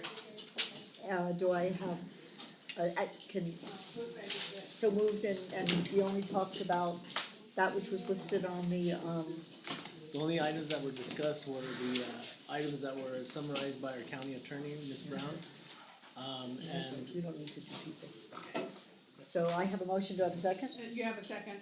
I motion and second, all in favor? Aye. Aye. So we are out of executive session, and that moves us to item 11, public hearings. Madam Chair, there's actually one item prior to public hearing. Thank you, Libby, I knew that, thank you so much, Ms. Brown. So that takes us to 10B, which is request approval of the settlement agreement in the Armendariz case. Okay, Madam Chair, I move. Commissioner Hanson? I move, request approval of settlement agreement in the Armendariz et al. Versus Santa Fe County Board of Commissioners. I'll second.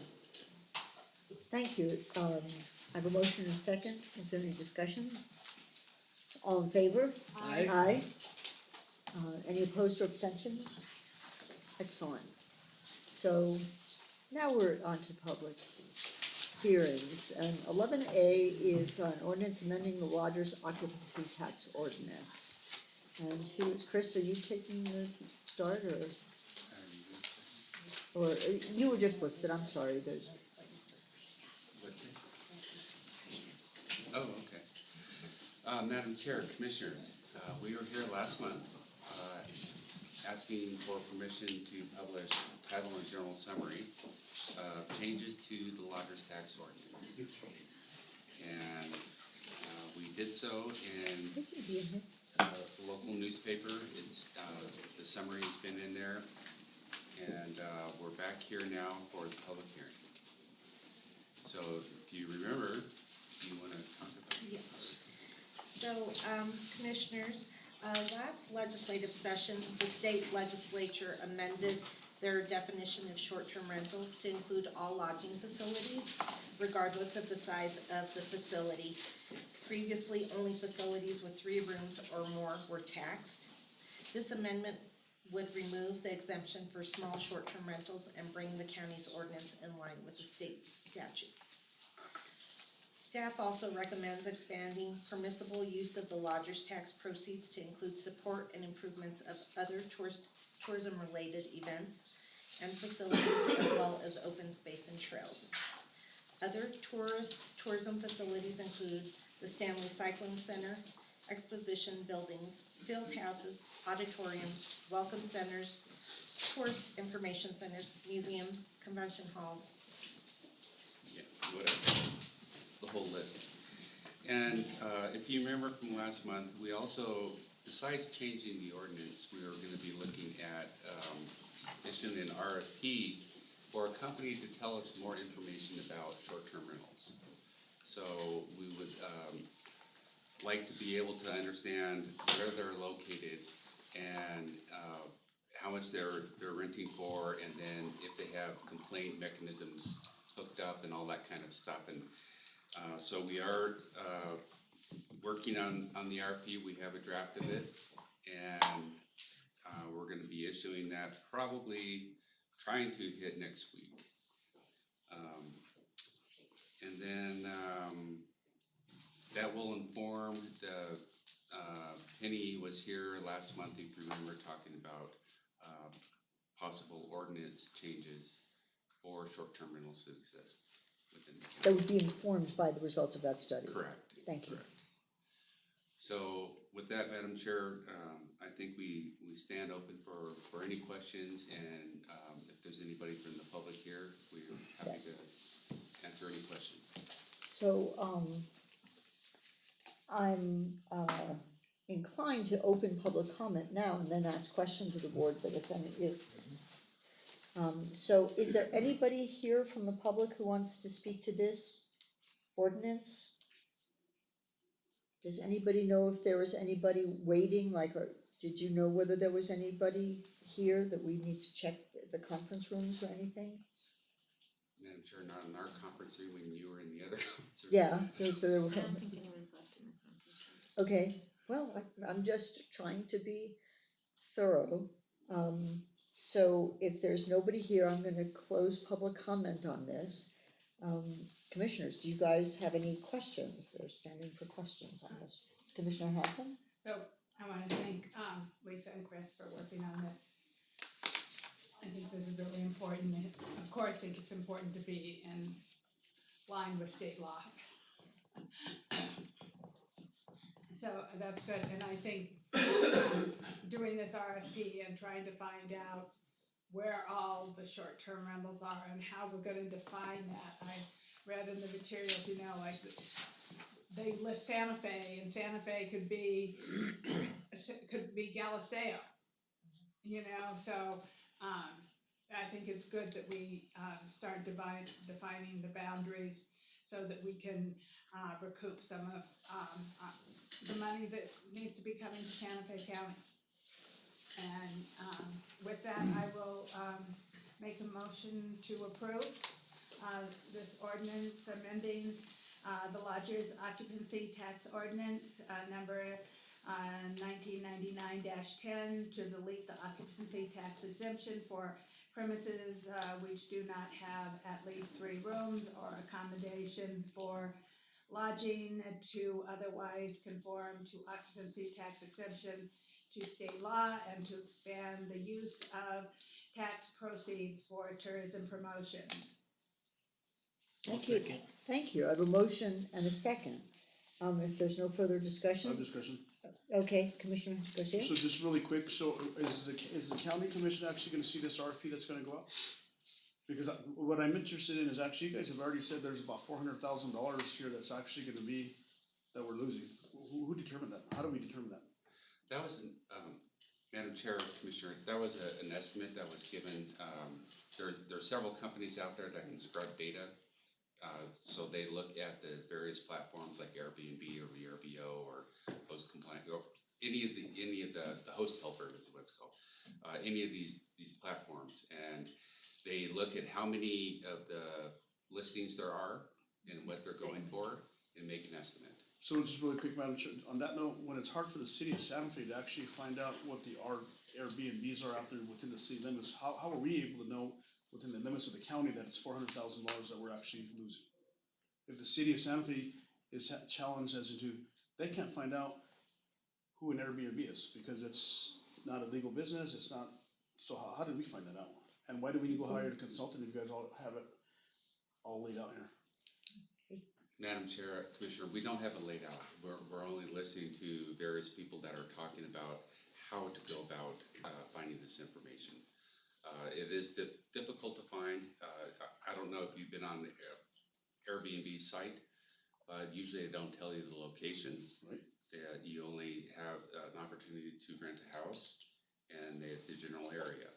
And then after you make the commitment, then they tell you the address. And so these companies are able to go in, and I don't know if they have proprietary software that's able to go in and tell them the address before anything is rented. So the transaction is made through the platforms, and some of these companies have agreements with these platforms of collecting the lodger's tax and paying to the local government. I'm sorry, I still don't understand, but okay. So how much is the RFP out for we're gonna hire this company to go out and do what you seem to have already figured out, with all due respect? Well, Madam Chair, Commissioner, we're looking at probably paying $60,000 for the RFP. So make that available and see what companies come back and how they respond. Other questions? So. Just also really, oh yes, ma'am, just really quick in regards to your so this, once again, in a nutshell, this actually states that anybody that lives in the county limits and has Airbnb or a hotel in Bishop's Lodge or Edgewood or up in Espanola, that they're gonna pay an additional amount of tax, correct? And Madam Chair, Commissioner, that's not correct. So what I'm looking at, let's assume the city of Las Vegas, we have a brand new Raider stadium out there, and they actually increased the tax on a room there to pay for the stadium. So are we actually increasing the tax for hotels, Airbnb? No? Yes? Commissioner Garcia, so in the current ordinance, it does not specify short-term rentals. So we thus have not been able to collect. Our lodger's tax in the county is 4%. So as a person is listing their property on these websites, it's a pass-through to the visitor. So the individual that is renting out their casita or their room is not actually paying the tax, they pass that on to the visitor. So really quick, Madam Chair, as I asked the director from the zoning department, what staff is actually gonna look at all these Airbnbs and gonna collect it and give them a business license, and what staff is actually gonna do all that? When you have 20 Airbnbs in, let's just say Magic, or 20 Airbnbs in Glorieta, who's gonna do that? Manager Miller? Madam Chair, I think there's two different things we're talking about. We're talking about enforcement, which is what Penny's staff needs to look at our land use code in order to develop a short-term rental component to the code that would create the requirements for somebody who wants to have a short-term rental, whether it's an Airbnb or whatever it is. That said, doesn't mean that people aren't renting out their facilities right now, their houses right now.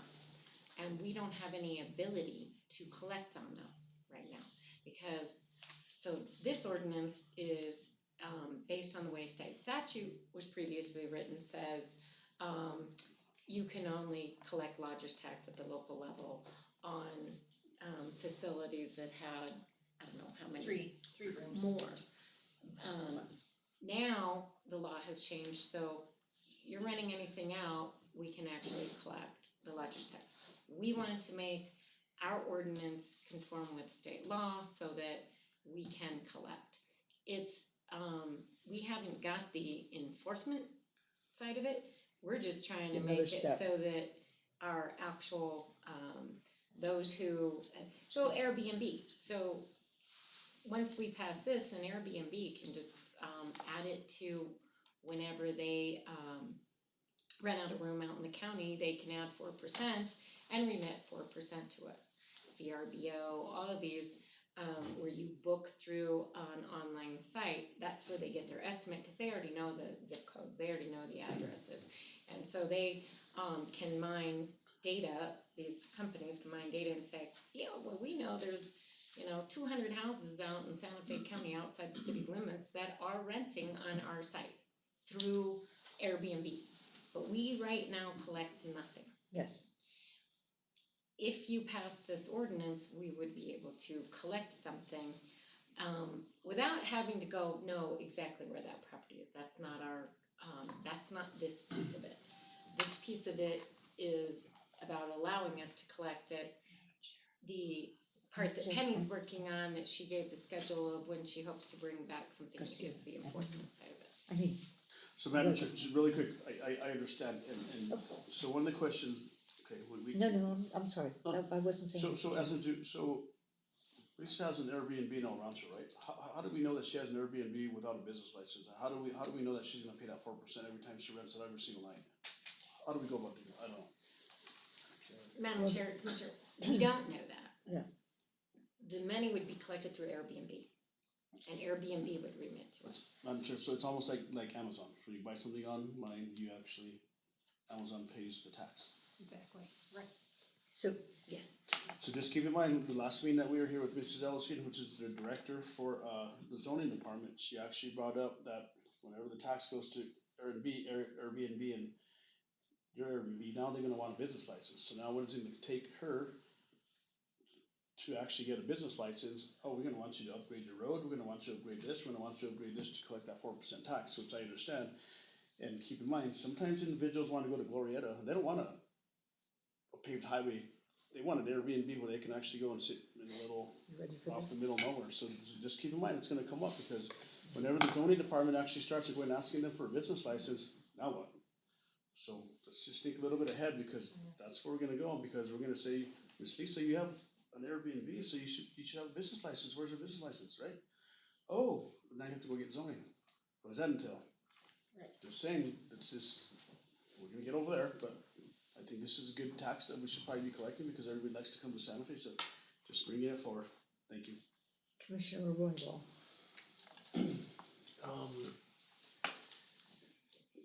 I guess I wanted to ask if you could give me the definition of a short-term rental. Less than 30 days.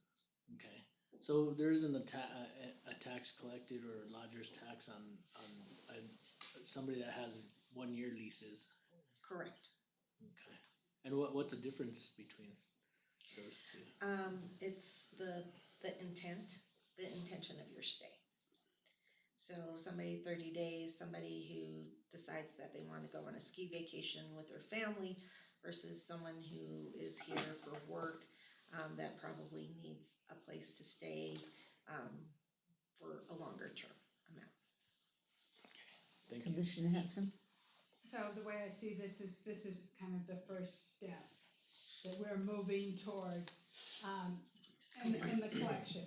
And, I am grateful that, you know, as, our friend over at tourism says, you know, we're leaving money on the table. I don't want us leaving money on the table. It's gonna take a while for maybe it to build up, that it's worthwhile, but at least now we are in step with the state, and we are making progress at looking at how we can recoup some of the money that is being spent in our county and provide better opportunities for tourism activities. Commissioner Moreno? Just one last. Thank you. My family, we go Airbnb, VRBO, we use it a lot for vacations. And if this would pass, I think the county would really be in a really good position to capture the market before the city gets a wind of it. So I have, Just really quick, Madam Chair, I totally agree. We have a motion on the table and I totally agree, you know, let's raise taxes. My grandma had a house off of Canyon Road and she actually wanted to do an Airbnb. Let's raise Mrs. Chavez's taxes because let's tax her, tax. And I get, we wanna bring in revenue, but also keep that in mind for the individuals that have been in this community for many, many years and have a short-term rental as into, they wanna make a few dollars. But it's taxing government here, government tax. But, so we have a motion on the table, I just wanna put that out there for the record. Thank you. so I have a motion and a second, all in favor? Aye. Aye, all opposed? Madam Chair, it's an ordinance, so you'll need a. Need a roll call? Thank you, I was gonna ask that and then I forgot to, so thank you very much. Yes, Chair Hamilton, I'm going to take a roll call, abstain, yes or no. So Chair Hamilton, Yes. Commissioner Roybal, Yes. Commissioner Moreno, Yes.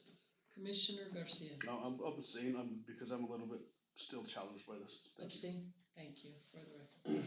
Commissioner Hanson, Yes. yes, we have 4 yeses. Thank you. Thank you.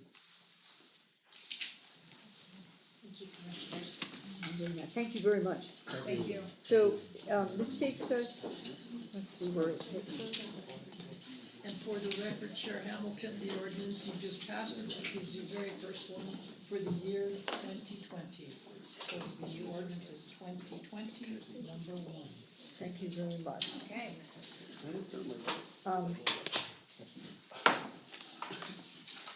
Okay. Well, I don't know what my notes are. So that takes us to 11B, which is the ordinance amending the Santa Fe County ordinance. Madam Chair, just really quick, on the previous ordinance that was forward, I would just like to make it for the record, Madam Clerk, that actually I'm in favor for that, because it's Pardon me? actually, I'm in favor of it. Okay, For the last so one, just- for the record, Commissioner Garcia is Voted. changing his vote Abstain to to yes. yes. Okay, Thank you. so now we have 5-0, all in favor. Thank you. Thank you. So that takes us to 11B, which is amending the Santa Fe ordinance, solid waste and recycling management. Mr. Huron, Who's taking this one? Mr. Huron, are you gonna start out? I will start out. Thank you very much.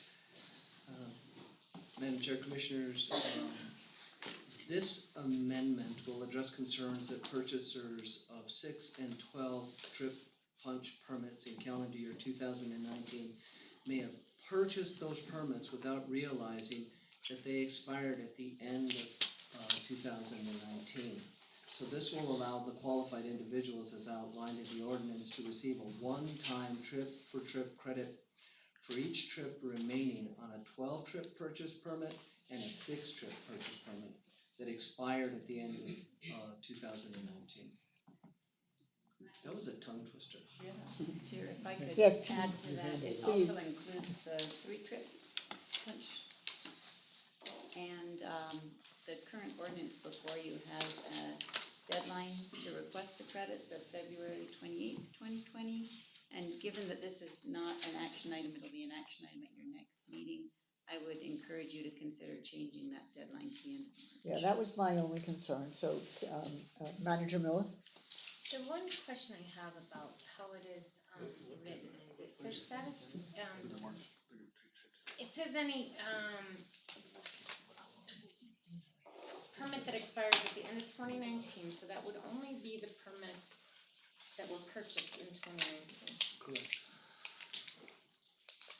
And could they have been purchased at any time based upon the way this ordinance is written? And what's proof of purchase? What? Madam Chair, I know this is gonna turn Manager. into a mess, that's why I'm asking. And I wanna be clear what the board's Okay. intent. I appreciate it. Yes, I'm ready. the way it's written, Madam Chair, Manager, it would be for the entire year. So, what I wanna point out to the board is the way that this ordinance amendment is written is that if somebody bought a permit in February of 2019 and it still has 2 punches remaining on it, they have the receipt, or if we consider proof of purchase the fact that they have the punch card, that they could come in and get a credit towards this year's. Yeah, so. I wanna know that that's the board's intent. Yeah. We'll do it. It will mean that our,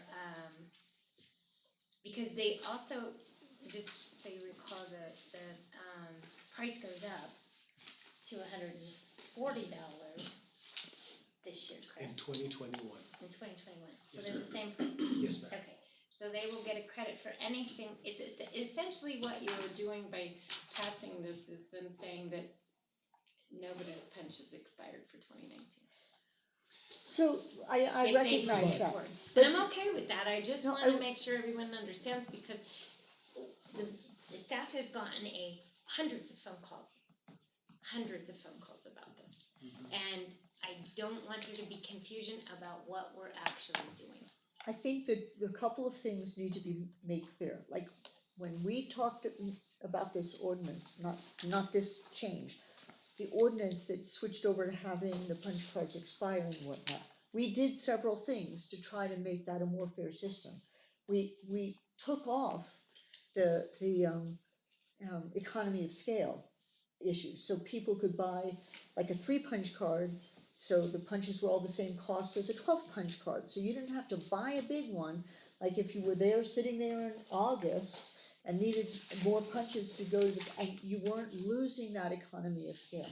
But given what happened at the end of this year and the calls people were getting, it seemed that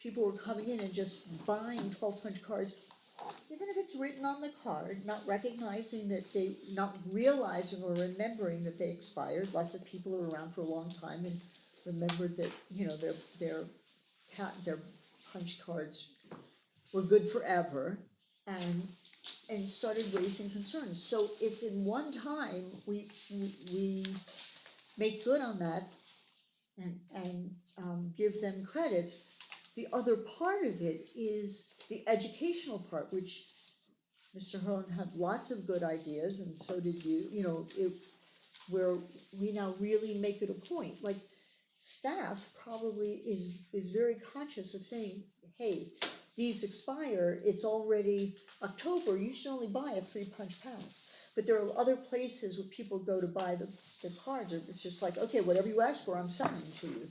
So we have the opportunity to put up posters and flyers and sort of coach everybody who sells them, so that we're not gonna do this over and over again.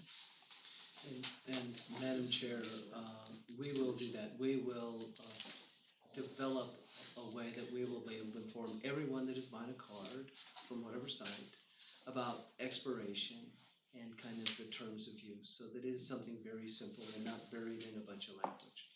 Commissioner Roybal. Thank you, Madam Chair. I know that this is an issue that's gonna be revisited no matter what we do. My biggest concern is, 5 years ago, the commission actually made a change that these didn't expire. And that actually resolved a lot of these issues. We didn't have the issues anymore. I still look back at when I originally asked for the punch tickets a 3-punch ticket to be the same amount per trip as a 12-punch. Right. It was more because I felt like we were unfair to the individuals that didn't have the resources to purchase a whole 12-punch ticket. That was the intent of that, not because they could buy less, we'll make them expire. That was something that I didn't realize happened until we had already voted on changing this. So, it's still, I'm very passionate and feel that, that these tickets shouldn't expire. And I think the way to resolve that is just to go back to them not expiring, because we're gonna revisit this every single year, no matter what we do. And I know Right. staff has actually gotten hundreds of calls, and I've gotten a bunch of calls.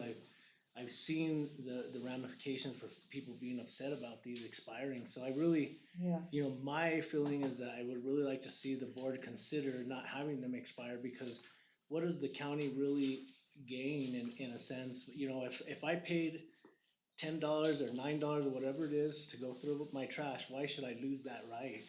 Well, I don't necessarily know the official answer to that.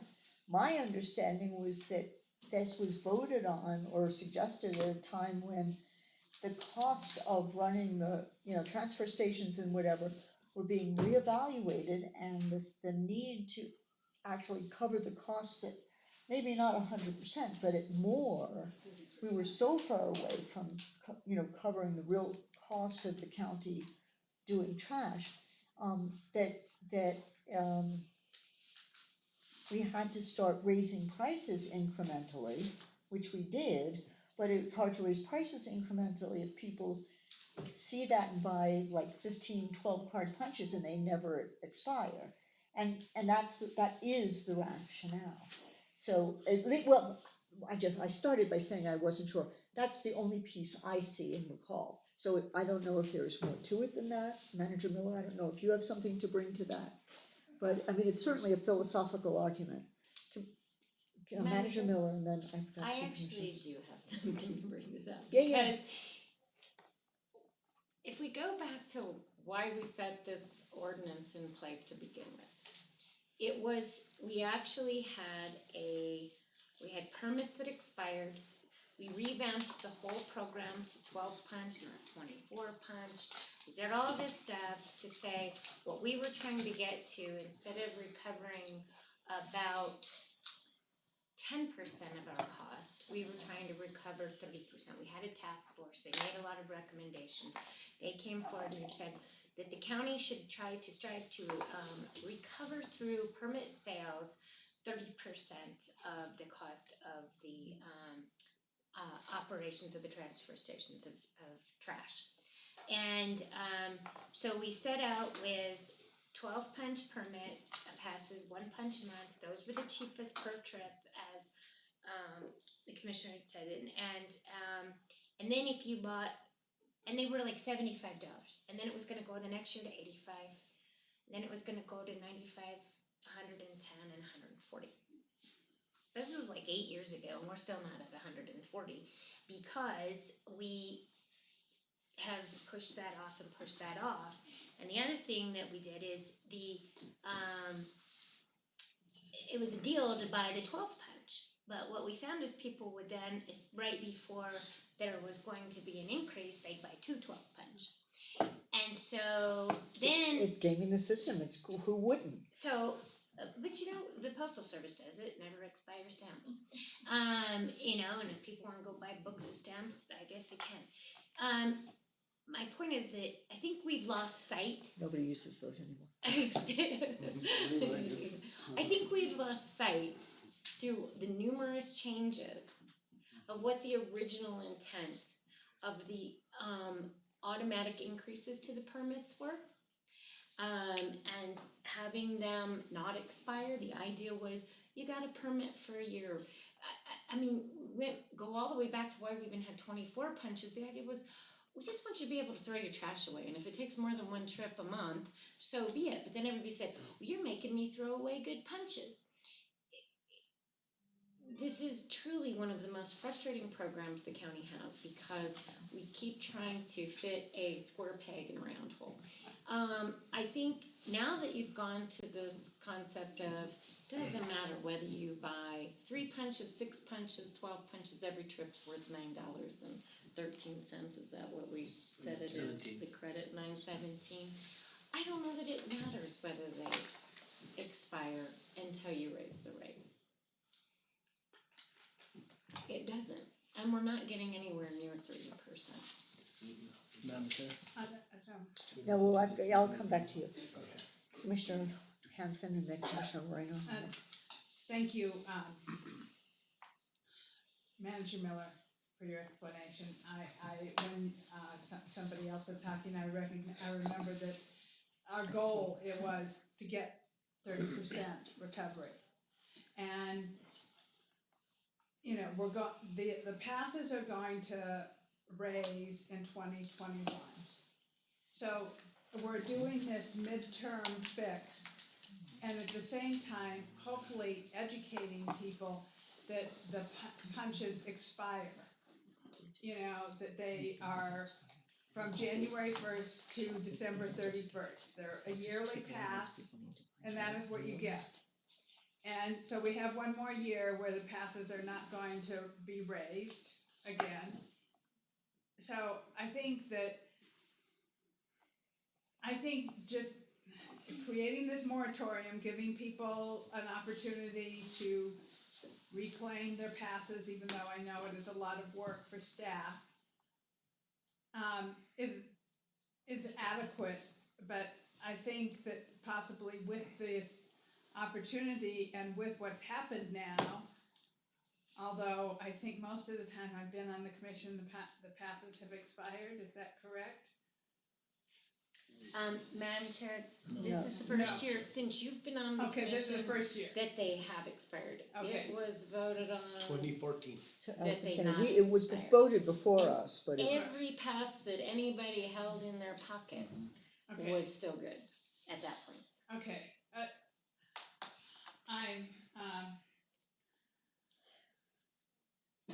I agree with you completely, Manager Miller.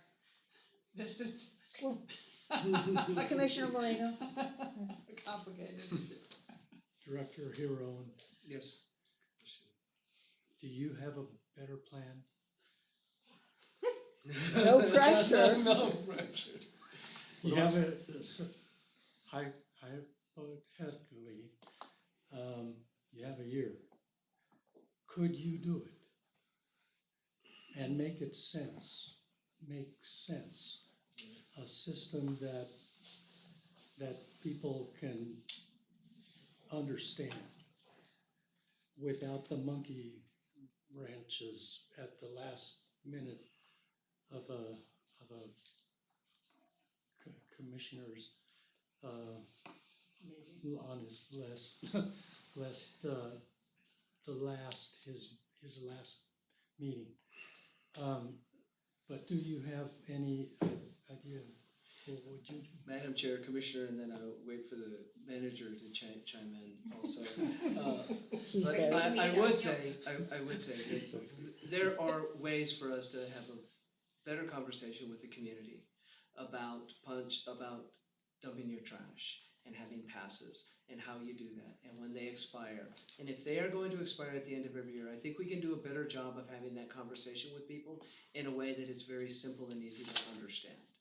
Is that still gonna leave problems with the system? I believe so, because I think this is just one of those nettlesome issues that we're gonna be left with. Did you have, oh, Commissioner, Garcia, Madam sorry. Madam Chair, just really quick, do we need to take action on this? No. Also, I'd like to hear from staff. He's worked here for so many, many years, you seem like you're shaking your head with the other Madam meeting. Chair, this is Les Francisco, he's the superintendent. So Yeah, we know Madam that. Chair, Commissioner, yes, I've worked with Santa Fe County for 12 years. And yes, in 2014, when they did go, because that's all I heard, from 2008 to 2014, if they would stop expiring and do this, I mean, and it was in fiscal year, back when I first started. It was God, who remembers that? June 30th. So, and I've been here for, and so I've seen plenty of things come through the solid waste department.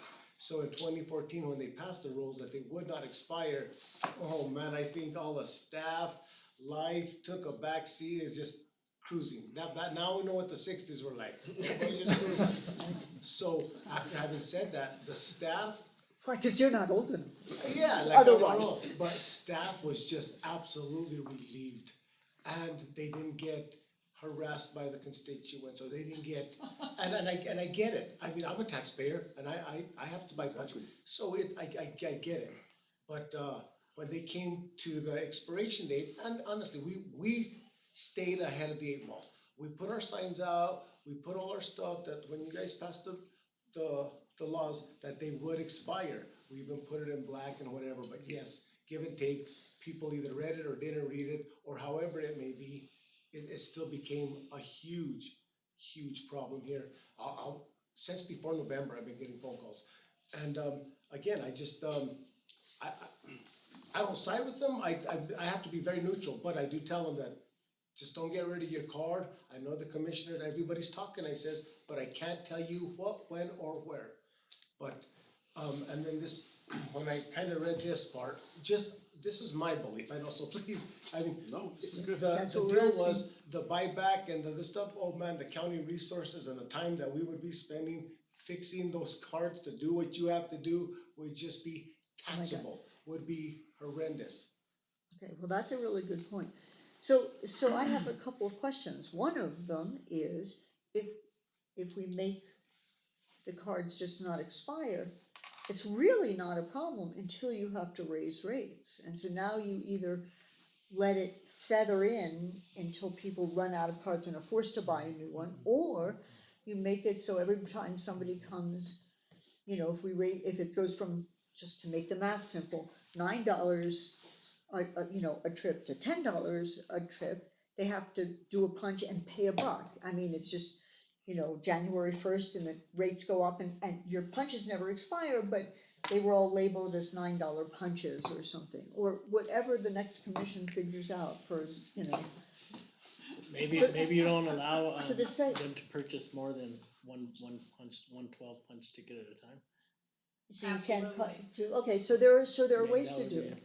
So the other question is, are we entertaining this because we actually have an option to make them not expire and just change our approach? Madam Chair, yeah, you have an option, cause we aren't voting on it, we, didn't notice it, properly, so if you wanna change this, we have it noticed for next, meeting for a vote. Yeah. Just to give you some perspective, in 2019, in December, 38 people bought 12 punch passes, 14 bought 6 trip. I don't think thought they were expiring within that month. And in November, 11 bought 12 punch passes and 38 bought 6 punch passes. Maybe they do a trip a week, I don't know. But, you know, you've got a hunk of people that clearly thought they don't expire. So, at a minimum, I do think we should give them a credit. I doubt people kept their receipt. So, I think that what they're gonna have to do at Public Works. I don't think this is something that we can ask the satellite office to do or the treasurer's office to do, is to, give them a new card with, additional punches, you know, for the ones that they have, if you have the ones expire. So I'm kind of the opinion, I've totally changed on this, cause I'm so tired of changing this ordinance, I'm being honest, cause we will, and Commissioner Roybal is completely correct that as soon as, if you extend this and you let people exchange them and get new cards, and they expire at the end of the year, but the rate goes up by another $2 a punch, or, you know, $30 for 12 punches, it's more than $2. They're going to be telling you it's too expensive, it's too much, we can't afford it, it should be part of our taxes, and you will be back visiting this because every single year that we've had an increase or they've expired, we have changed this ordinance. And we have either, done a moratorium on the increase, or we've said they don't expire. And so we've made it so confusing for the residents because we change it every single year. Why don't we just not have them expire? Second. I agree with that. We're not anywhere near 30% anyway. That's right. If we're collecting 15% of our cost, I'd be surprised. Okay, so And then we'll just have to be at clever the end next. of the year, hey, if people wanna buy 24 punches because they wanna save $30, have at it. I don't think you're going to have that many residents who buy up a whole year's worth in advance of an increase. Well, And it if sure they sounds, do, then we have the money in the bank. sure sounds like it would be a lot easier for staff and, you know, staff time has value as well. Right. Commissioner Roybal? Thank you, Madam Chair. I just wanna, you know, I think, that this is the best direction for us to go in, so I appreciate, the feedback. I do wanna reemphasize a little bit on education as far as, at the end of the day, where we wanna end up is not throwing so much trash, right? And I mean, if we work with you know, our constituents and work with them on recycling, I think that's gonna be a huge, you know, ultimately at the end of the day, everything that we take, whether it's recyclable or not, to the landfill costs the county money. So if there's some way we can work with our constituents, And even composting. yeah, and composting, and you know, because in the future, we can actually cut costs in that manner so that we can bring the cost down as a whole to our constituents, and that's something I think that, you know, that we need to focus on, and I think it starts with education, you know. And you know, my constituents and all the constituents in Santa Fe County that use our transfer stations have a valid concern. You know, 5 years ago, I was thinking that it was 20 punches and they were only $60, or if Catherine's right, and they were $75. That still only comes out to $3.75 a trip. Whereas now we're at well over $9. So you know, that's 3 times. That's gone up three times, 300 times in the last 5 years. So you know, it's. I feel for my constituents because I know a lot of them are on fixed incomes, and you know, we don't have the resources, or you know, they don't have the jobs that they need. You know, average household income is $40,000 a year in New Mexico, so I can understand that they have you know, issues with making these paying so much, and that's why I thought for them to pay the same amount for a 3-card punch as a 12-card punch, that makes it fair for people that don't have the resources. So I just wanted to say that on public record also. Commissioner Hanson? Yeah, so thank you, Commissioner Roybal, for mentioning, you know, the idea about reducing waste and reducing your waste. I mean, I live in the city, I know I'm the only commissioner that lives in the city, I pay $16 a month to have my trash picked up every month. I don't have any trash, hardly. I don't, you know, I would like to have pay as you throw, because I haven't put my trash can out for over a month. You know, maybe I put my recycle bin out once. And so I really think reducing your waste is really important for the environment, and that's something that if we're gonna educate people, that I agree with Commissioner Royball on that, and because the landfills are expensive. Maintaining the landfill, you know, that's expensive, and, Yeah. so I agree, I support the idea of having them not expire, especially from staff's point of view. I'm more sympathetic to staff that, you know, like, oh my God, this punch is expired, it's January 1st, it was good yesterday. So, I think that not having them expire, but, you know, we continue to move up, but I think if we help people understand that, you know, their trash costs money for us to bury, their trash costs money for us to run the landfill. There's a reason why we are charging these fees. It's not because it just evaporates, because it doesn't. And, that's all I have to say. Thank you. Thank you. Manager Miller? So Madam Chair, I just wanna make sure that I'm clear too, that we're talking the 2019 permits going forward, from 2019 going forward, rather than going back and picking up these 2014, 2015, 2016. Yes, yes. That's what I would assume, I don't, whatever, That's what anybody. page I'm on. Because there used to be a different kind of permit before when we had 24 punches, and I'm not trying to pick up the permits from 4 years ago when we had, or 5 years ago when we had. Do you still have people who try to come in with 24 punch ones? Yes, ma'am. Oh, yeah, we're getting back from, People we're getting from import them 09. But and hang 09, on to them. So I think there does need to be a time frame that we're talking, cause we had said everything would expire this year. What we got the complaints about were the 2019 ones expiring. Well, that's it. And so I'd like to at least have a point that That's what we're doing. 2019 permits forward don't expire, and we're gonna have to change the wording in this. I don't know if that means we need to renotice again. So we might need to renotice it, and if we do, that might mean that you wouldn't vote on it till the first meeting in February. As long as the word gets out to people, We don't have an expiration anymore, so that's good. so it won't matter. Commissioner Moreno? Did you still have? Yeah, and we'll print the pass to not have an expiration date going forward.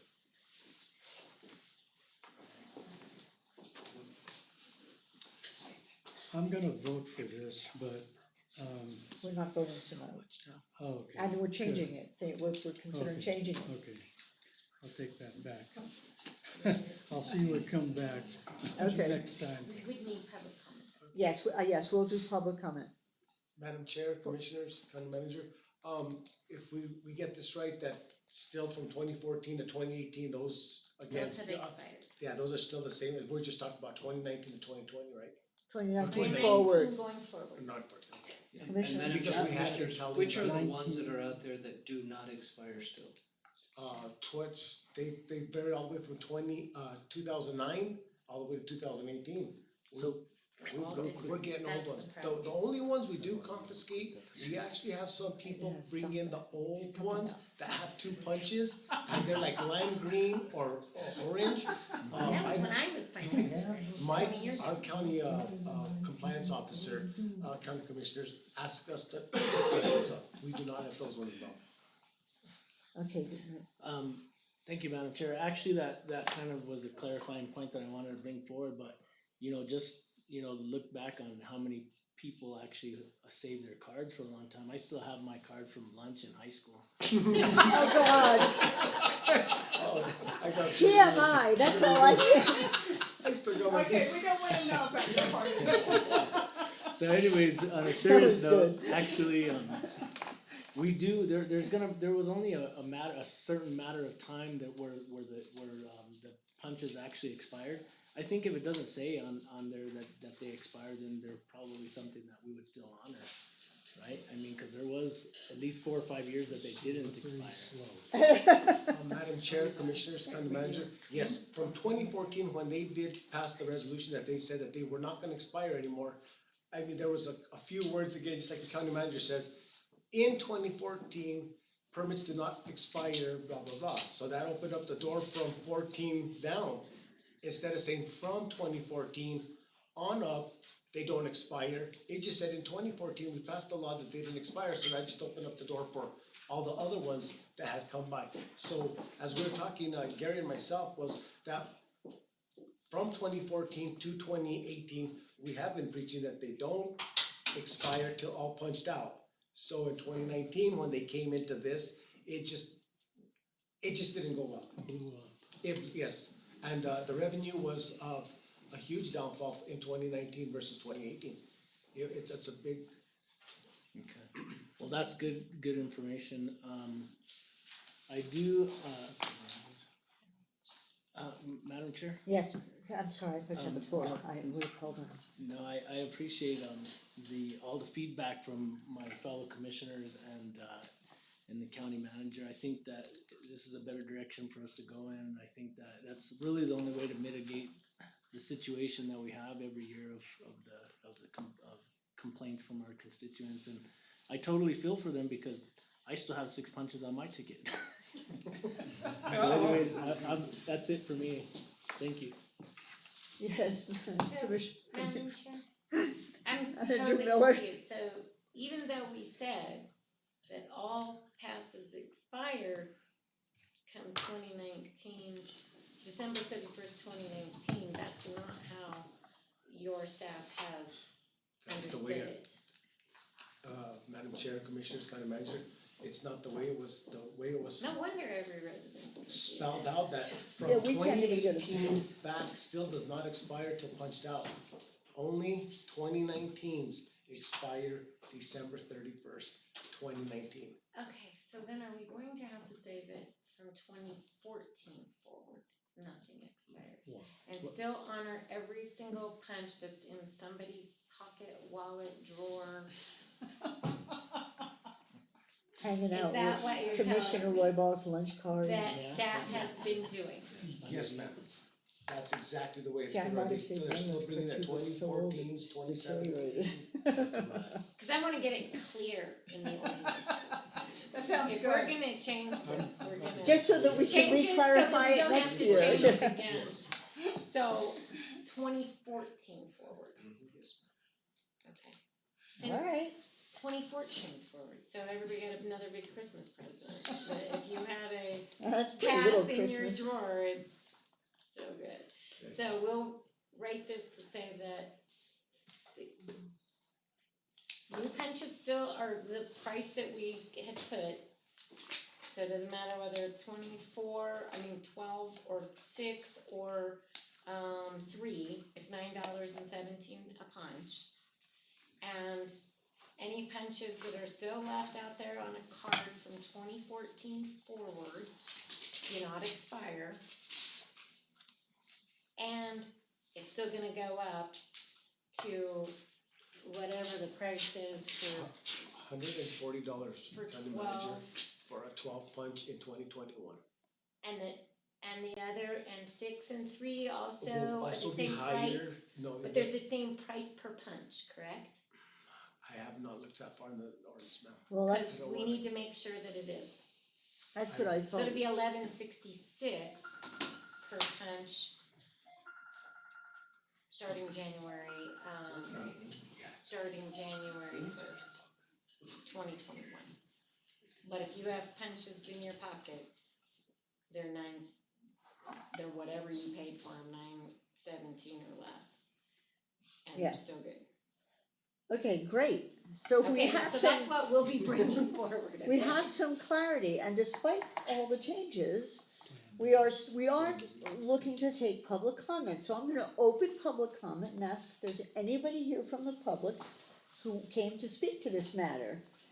So come on forward, is that it? One person, come on, yeah. You get less than 3 hours though. Okay, yeah, that's great. And that's a joke, I'm sorry. If you don't mind, please state your name for the. My name is Peggy Joy Hodgen. I live in District 5 in the Lone Butte area. Thank you so much for having me this evening. This is my first time doing one of these things, so I really appreciate being able to listen to you guys. I have my opinions and my information has changed over the course of getting to sit with them in the conference room and listening to you guys tonight. So my issue is that last May I bought a 12 punch pass as I always do, since I will always use them. I remember when it did used to expire. So when 2014 happened, that was very exciting. And so I would just buy the 12 punch passes automatically assuming, that it would roll over. And so I did the same thing. My 2018 pass carried into 2019. So I did not go at the beginning of the year. I don't remember ever even thinking this was gonna expire. And so when I went and bought it in May, honestly, I bought it at the old building, and I do not remember anyone saying this one's gonna expire. I understand we're supposed to read the fine print, but come on, no one really does that. It's not really fair. So I was under the assumption that my 12 would roll over. I use 6, so it's pretty much once a month we go. If we have like a big overhaul, we'll do more, but it came to November, and I will say, I go to the San Marcos transfer station. Patty, love her, she's wonderful. For about a month prior, I was given a lot of heads up that we're really sorry, but this pass is gonna expire. That's when I turned it over, and I said, not to Patty because she's wonderful, but I said thank you for the information, and I went home and complained. That's why you elect us, right? Yes. So that was frustrating. They all did a very good job up until that point. That's good to hear. December, yes, they've always been great. I think Sunday was the 29th of December. I've never seen the dump so busy. I wish I had more time in that day to do more dump runs. The guy was very nice. He said, I'm sorry, you won't be able to use these passes. And I said, no, that is incorrect because I'm going to go talk to my county commissioner and I'm going to be able to use my remaining 6. Thank you very much for your worry, but yes, Commissioner Moreno, thank you for giving me those 6 passes because that is what I intend to get today.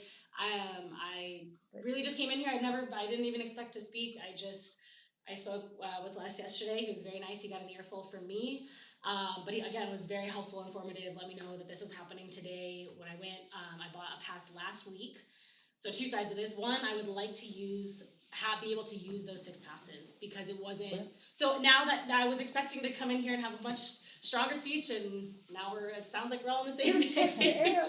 But you can spread it around to everybody else. Yeah, so I came in last week not knowing if that was going to happen. I needed to do a dump run. Came in, I will say, I bought a 6 punch pass because I knew that it was going to expire. When I bought the pass, there's a little box now where you have to do initial acknowledging that it expires at the end of 2020. I guarantee you that did not happen last May 2019. Otherwise, I would have said, okay, I'll smartly buy a 6 punch pass. I'm not arguing that there should be. I sort of have mixed emotions now, and I don't want to shoot myself or my fellow county folk in the foot, but I was going into this year saying, fine, it's going to expire. I appreciate that my transfer station has had its wonderful upgrades. I appreciate that we need to have these good services and that they cost us. I think that's the deal. We're good tax-paying people. We work hard to load up our trucks, properly cover them with a tarp, take our time, go to the transfer station, and properly dispose. As someone who has grown up on Highway 14, I see more and more trash bags on the side of the road. As someone who, in their own spare time, goes and cleans up the trash on the side of the highway and then takes it to the transfer station. I don't want to see it when I drive in. It's self-serving, but I also really appreciate, Commissioner Roybal, your comment on general education. I personally love composting. That's awesome. I love the idea of limiting the trash into the dumps. I think that's all awesome, and I fully support that money, that if that's where that money's going to with our increased cost of the dump passes, to go into that education and to go into support these 2 wonderful people. That's awesome.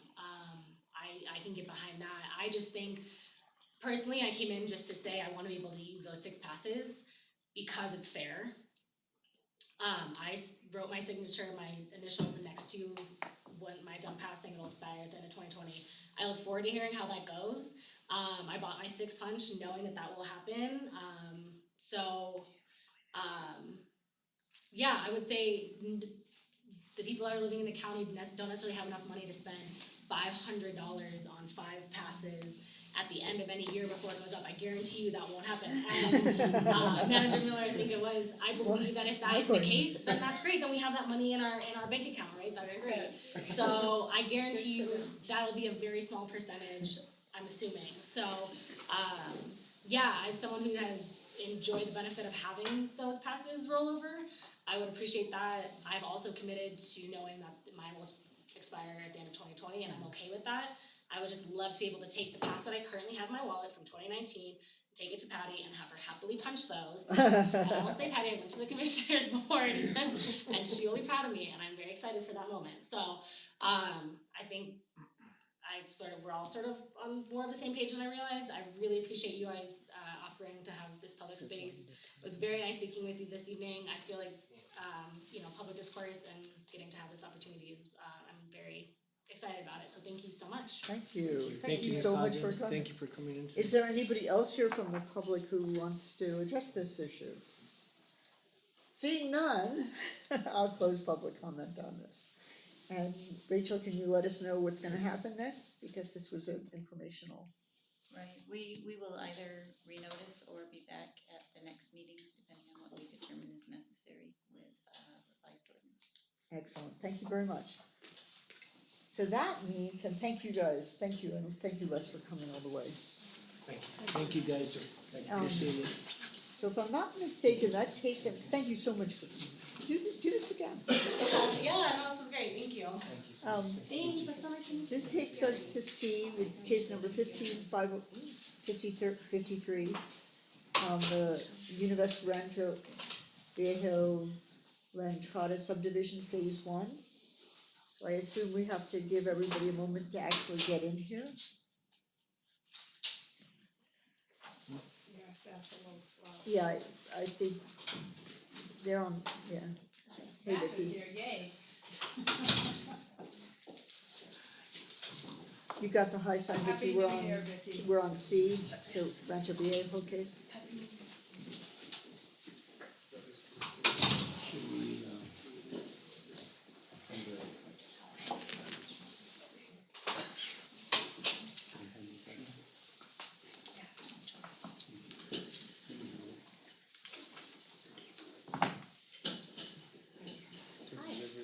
Oh, I'm sorry.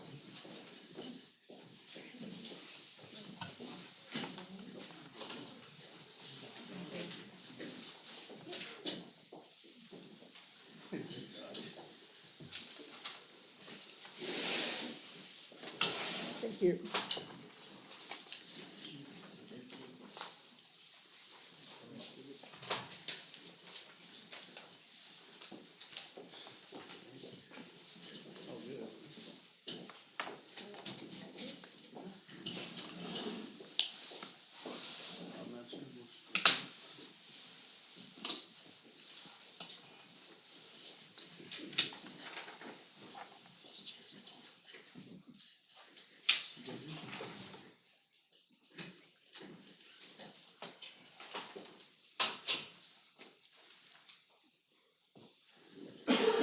So Vicky, take it away, or. Univest Rancho Viejo is the applicant. Jessica Lawrence, agent, requests final plat approval for subphase 3 of the La Entrada residential subdivision, phase 1, to create 35 residential lots within a previously approved 404 lot residential subdivision. The property is located within the Santa Fe Community College District Plan Development District between Avenida Correcaminos and Caminitos de las Rositas, north of Rancho Viejo Boulevard and west of Avenida del Sur, within sections 19 and 20, Township 16 North, Range 9 East, Commission District 5.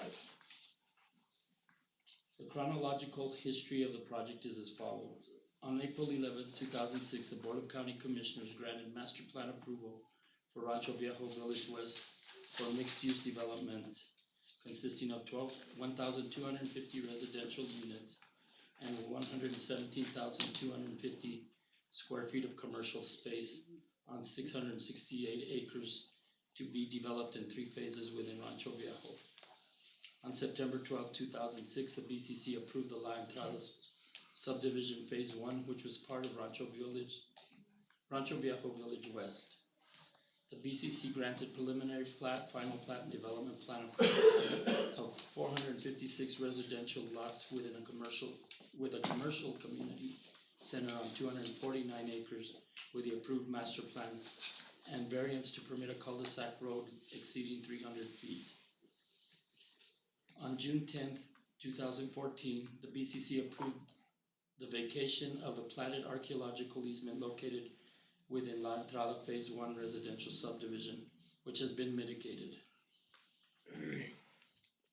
On June 9th, 2015, the BCC approved the requested amendment to the preliminary plat, final plat and development plan for Entrada Phase 1. The request was for a reduction in the number of lots from 456 lots to 404, an increase in undeveloped open space from 139.78 acres to 146.36 acres, an increase of developed open space from 5.69 acres to 7.87 acres, and a reduction of the private park area from 4.13 acres to 3.94 acres. In addition to these changes, the applicant requested the removal and realignment of several roads within the subdivision. On November 10th, 2015, the BCC approved a request for a master plan amendment to subphase the previously approved La Entrada residential subdivision, Phase 1. Preliminary plat approval for all 4 subphases and final plat approval for subphase 1, which consisted of 58 lots. That which was recorded on September 5th, 2017. On November 13th, 2018, the BCC approved the final plat for subphase 2, which consisted of 24 lots. And now the applicant is requesting final plat approval for subphase 3, which will consist of 35 lots. And final approval for subphase 4, which will consist of 49 lots at a later date, for a total of 166 lots. At the preliminary plat stage, the application was reviewed for the following: fire protection, water supply, liquid waste, terrain management, solid waste. Recommendation: staff recommends approval of the final plat for subphase 3 of the La Entrada Phase 1 subdivision, subject to the following conditions. May I enter those into the record? Yes, please. The recordation of this plat shall extend the preliminary plat for 3 years per chapter 5, section 5.7112. Thank you. Thank you. So,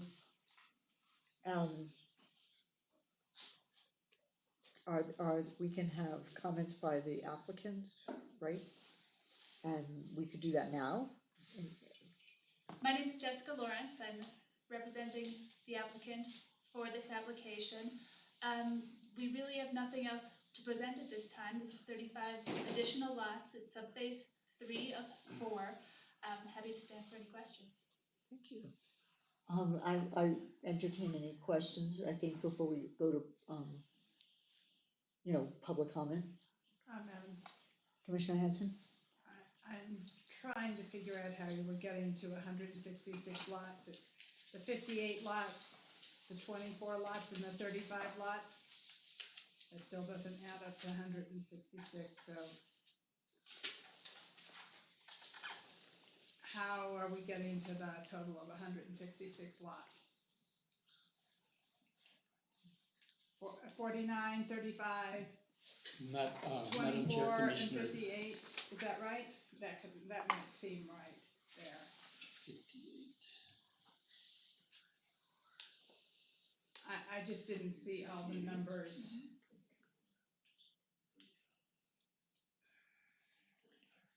It's the total of the 4 Yeah, okay, phases. so the 4 phases. Did some of the questions that these people asked in this, have they been addressed in previous recordings, like the road conditions, affordable housing, has that all been addressed previously? Madam Chair, it has been addressed at the preliminary plat stage. So this is just the final plat that we're bringing for you today, and it does comply with the preliminary plat that was previously approved. Okay, so all the questions that they're asking apply to the preliminary plat. Madam Chair, Commissioner Hanson, that's correct. Okay. Any other questions? Yes. Oh. what about, are there planned upgrades to the road, Rancho Viejo Boulevard? For the applicant, I mean, in the future, Rancho Boulevard's a county road, and we don't have any you don't have any say, plans, so that's a question for us. Madam Chair? Yes, Commissioner Roybal? I don't have a question, but I do wanna hear, if we could hear from the commissioner for this district, how do you feel about it, Commissioner Moreno? Any questions? Well, I got an letter from a constituent, concerned about, that extending, to the west toward Highway 14, that would be, a problem for people trying to get out onto Highway 14. And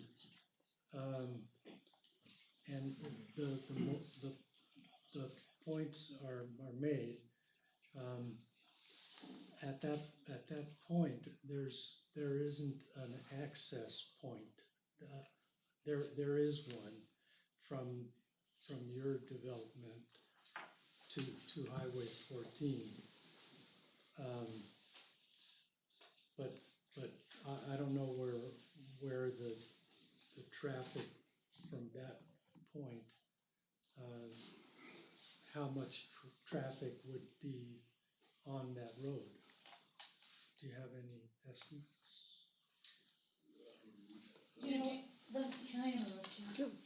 Let me swear you in, because this is quasi-judicial. Do you swear or affirm the testimony you're gonna give us the truth? True. Yeah. And would you state your name, sir? Cass Thompson, And your address? 5 Bisbee Court, Thank you. 109 Same address? No, 128 Grant. Okay. Thank you. Sorry. Can you explain which road you're talking about that you're concerned about the traffic getting congested? Is it on 14? I don't have the Rancho Viejo or either one of these two roads that connect. yeah, what are the plans? Those are What- county roads, they're telling me. Yeah, Rancho Viejo Boulevard between Punta Nuevo and North 14. That's number one. There's, Yes, they were both sworn. So we've got, I believe what they're talking about is between, this would be via Punta Nuevo, and this is Rancho Viejo Boulevard, and it ties into Highway 14 at the light, Off here somewhere. off The Bisbee the Court. light is down there on Yeah. 14, Yeah. okay. at the, also. Where's the fire basically. station? No, the fire station would be Right, just, yeah, Just right, off of okay, there. that's what I, And then- thank you, then it yeah. continues down and ties in right at Bisbee Court, right below Bisbee Court, Okay, just past the divergent diamond. yeah. So the question is the traffic on this section of road, we wouldn't have any traffic studies since we did from the preliminary plat. But I think that's the pertinent question, figure where the traffic studies presumably in the preliminary plat. Madam Chair, yes, there were traffic studies that were provided when this project came in for preliminary plat approval, and it took into account all 4 subphases. And they were not required to do any additional road improvements. But so it's Other been than the about internal 5, roads. it's been, that's a 5-year period, 6-year period? I believe so. 2014 to Yeah, 20, the to this. 13 year. So does that take, when you project the time it takes to go from preliminary to final for the whole development, is that considered when you do the traffic study and you think about any requirements, like 10 years from now, or 8 years from now, or 5 years, there's gonna be X percentage more traffic and this is It's taken into took out, they do have to do, and we don't have the traffic study in front of us, but they do have to do a traffic study for, I believe it's a 15-year horizon at least. Right, okay, Possibly that- 30, yeah, so that was definitely, at the very least, it was a 15-year horizon. Would that be within the plans that you envision? The time frame to do the work?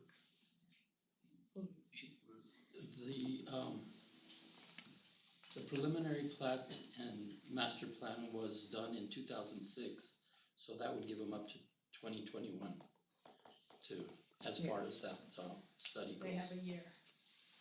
To finish it and still be within that, the And also they projection period. And it may be longer than 15 years, like I said, I don't know right off the top of my head. And they reduced the number of lots from 456 to 404, which will eliminate some of the traffic.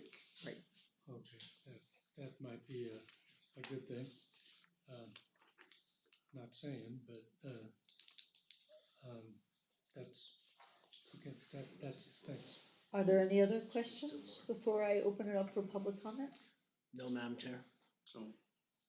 So, I'm gonna open for public input. Is there anybody here who wants to speak to this application?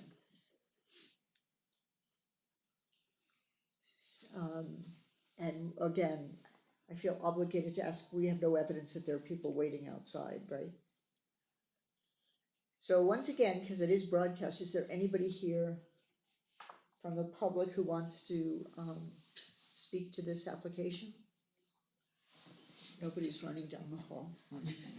Okay, so I will close, seeing none, I will close public comment on this. And what is the pleasure of the board? Madam Yes. Chair, I would second a motion from Commissioner Moreno if you would want to make it. I'll move approval. Thank you. No, second. Okay, so I have a motion and a second. Is there any further discussion? Madam Chair? Yes, Staff? Madam Chair, just clarification, does that include staff's recommended Yes. conditions? well, I assumed it did, it includes staff's recommendations. And so did my second. Thank you, and thank you for clarifying that. Thanks. So, I have a motion and a second, all in favor? Aye. Aye. Any opposed or abstentions? Thank you, and thank you for coming. Thank you. Good luck. Definitely good luck with it.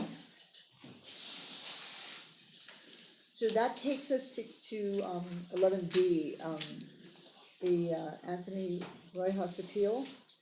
Are you guys carrying that? Fabulous.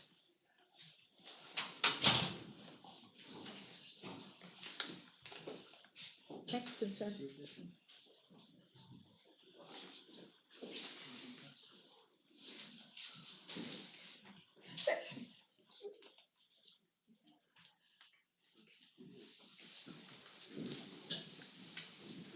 Rojas, appellant, is appealing the planning commission's decision to deny development permit number 18-4076 Roadhouse Custom Welding to allow a low-impact home occupation for a mobile welding service. The property is located at 5 Reyna Court East within section 27, township 11 North, range 7 East. That's okay, thank you so much. On October 3rd, 2018, Anthony Rojas, doing business as Roadhouse Custom Welding, submitted an application for a development permit for a low-impact home occupation at his home at 5 Reyna Court East. In his application, Mr. Rojas proposed to base a mobile welding service known as Roadhouse Custom Welding at his home. In his application, Mr. Rojas stated all work would be performed off-site and not at the residence. Work would be performed utilizing one work vehicle upon which all necessary welding equipment is mounted. Mr. Rojas stated that any metal work done at the residence would be for personal use and enjoyment as a hobby activity. In addition to parking for one work vehicle, Mr. Rojas further stated that the proposed home occupation would use approximately 120 square feet of his home for office space and approximately 320 square feet of an existing accessory structure for storing additional welding equipment and supplies. Roadhouse Custom Welding will have one employee. On February 22nd, 2019, the Land Use Administrator approved development permit number 18-4076, Roadhouse Custom Welding, to allow a low-impact home occupation for a mobile welding service. This application was approved following a site inspection and subject to conditions as listed in the staff report. The subject property is zoned residential estate. Home occupations are allowed in any residential district subject to the provisions set forth in Chapter 10, Section 10.6. Roadhouse Custom Welding has met all the requirements of the Sustainable Land Development Code, which was the basis for the Land Use Administrator's approval. Stephen Flinseek, who resides at 4 Reina Court East, was notified of the approval of the home occupation application on February 25th, 2019. On March 4th, 2019, Mr. Flinseek filed an application requesting an appeal of the Land Use Administrator's decision to approve a low-impact home occupation for a mobile welding service on a residential lot. Excuse me. On July 18th, 2019, the appeal was heard by the Santa Fe County Planning Commission.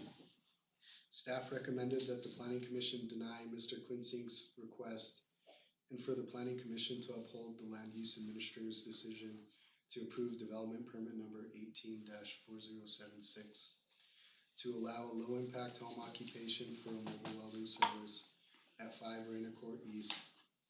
Staff, however, recommends that the Planning Commission impose conditions that were specific to Mr. Riojas' request. The appellant, Mr. Flinseek, presented photographs to the Planning Commission showing assorted metals dispersed throughout the property, as well as a photo of Mr. Riojas performing welding in the later hours of the night. Mr. Riojas was not present at the meeting to respond to the information that was presented. The Planning Commission's decision was to deny development permit number 18-4076. On November 26, 2019, Anthony Riojas submitted an application within a timely manner to appeal the Planning Commission's decision and final order that was recorded on October 18th, 2019. The applicant is requesting that the Board of County Commissioners overturn the Planning Commission's decision and approve development permit number 18-4076 to allow a low-impact home occupation for a mobile welding service located at 5 Reina Court East. The applicant states that the Planning Commission's decision was based solely on the testimony presented by Mr. Flinseek due to Mr. Riojas not being able to attend the Planning Commission meeting on July 18, 2019, and would like the opportunity to answer any of the Board of County Commissioners' questions and defend the falsehoods presented by Mr. Flinseek. Staff recommendation. Staff recommends approval of the appeal and that the Board of County Commissioners uphold the Land Use Administrator's decision to approve development permit number 18-4076 to allow a low-impact home occupation for a mobile welding service at 5 Reina Court East. Staff would, however, recommend that the Board of County Commissioners impose conditions as follows that are specific to the Mr. Riojas request. Madam Chair, may I enter these conditions into the record? Yes, thank you. No non-resident employees are allowed. Oh, okay. Yeah. Thank you. I stand for any questions. Thank you. So, I mean, before we have questions, they have, and before we open it for public comment, we can have the applicant and both sides make comments, so if you. Let me swear you in first. Thank you. Are you both gonna speak? Yes. Okay, will you raise your right hands? Do you swear or affirm the testimony you're gonna give us the truth? I do. And your name, sir? Anthony L. Riojas. Chris Riojas. Thank you. Good evening, Chair and Commissioners. We'd like to address some questions and concerns. We read through the minutes on the previous meeting so that I may appeal the decision to revoke my permit. I would like to respond to Chair Gonzalez's comment about why I was not present at the meeting in July. I was not notified of that meeting until 2 days prior, which at the time, the current employer, I was a floor supervisor, so I needed at least a week of notice. So I couldn't just up and leave, or I would have been here. I would like to clear up some of the lies that Stephen and Beth have portrayed to the county. We recently sent the county current pictures of the materials on our property that have been in question at this last hearing. And I don't know if any of you have seen them. We have them all here. Thank you. As you can see, there is tile, there's a stack of tile, which is for our house. There's doors for our new barn that's being built. I-beams for future awnings and an entrance gate to our property. Various piping for horse corral, fencing, and future building electrical. A ventilator for our detached garage that's going in. Metal wall studs for future walls in our new structures, in which those weren't pictured. To set the record straight, this is not welding material for my business. There is one row of pallets 116 feet long and a second row 66 feet long that equals 182 feet. Not 330 feet that Mr. Klinksik stated in the notes of the last hearing. The total area covers 0.33% of our 5-acre lot, which is a third of 1% of our lot. And these said items I got from a building that was remodeled from an old warehouse, in which I plan to reutilize for stuff in our new buildings, because that's what I was taught to do, is reutilize stuff that, you know, before throwing it out, putting it in waste stations and such. And I had talked to both of my neighbors, Ted and Linda, who are directly across the road from these said items, which I have explained. The materials are for approved structures for personal use in progress. Any scraps will be disposed of properly. Both neighbors are understanding and have no problems with the materials on our property. In fact, Linda came here and saw both of these folks here about my permit originally and had no problem with it. They were informed and what was going on, which the appellates over here have never spoke with us once personally about asking about what our permit is about, what my business is about. Never spoke with us once. With respect to those of you who have concerns whether I am welding on my property for business, I have not. I was photographed welding on a part to my tractor at night from the neighbor over 177 feet from my property line. Not right outside from Stephen's front door, as he stated in the last meeting. The photo that the county took shows my tractor parked on the property, clearly indicating that is my tractor. Customers do not come to me.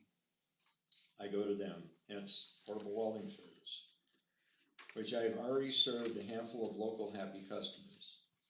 I have been following the original agreement with the county as signed with no violations. The only county condition I had issue with is me leaving my welding rig at the customer's locations. It doesn't work. I may get 1 or 2 customers a month, and the jobs usually only last a couple of hours. And the truck, I'm not gonna leave it on a person's property for months. And I also use the vehicle for personal use. For the record, in closing, I am stating to the panel that if Beth or Stephen Klinksik continue taking pictures of us or our neighbors, I will take legal action against them personally. My wife and I are not going to be stalked by these neighbors anymore or be harassed in the future. We have done nothing to these people and mind our own business.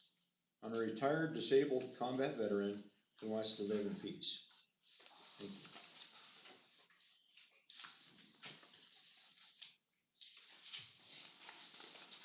Thank you so much for your time today. I spent a long time going over Mr. Klingseek's original complaint and the minutes from the hearing in July. I really appreciate you allowing me to speak this afternoon, well, this evening. As Anthony and I feel it is vital to this case and to future cases for that matter, to bring to light the type of people the Klingseeks are and to have it recorded for the future. We feel that if Mr. Klingseek would have been honest from the beginning, we would not be here today. This is necessary to help you make your decisions now and in the future, as we feel very strongly that the commission was not fully informed when they made their decision to revoke the permit. From the start of this whole mess, they have lied. He lied to our neighbors to get them to sign his petition. He told them that we were putting in a manufacturing facility on our property with employees. We visited the immediate neighbors around our property and held lengthy discussions with each one of them regarding the petition the Klingseeks pass around, and to let them know the truth of what Anthony's plans are for the property and his business. It was evident to us that Mr. Klingseek lied to them just to get them to sign it. They all said as much. They all told us, we wish we would have known this before we signed it. All of them verbally rescinded their support of Mr. Klingseek's lies. He blatantly lied to the commission about the conversation we had with our neighbors. In Mr. Klingseek's testimony before the commission in July, he states, and I quote, that he wanted to build a welding shop literally at my gate, about 175 feet from my front door. Never was it ever mentioned we were going to put in a welding shop, and we would never put a building at the foreground of our property. Furthermore, we take our neighbors into consideration. The planned detached garage, where all those extra vehicles, materials, trailers, and motorcycles will go, will be going in at the back of the property so as to not obstruct the views of our immediate neighbors. That has been the plan from the get-go. No such discussion ever occurred. Please take a look at the photos indicating the building site in reference to the Klingseek's house and property. I don't know if you have it, but there's two that kind of show you. It's probably in there. Yeah. I would like to draw your attention to the photos Mrs. Klingseek took of the material on our property, as that really seemed to be the issue in all of the planning board's discussions at the last hearing. Mr. Klingseek's words from the hearing, and I quote again, paraphernalia that he's got literally everywhere. Please take a good look and notice that the photos are of the same few items, just from different angles. It makes one think there's a lot of stuff there to look at, when in fact it's all the same things. The aerial photo, that's probably in there, really gives you a good look at where the items are concentrated and how little amount of space it takes up on the grand scheme of our property. And I don't know if you can see, but this is our property, and this is the little pile, the what is it? 0.33%. Yeah, 33%, okay. Point 33. Mr. Klingseek repeatedly mentions in his original complaint that we have trashed our property. And in this last hearing, he talks about the character of the property and how we will, quote, kill them in property values.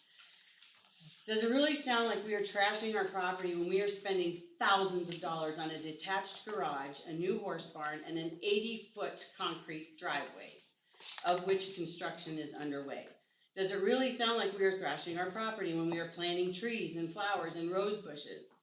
The Klingseeks never once vocalized their concerns to us, never once gave us a chance or the time to get things done on our property. Instead, they sneak around, spying on us, taking pictures of us.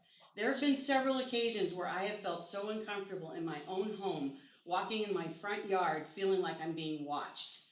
There are laws against this, aren't there? Stalking laws. I would like to bring up a very disconcerting situation that I noticed last fall. After a year of being harassed by them and their photos, I finally decided to take some pictures of our own, of their house and yard. I started to write down all the things in their yard that might be construed as junk to someone like them, but then I decided not to stoop to their level. I mean, really, I have no interest in what's in their yard. But the point I wanna make in these photos is the second story windows. Since we've moved in, they have been covered by sheets or something, covered all year long for 2 years. There's photos there too. And because they made us so uncomfortable with their spying on us, we went against everything we want for our property and we put up a 6-foot privacy fence to keep them out of our lives. Just recently, you can see in the photo, those second story windows are now uncovered. And while it is not pictured, there is what appears to be a telescope or a camera in the window. I will reiterate here what my husband said. Should any photos of our property, or us for that matter, come across your desk from that vantage point, I can assure you we will take legal action against the Clinksies. We are good and honest people. We just want to be left alone to live and let live. Anthony is one of the most selfless and kind individuals you will ever meet. He doesn't lie. He will give you the shirt off his back if you need it. For these people to try and mar his good character is so offensive to me. Anthony served our country and has become a disabled veteran in his time in the military. We believe the Clinksies have issue with Anthony's military background, and that is the reason for all of this. And we are quite certain that this will not be the last time we will come before you to defend ourselves. The Clinksies will continue to harass us and you just because we have different values than they do.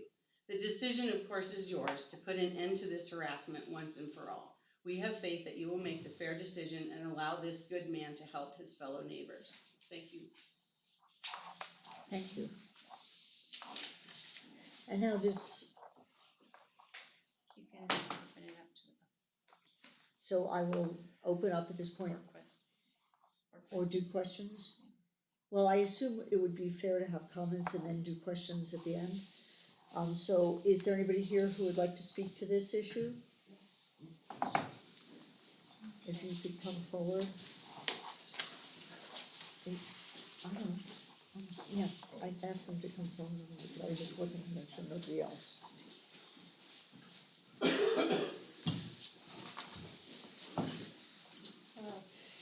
May I swear you both in before we start? Sure, of course. Do you swear or affirm the testimony you're going to give us the truth? Yes. Yes. Could you please spell your last name? Yes, ma'am, it's Klink. SIEK. Thank you. Yeah, sure, no problem. Gee. Now, the first thing I wanted to say to this county commission is I don't lie. Period. I've heard some insane stuff tonight, such as spying from the second story window. We don't live in the second story anymore. I don't go up and down the stairs anymore.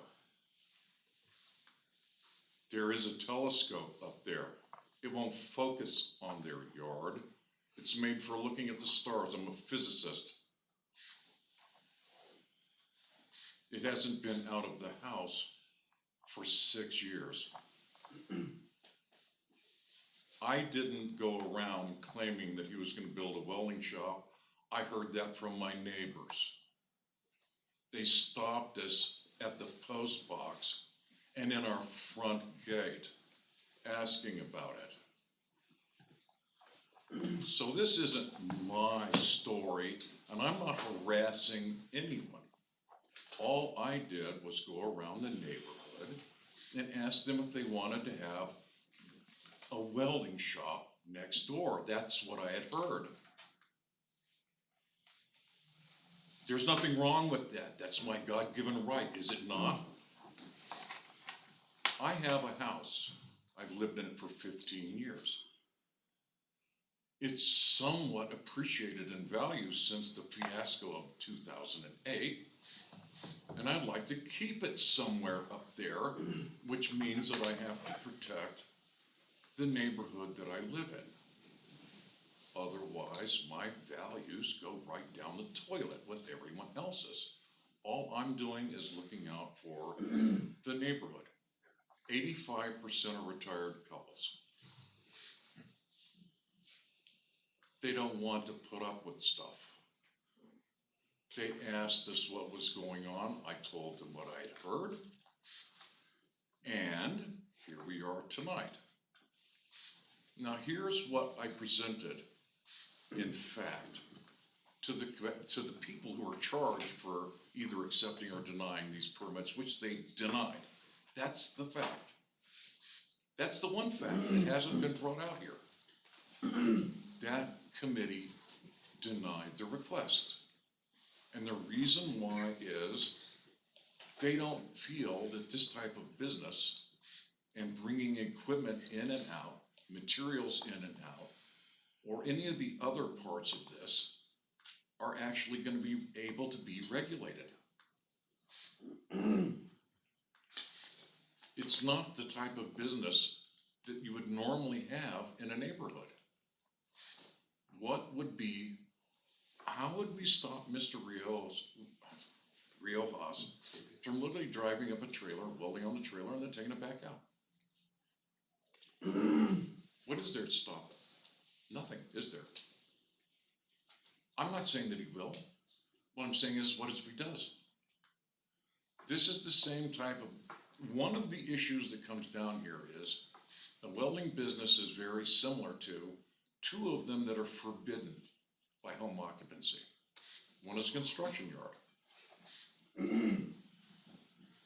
Well, how many of you seen welding shops and the stuff that they have laying around for their work?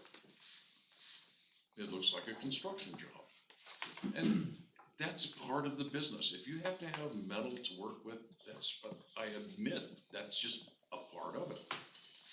The other part is what's the difference between grinding on metal and building things and an auto paint body shop? Isn't that what they do? Weld on cars and put them together and then grind stuff off? All this other stuff. All I am asking is to consider what they consider. What is to prevent any kind of long-term, down the road issues that come up with when somebody decides to bring the work to Mr. Riojas's property and get it done and drive it off? What is there to stop that if this is actually given a permit?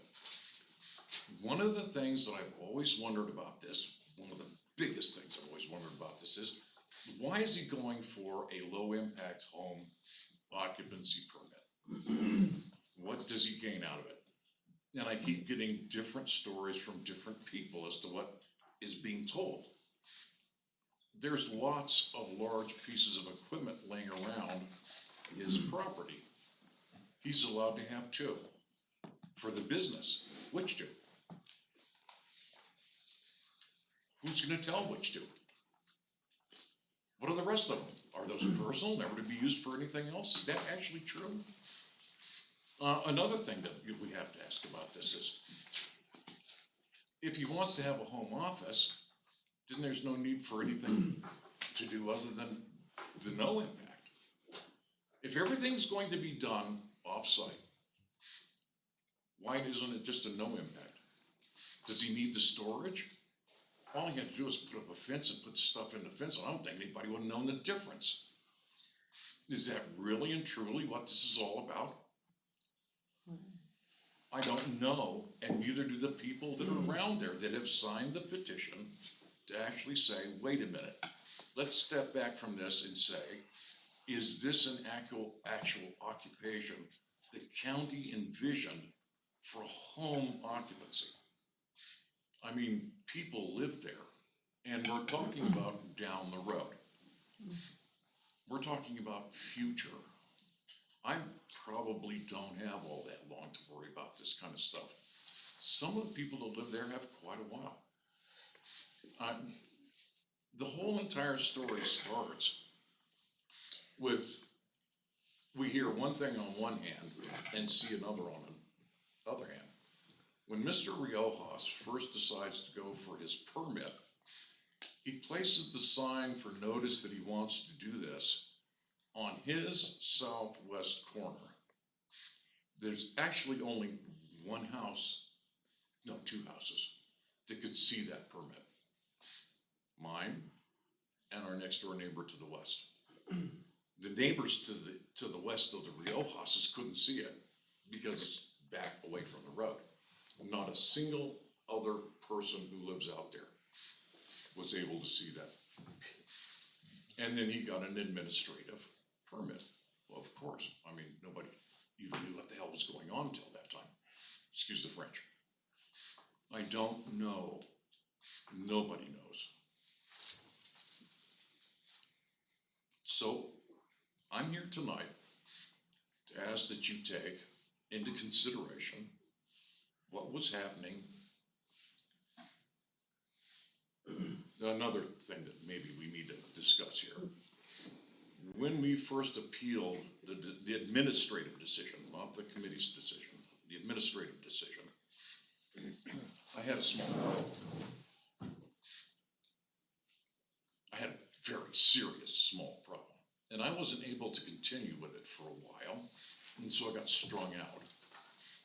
But whenever I finally got it to where I could stand long enough to actually drive up here and sit around and wait and present myself at a hearing, then it was taken care of. The decision was made. It took a while. I'm really sorry for that, but that's the way life goes. Wasn't exactly my idea of having a fun time, being in the Heart Institute for 2 weeks. That's generally, and getting shocked until they get reroute the electrical around the heart. That's fun. And so, I'm not sure exactly where these allegations are coming from that you've heard. I don't spy on my neighbors. Okay, I Okay, actually would like the testimony to be Yeah, so- relevant to the case. I have a whole lot of things that I had wanted to say until I heard this presentation. So I I'm gonna would like to limit- make some of the points that were Okay. brought up at that meeting, so that you can take them into your own consideration. But I'd like to stick to the points, because I'm gonna limit it to about the same time of their statement, we're already over that.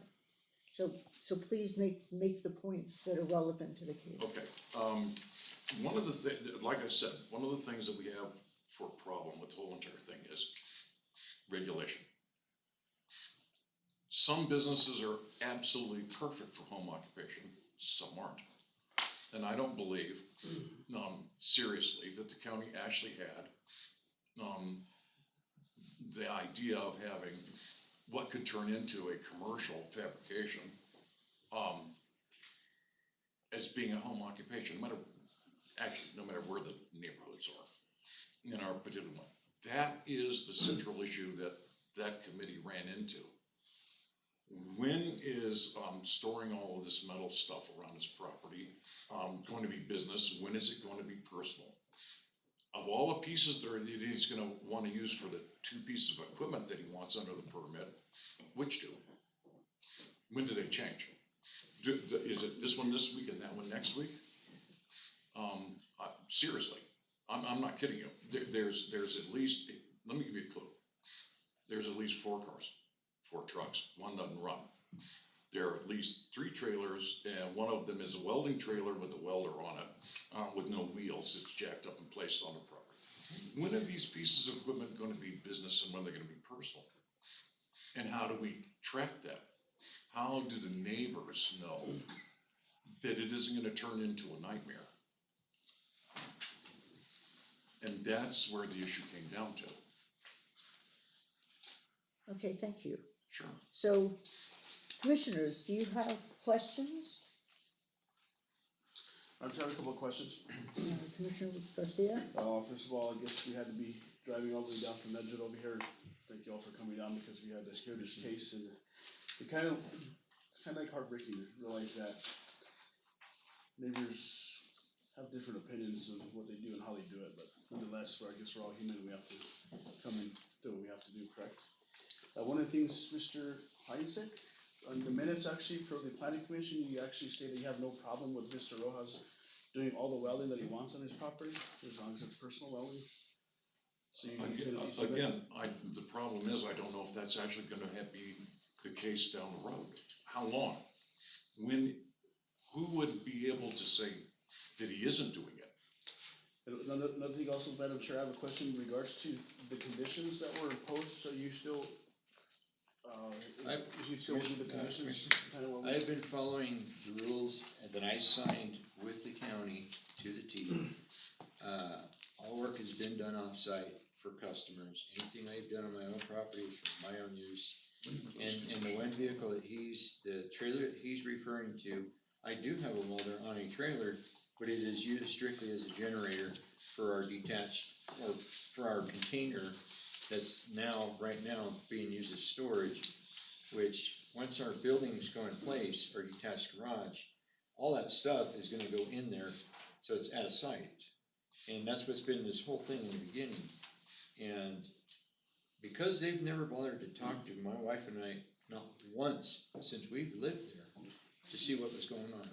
So really quick, in regards to, regulated, depending on what the county commission actually does with this, we actually do have a zoning staff that actually would go out there, and if there's 5 trucks, 7 trucks that are out there, then our zoning staff would actually, or our code enforcement staff would actually go out there and say, hold on, Mr. Rojas, you're not actually in compliance with what you agreed to, whatever. And with that, Madam Chair, I'd like to make a motion that we actually uphold the land use director's, appeal, decision to accept Mr. Rojas's appeal of the planning commission with the added conditions. I'll second. Okay. Well, I have a clarification question, so I'm not sure. The, item number 4, the work truck must be parked on site. I think I misunderstood that. On site means on a client's property? Madam Chair, on site would mean, on his property and not on the street, so it would be on his property, Okay. because he has the one where. Because I was gonna object to that, and then, but that makes sense to me, and I in which didn't case, understand either. okay.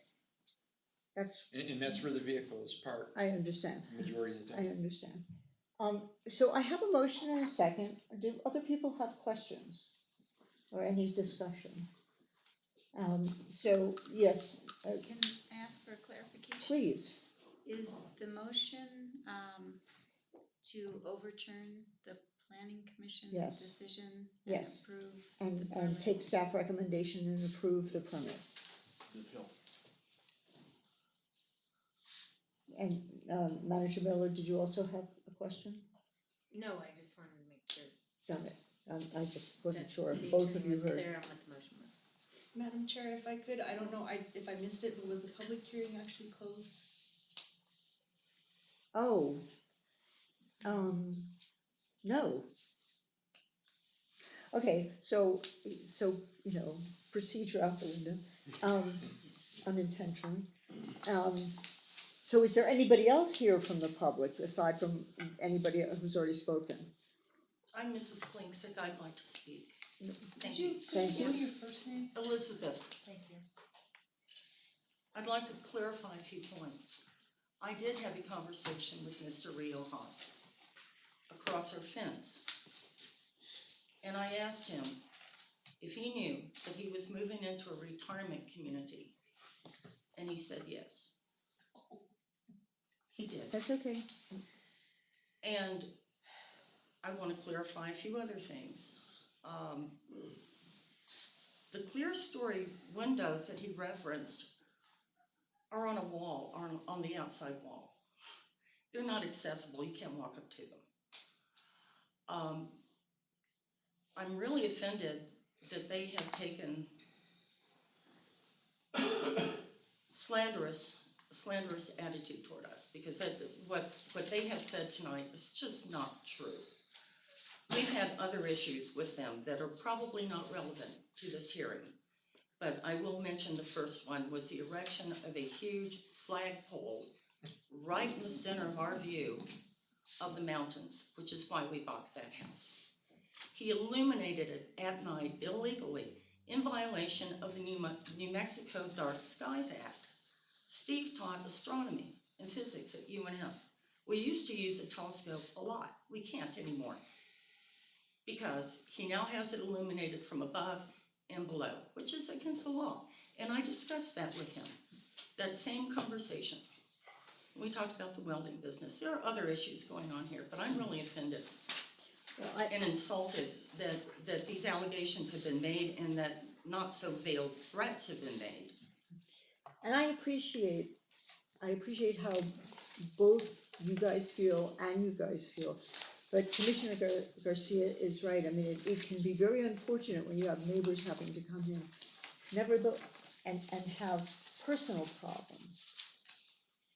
Nevertheless, I'm required to keep this in the realm of things that are really directly Yes. relevant to permit. Well, we would like to maintain our serenity. We've planted over 35 trees. We spent years making our property into something really beautiful. And the entire 330-foot fence line, everything that was stored over there was visible from our front yard and our side yard and our backyard. That's why I took the photographs, to prove it, to prove what was out there. And we have the photographs. So I really appreciate your input. Is there anybody else here who's also from the public who wants to speak to this? Madam Chair, I'd like to respond, and my flagpole was inspected. Vigor herself came out and inspected it, and I made it to county code. Thank you. So if there's no further public input, I'm gonna close public input.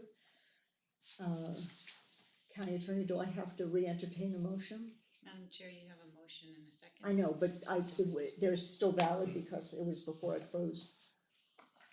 Unless the makers of the motion want to change it, they're still. Thank you. So I have a motion and a second, all in favor? Aye. Aye, any opposed or abstentions? I'm gonna abstain. Okay, so I believe that's a 4-1 vote. A 4 to, yes, however you count it, 4 yes and 1 I'm abstention. abstaining.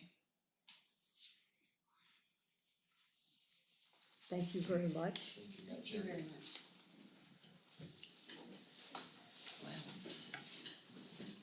And I would entertain, let's see,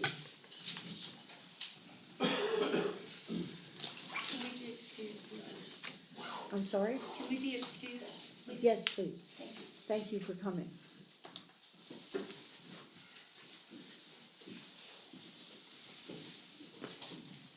Concluding business. Is there any concluding business that anybody has?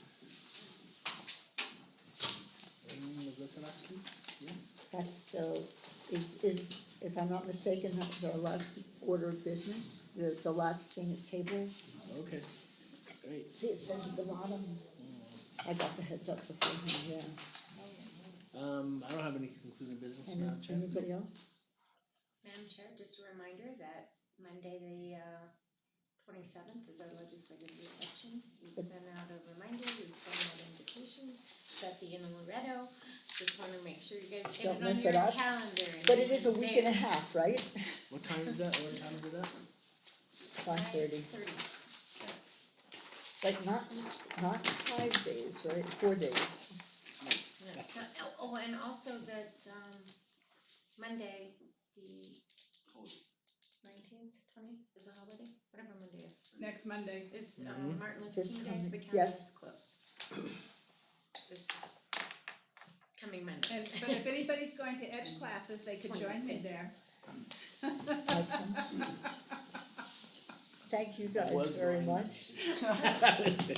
I would entertain a motion to adjourn. Madam Chair, I'll second Commissioner Garcia. Thank you. All in favor? Aye. Aye.